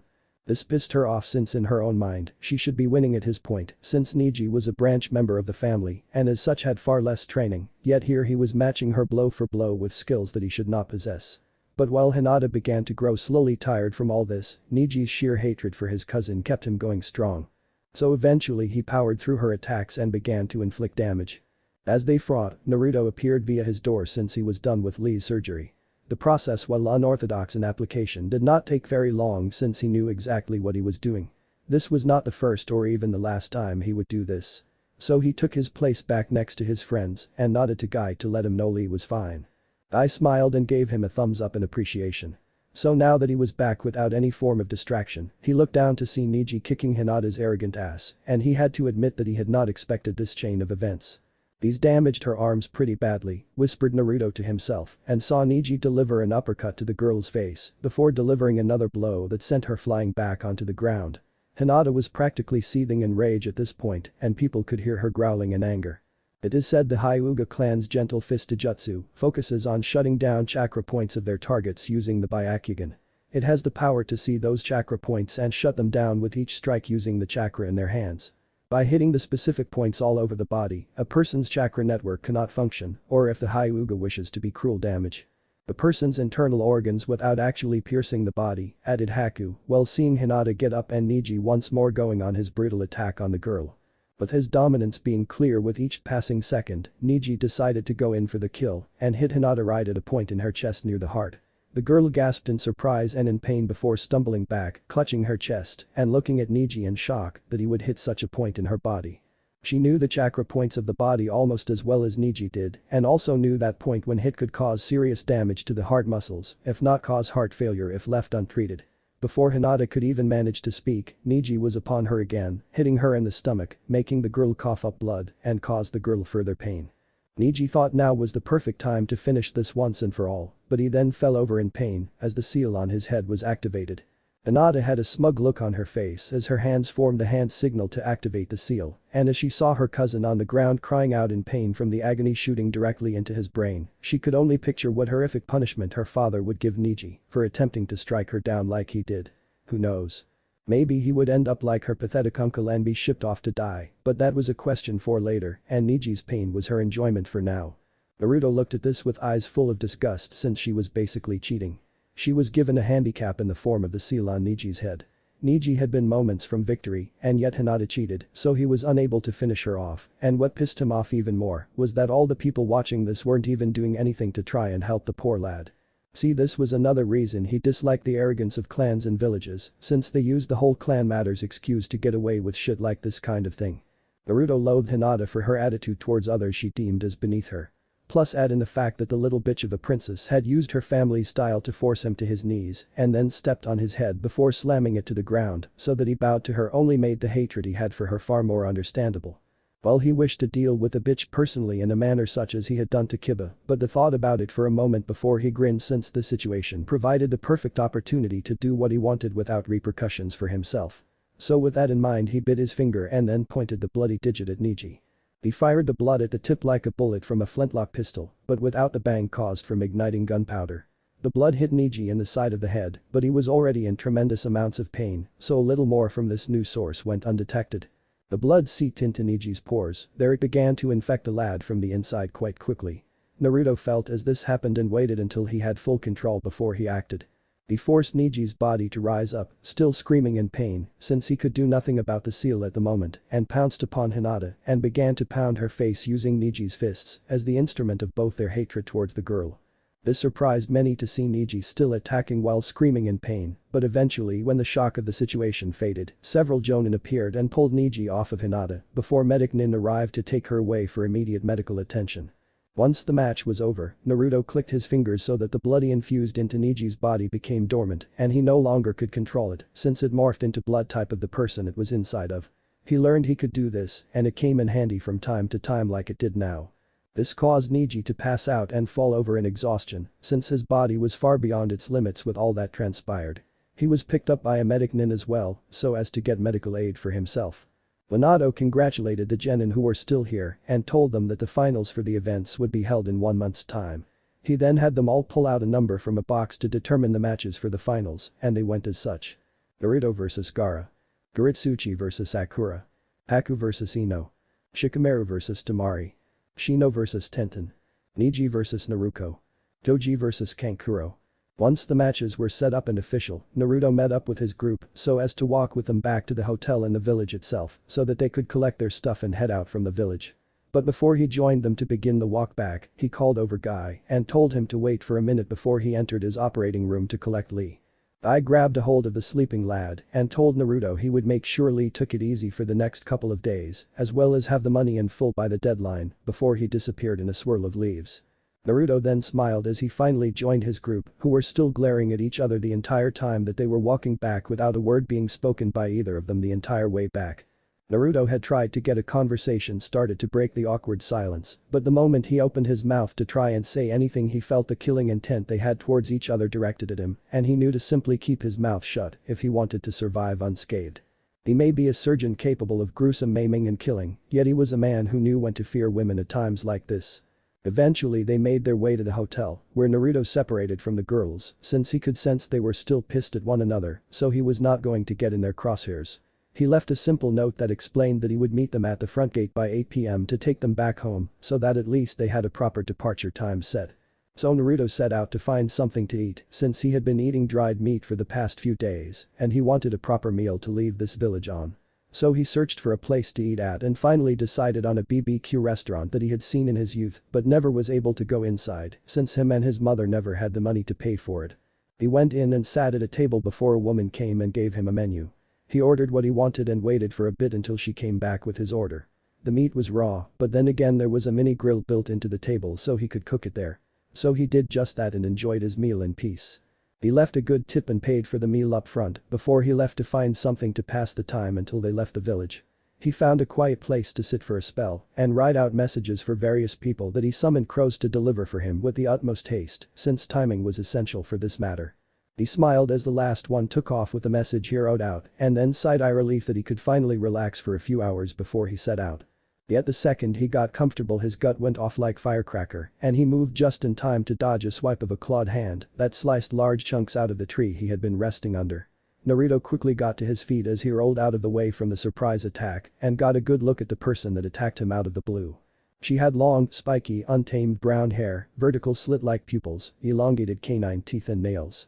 She had what appeared to be fang markings on her cheeks, as well as markings over her eyes and a dark shade of purple lipstick on her lips. She wore the standard outfit of a Konoha shinobi consisting of flak jacket and a black suit underneath, with the sleeves rolled up and bandages around her legs. "I am gonna guess by your physical appearance that you are an Inuzuka," sighed Naruto since he recognized the appearance of those who belonged in that particular clan. The woman did not respond at all to his assumptions, she just stood there and growled in rage. "And judging from your rage towards me, I am gonna guess that you are Kiba's mother," said Naruto as he got his cane ready for the fight that was most likely to happen. He had crippled the woman's son beyond any sort of medical care, so it was a fair assumption that she was here to do to him what he had done to Kiba. "You will pay for what you did to my son," she snarled. "Before we proceed with whatever it is you plan to try and do," said Naruto as he pulled out a medium-sized vial of his blood and began to toss it up and down in his hand, "can I at least get your name?" "Sure, why not?" responded the woman angrily, "My name is Tsume Inuzuka. Remember it as I rip your body to fucking shreds." "Not want to gloat or kill without good reason," said Naruto with a glare of his own, "but are you sure that you wish to go down this road? You have a chance to simply leave here. I have no quarrel with you and as such I don't want to hurt you." "You seem to be under the assumption that I am alone in this," said Tsume with a sinister grin as she howled out in a manner that people miles away heard her. Within moments, Naruto was surrounded by at least 7/8 of the entire Inuzuka clan, who were all there to join Tsume in her vengeful attack on Naruto. Those who were not here were the ones who were too young or old or were on missions away from the village entirely, so weren't here to aid Tsume in her vengeance. "When you hurt one of our family then you must deal with the rest of us." "Well shit," said Naruto to himself since he did not see this coming when he did to Kiba as he did. He never had to fight off an entire clan before and while he was confident in his abilities, he did not want to fight them like this since he was not one to fight those who have not pissed him off. Even now these people were here since he had crippled one of their own and he could understand that since he would have done the same. But before he could try and calm the crowd down in some manner they all attacked in unison. This made him suffer a flashback of the moment in time when he was nearly killed by a pack of wolves when he was 7. Now as he saw them charge him he looked at Tsume who had murderous rage in her heart and activated his haki in full. The effect was immediate, with the effects being amplified by their animalistic instincts. From an outside appearance it would seem that they were simply afraid of one single person, yet what their instincts showed them was a shadowy figure of a monster that towered all of them in size, with a will to kill them if push came to shove. Tsume, her family, and their canine companions fell to their knees in a cold sweat as they looked down in fear. They couldn't even look at Naruto in the face as he used this ability since it was so potent. Naruto walked over to where Tsume was kneeling and used his cane and placed it under her chin to raise it up so that she looked at him. Tsume looked him in the eyes and at first she was expecting the same type of murderous rage she had towards him to be there, yet what she saw surprised her entirely. There was no anger or hatred in his eyes, only understanding. "I know why you did what you did," said Naruto with a serious face since he honestly did, since any woman worth their salt would do the same thing for their child. "Yet I don't wish to harm you since I have no quarrel with you." "Then why did you cripple my child?" growled Tsume. It took all her willpower to even muster up the courage to growl, and it affected her body as her eyes began to tear up from it. "I did it out of vengeance," said Naruto simply, his face devoid of all emotion since this was a serious case. "What did my clan ever do to you?" "Your clan has done nothing to me," said Naruto as he shook his head, "but your son did, and it was the reason why I did what I did." "What could my son have possibly done to warrant such a crippling blow be dealt to him in the gruesome manner that you did it?" "Let me explain it to you," said Naruto as he glared in anger as the memories of the things Kiba did to him infuriated him as they came to the forefront of his mind. "I was born in this village. I had nothing more than the name my mother gave me and the bare minimum of anything else. Yet I was happy since I had a mother to love me with all her heart. Times were tough for us since we were so low class in the village that even if we died, no one would know or even care about it. I tried to make friends, but no one wanted me as a friend. Your son and his own group of friends that consisted of the other clan head's children saw this as the perfect chance to bully and harass someone without any form of repercussion. Who would believe the word of a child no one knows over the child of a prestigious clan member, and they knew it. So they sought me out constantly to harass and bully me for months, which at first wasn't too bad, but it gradually got worse to the point that they physically hurt me. My pain was their enjoyment since I could not fight back. That isn't true, said Tsume softly. She couldn't believe that her son that she had raised would do such a thing to another human being like that. But she could not lie to herself over the fact that her son had gotten fairly arrogant over the years, and despite her best efforts to snuff it out, it persisted to this day. Oh, but it is, said Naruto as he held up his hand and pulled off his glove. Tsume saw a massive scar that went right down the center of his hand that looked like a stab wound scar, but judging by the size and the irregularities of the shape it had to have been multiple stabs since the end bits were in all directions. This scar had remained, and even his own bloodline could not heal it since he had gotten it after the scar had solidified onto his hand like it was. The day that solidified my hatred for them was on exactly 1 year after my mother's death. They had found me crying over my mother's grave and took turns beating me black and blue, all the while laughing about how worthless I was, and that Kami herself agreed and had taken my mother away from me as a sign to simply do the world a favor and take my own life. I had finally had enough and they grew angry that I mustered up the courage to fight back for the first time in my life. This was the end result since they held me down and took turns stabbing the very hand I used to throw a punch at them. This scar has reminded me to this day of my hatred towards those who hunted me down like I was an animal to hurt me for their sick amusement. Actions have consequences, and Kiba's have led to this since the boy he scared like this grew up with hatred in his heart and the thirst for vengeance. So it is no one's fault other than his own since he chose to go down that path. I understand, said Tsume in grief that she had failed to see this monster side of her son to stop it. But can you heal him? I refuse, said Naruto, since I did this to ensure that the rest of his life he will be reminded of his greatest mistake, which was hurting me for his sick amusement. So now he gets to waste away as a useless nothing that he has always claimed I was, without a means to recover or even the means to pass on his genetics. Till one day he will beg for someone to put him out of his misery, and when you Tsume his own mother don't have the heart to end his life, let me know, since I have no qualms about doing it. Naruto then kicked Tsume onto her back, which caused her daughter Hana, who was close to her, to growl a bit before she suffered the same way as Tsume had with tears in her eyes. Now I want to know one thing before I leave here today, said Naruto as he placed his glove back onto his hand to cover up his scar once again. He then pulled out a small vial of blood that he crushed in his hand and felt the liquid flow down his hand onto the cane as it had when he fought Kiba. I may not seem like it with my reputation of killing that earned me the title Surgeon of Death, throwing doubt on my claims, but I would rather seek a peaceful resolution to my problems if presented with one over the usual means of violence. I am a doctor and I prefer to heal over killing. I do not seek out enemies to slaughter, yet I will not stand idly by as my friends and loved ones suffer and will do all in my power to protect them from harm. You have let it be known that your clan now has a vendetta against me for my actions against Kiba, which means that you will not only hunt me down, but will also seek out other means to lure me into an ambush to kill, since that is how you shinobi operate. This puts those who I call my friends at risk and I can't have that. I don't want to fight against those who have not wronged me personally. Why are you telling me this? Asked Tsume as she weakly tried to move Naruto's foot off her chest, but whatever force had forced her entire clan to their knees had sapped much of her strength as well, so she did not have the power to move it from its position. Because I think ahead since it comes with a territory, said Naruto with a glare, and I have a feeling that if I simply walked away that you would seek to harm my own family in the future if I was ever lucky enough to have one. So I would rather nip this in the bud here and now. That last bit was laced with a fair bit of anger. But he used the blood on his cane and formed into a spear tip and held it mere centimeters away from her throat. Tsume looked at him once more and saw that same shadowy figure her and the rest of her clan had seen when they attacked them. This time it was poised to attack like it was going to swallow her whole in a manner that would leave nothing if it did. So I will ask you this here and now once and only once.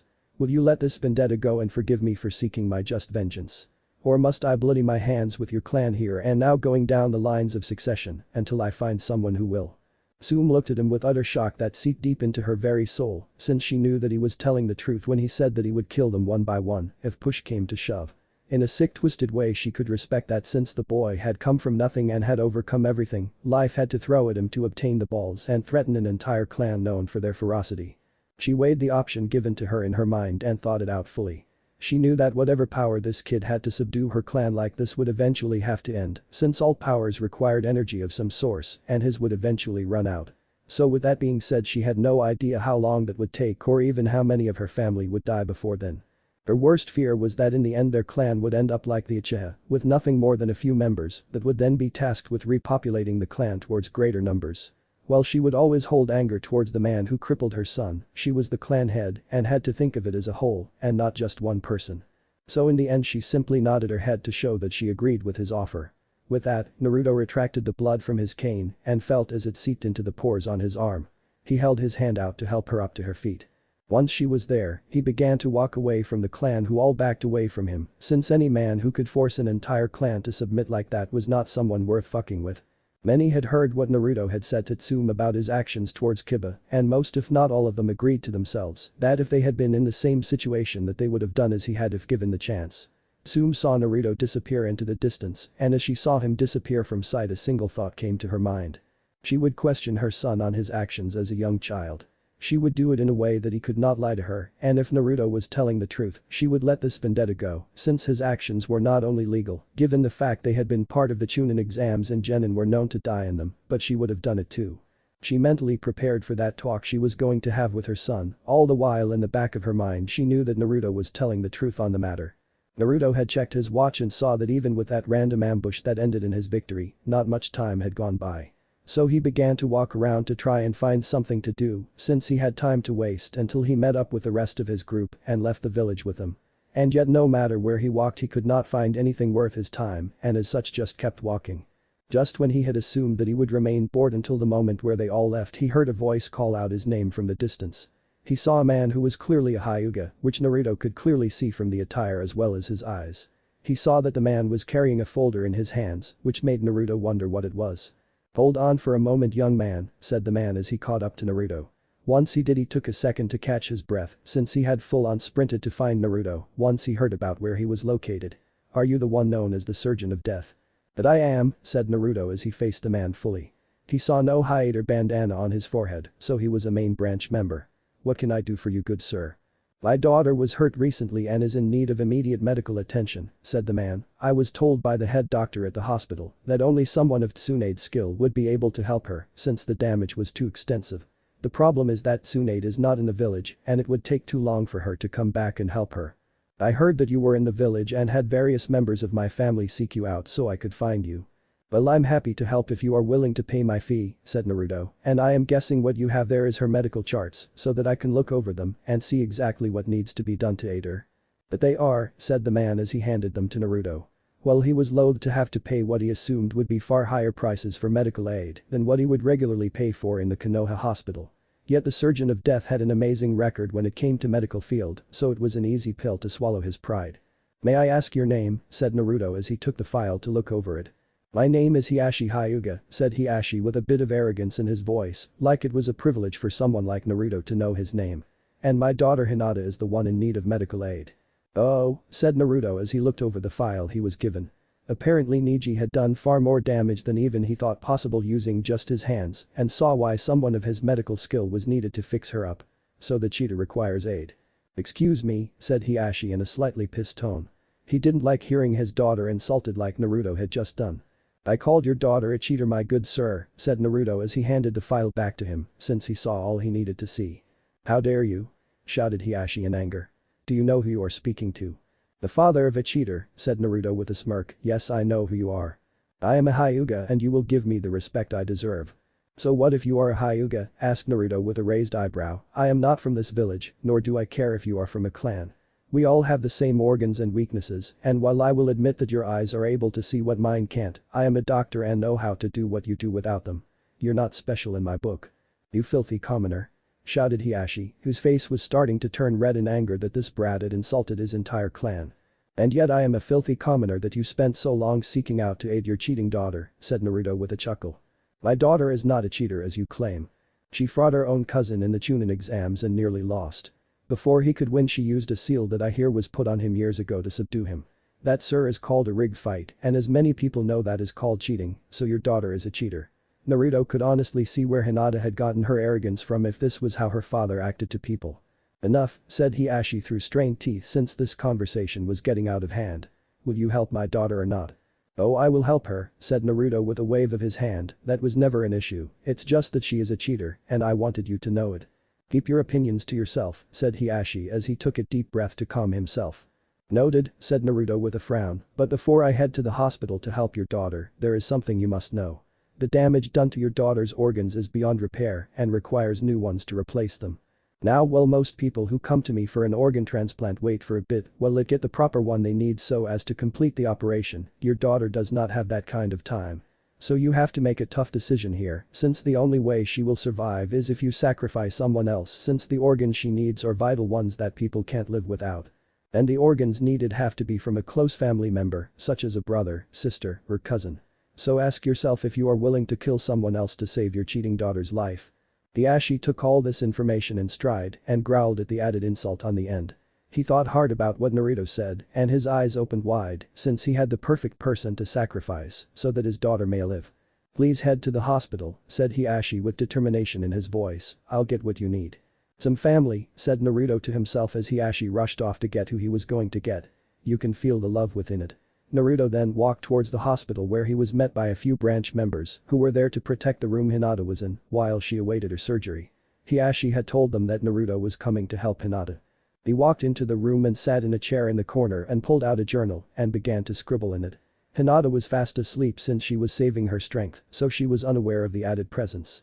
Soon enough Hiashi arrived with Neji, who was bound and gagged as he struggled feebly to try and break free from his bindings. "Is this how your family works?" said Naruto with a frown. "You sacrifice the one to beat your daughter so as to wipe away the shame of her losing." "I brought you what you required," said Hiashi angrily as he shoved Neji forward. Neji fell forward and landed on his stomach and began to growl in anger towards Naruto as well, since he would not go so easily and would fight like a man possessed the second he was out of these bindings. "Now heal my daughter." "Okay," said Naruto as he pulled out 2 different receipts. "Now I am willing to offer you a bit of a deal here. Since this young man is going to die, I wish to keep the organs that are not needed so as to transplant into others who will need them in the future. If you agree to that then you will receive a discount. Otherwise you pay full price." "Do whatever you want to the boy," said Hiashi with a snarl, "but I demand his eyes back. That is non-negotiable." "Fine," said Naruto with a shrug, "since I don't really care for them. I do better with my own thank you.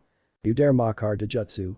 Your Dojutsu is fine against others, but I am able to slice your arms off from a distance, which makes it a moot point since you can't get close enough to do any real damage to me. But we are not here to discuss what ifs, we are here to heal your daughter. Now I want payment as soon as I return with her, which you have my word as a doctor that I will heal her and return her safely. I just have to perform the surgery in my own operating room. So let me get this done and over with while you go and collect my money." Naruto then pulled out a needle and stabbed Neji with it in a pressure point to make his body go numb so that he wouldn't fight back. He summoned his door and picked up Hinata and walked her through it and placed her on the operating table. He then walked back out and grabbed Neji and walked back into his operating room, but not before turning his head to glare at the man who would kill his nephew just to save the life of his monster of a daughter. He then closed the door and it disappeared behind him. Once inside he injected Hinata with a drug to make her sleep as well as Neji. He then proceeded to operate on Hinata. He had lied when he said that she needed transplants, since all the damage done to her he could heal, it just took some time to do it.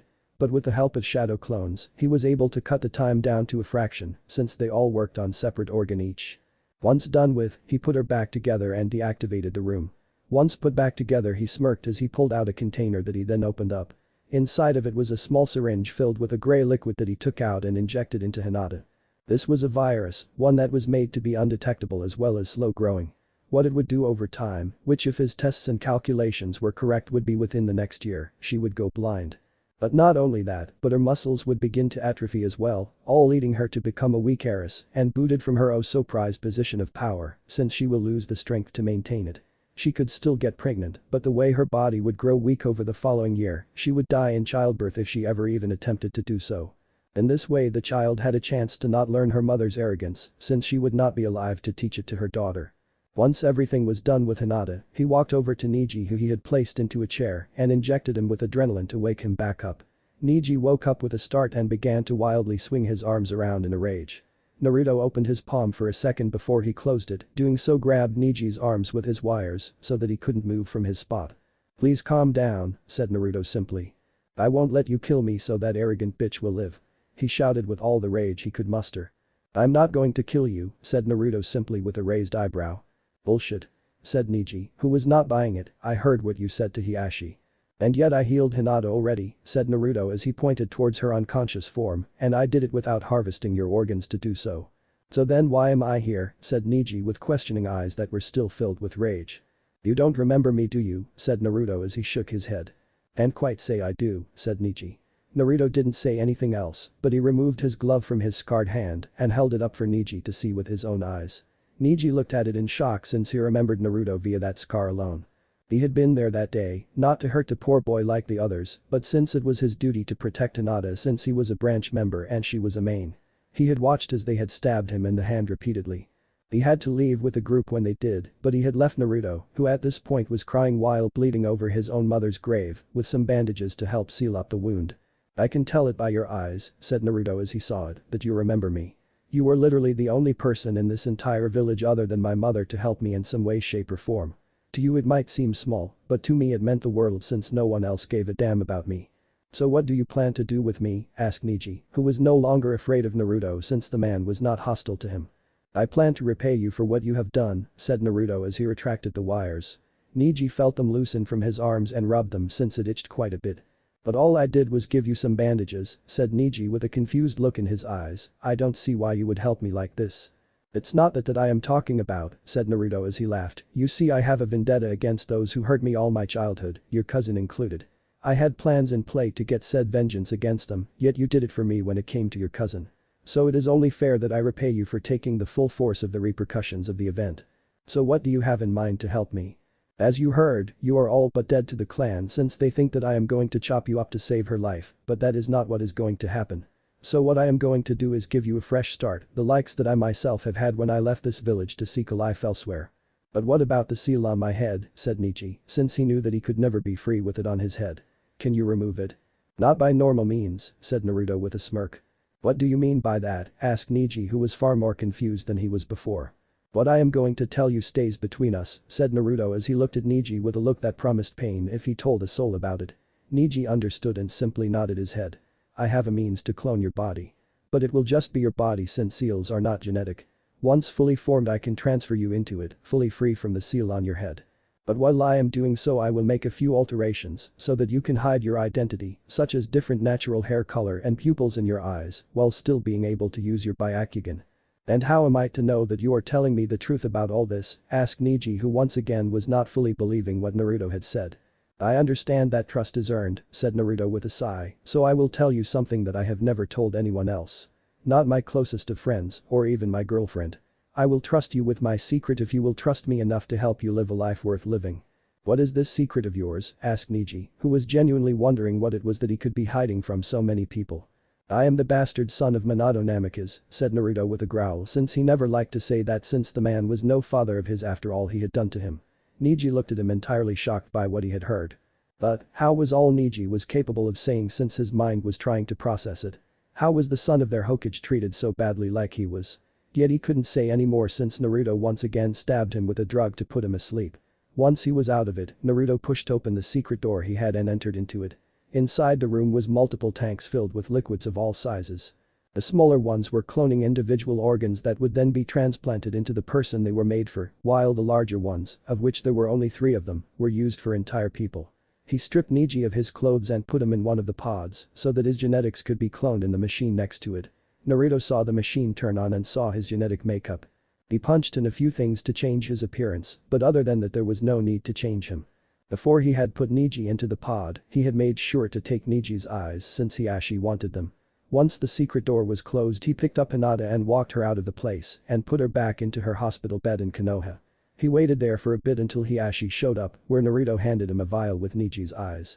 Hiashi gave him the money that was owed, and once paid in full Naruto saw that it was near the time he had set for their departure. So he set out and met his teammates, where they then went through his door so that he could take them home to prepare for the last portion of the exams. A day later. Naruto had decided to use the day before he headed to the Keen residence, since he had sent a message to them that he would come tomorrow to seek out a plant he had been meaning to find, yet never had the chance to do so since he had so much on his plate for the past several months. He had thought now was the perfect time to do so, since Haku was still not in a talking mood for reasons that he could not understand. Luckily for him those Abusa had provided that bit of information shortly before he left to find the plants he was seeking.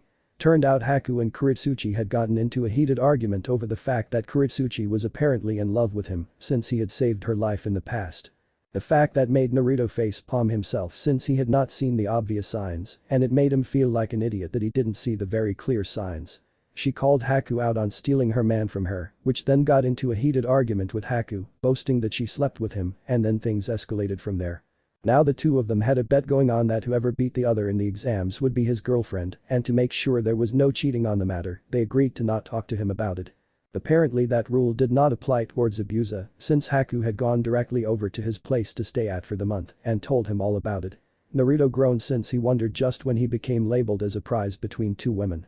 He wanted to talk Haku out of the whole silly thing, but Zabuza had lost the color in his face when he told Naruto not to do that. Apparently Haku was far more stubborn when it came to what she deemed as serious matters and would use senbon to make people get the point as painfully as possible. So he decided to run this errand instead of risking his health. He had been walking in what seemed like circles for the past few hours, and the map he had did not help at all in the matter. He sighed as he stood there for a minute to ponder exactly what to do right now. He was knocked out of his pondering though when he was forced to dodge multiple shurikens sent his way.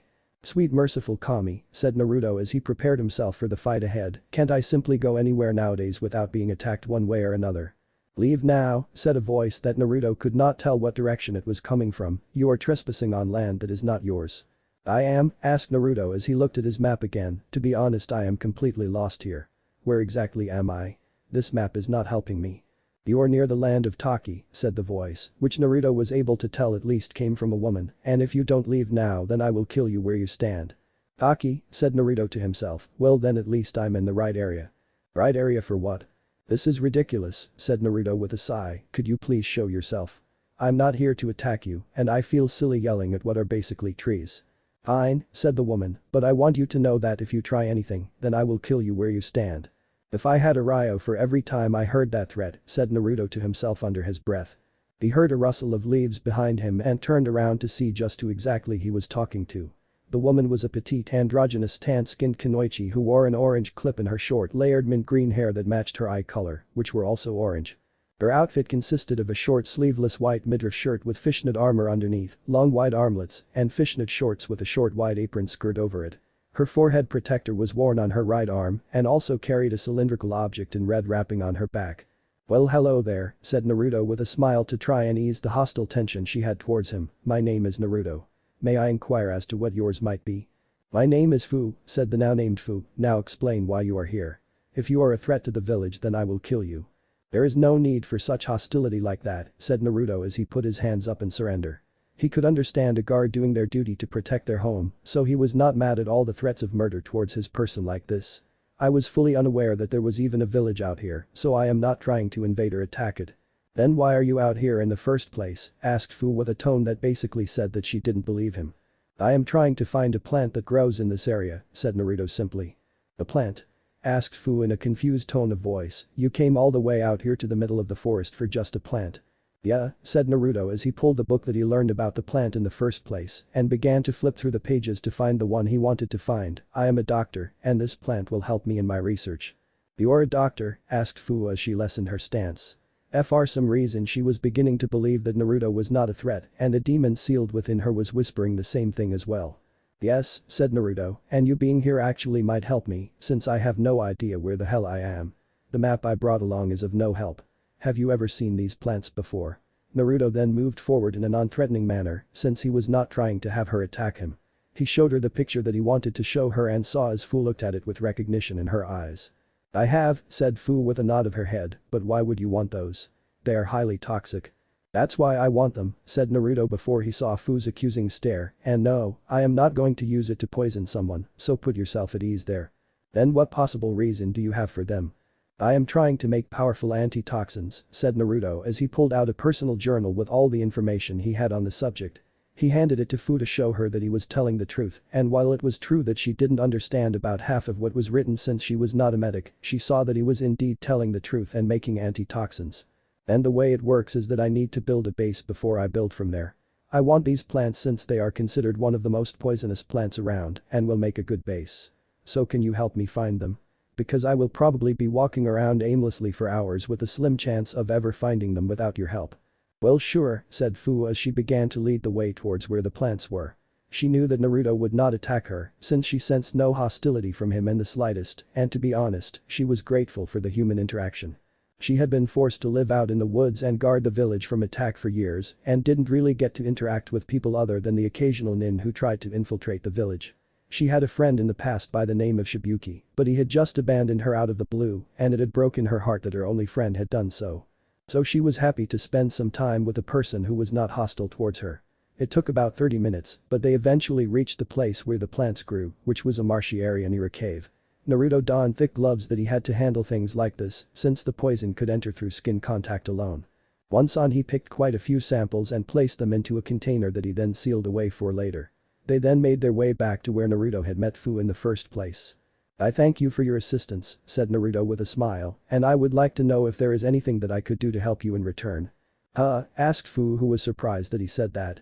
"I was taught that you should help those who help you," said Naruto, "and since you helped me find these plants that I was having trouble finding, I wish to offer something to aid you in return. So is there anything that I can do to help you?" "Well," said Fu as she rubbed the back of her head and smiled a bit in embarrassment since her request seemed kind of silly, "if you wouldn't mind, could you stay and talk with me for a while? You are one of the only people who I have got to talk to in years." "So a bout of conversation is what you wish," said Naruto with a smile, "that I can do quite easily. But since it is rare for you to have such a thing, allow me to make this a better experience for you. Wait right here. I promise I will be back in about 10 minutes, of that you have my word." Naruto then summoned up a door to his operating room which he entered. This surprised Fu since the action of summoning a door like that was odd to say the least. Yet the door disappeared from thin air just as quickly as it had appeared. Fu felt a bit sad as it did since the memories of her only friend leaving that day with the promise to return later, only to never return again, came to mind. But she would give Naruto the benefit of the doubt since he said he would be back in 10 minutes.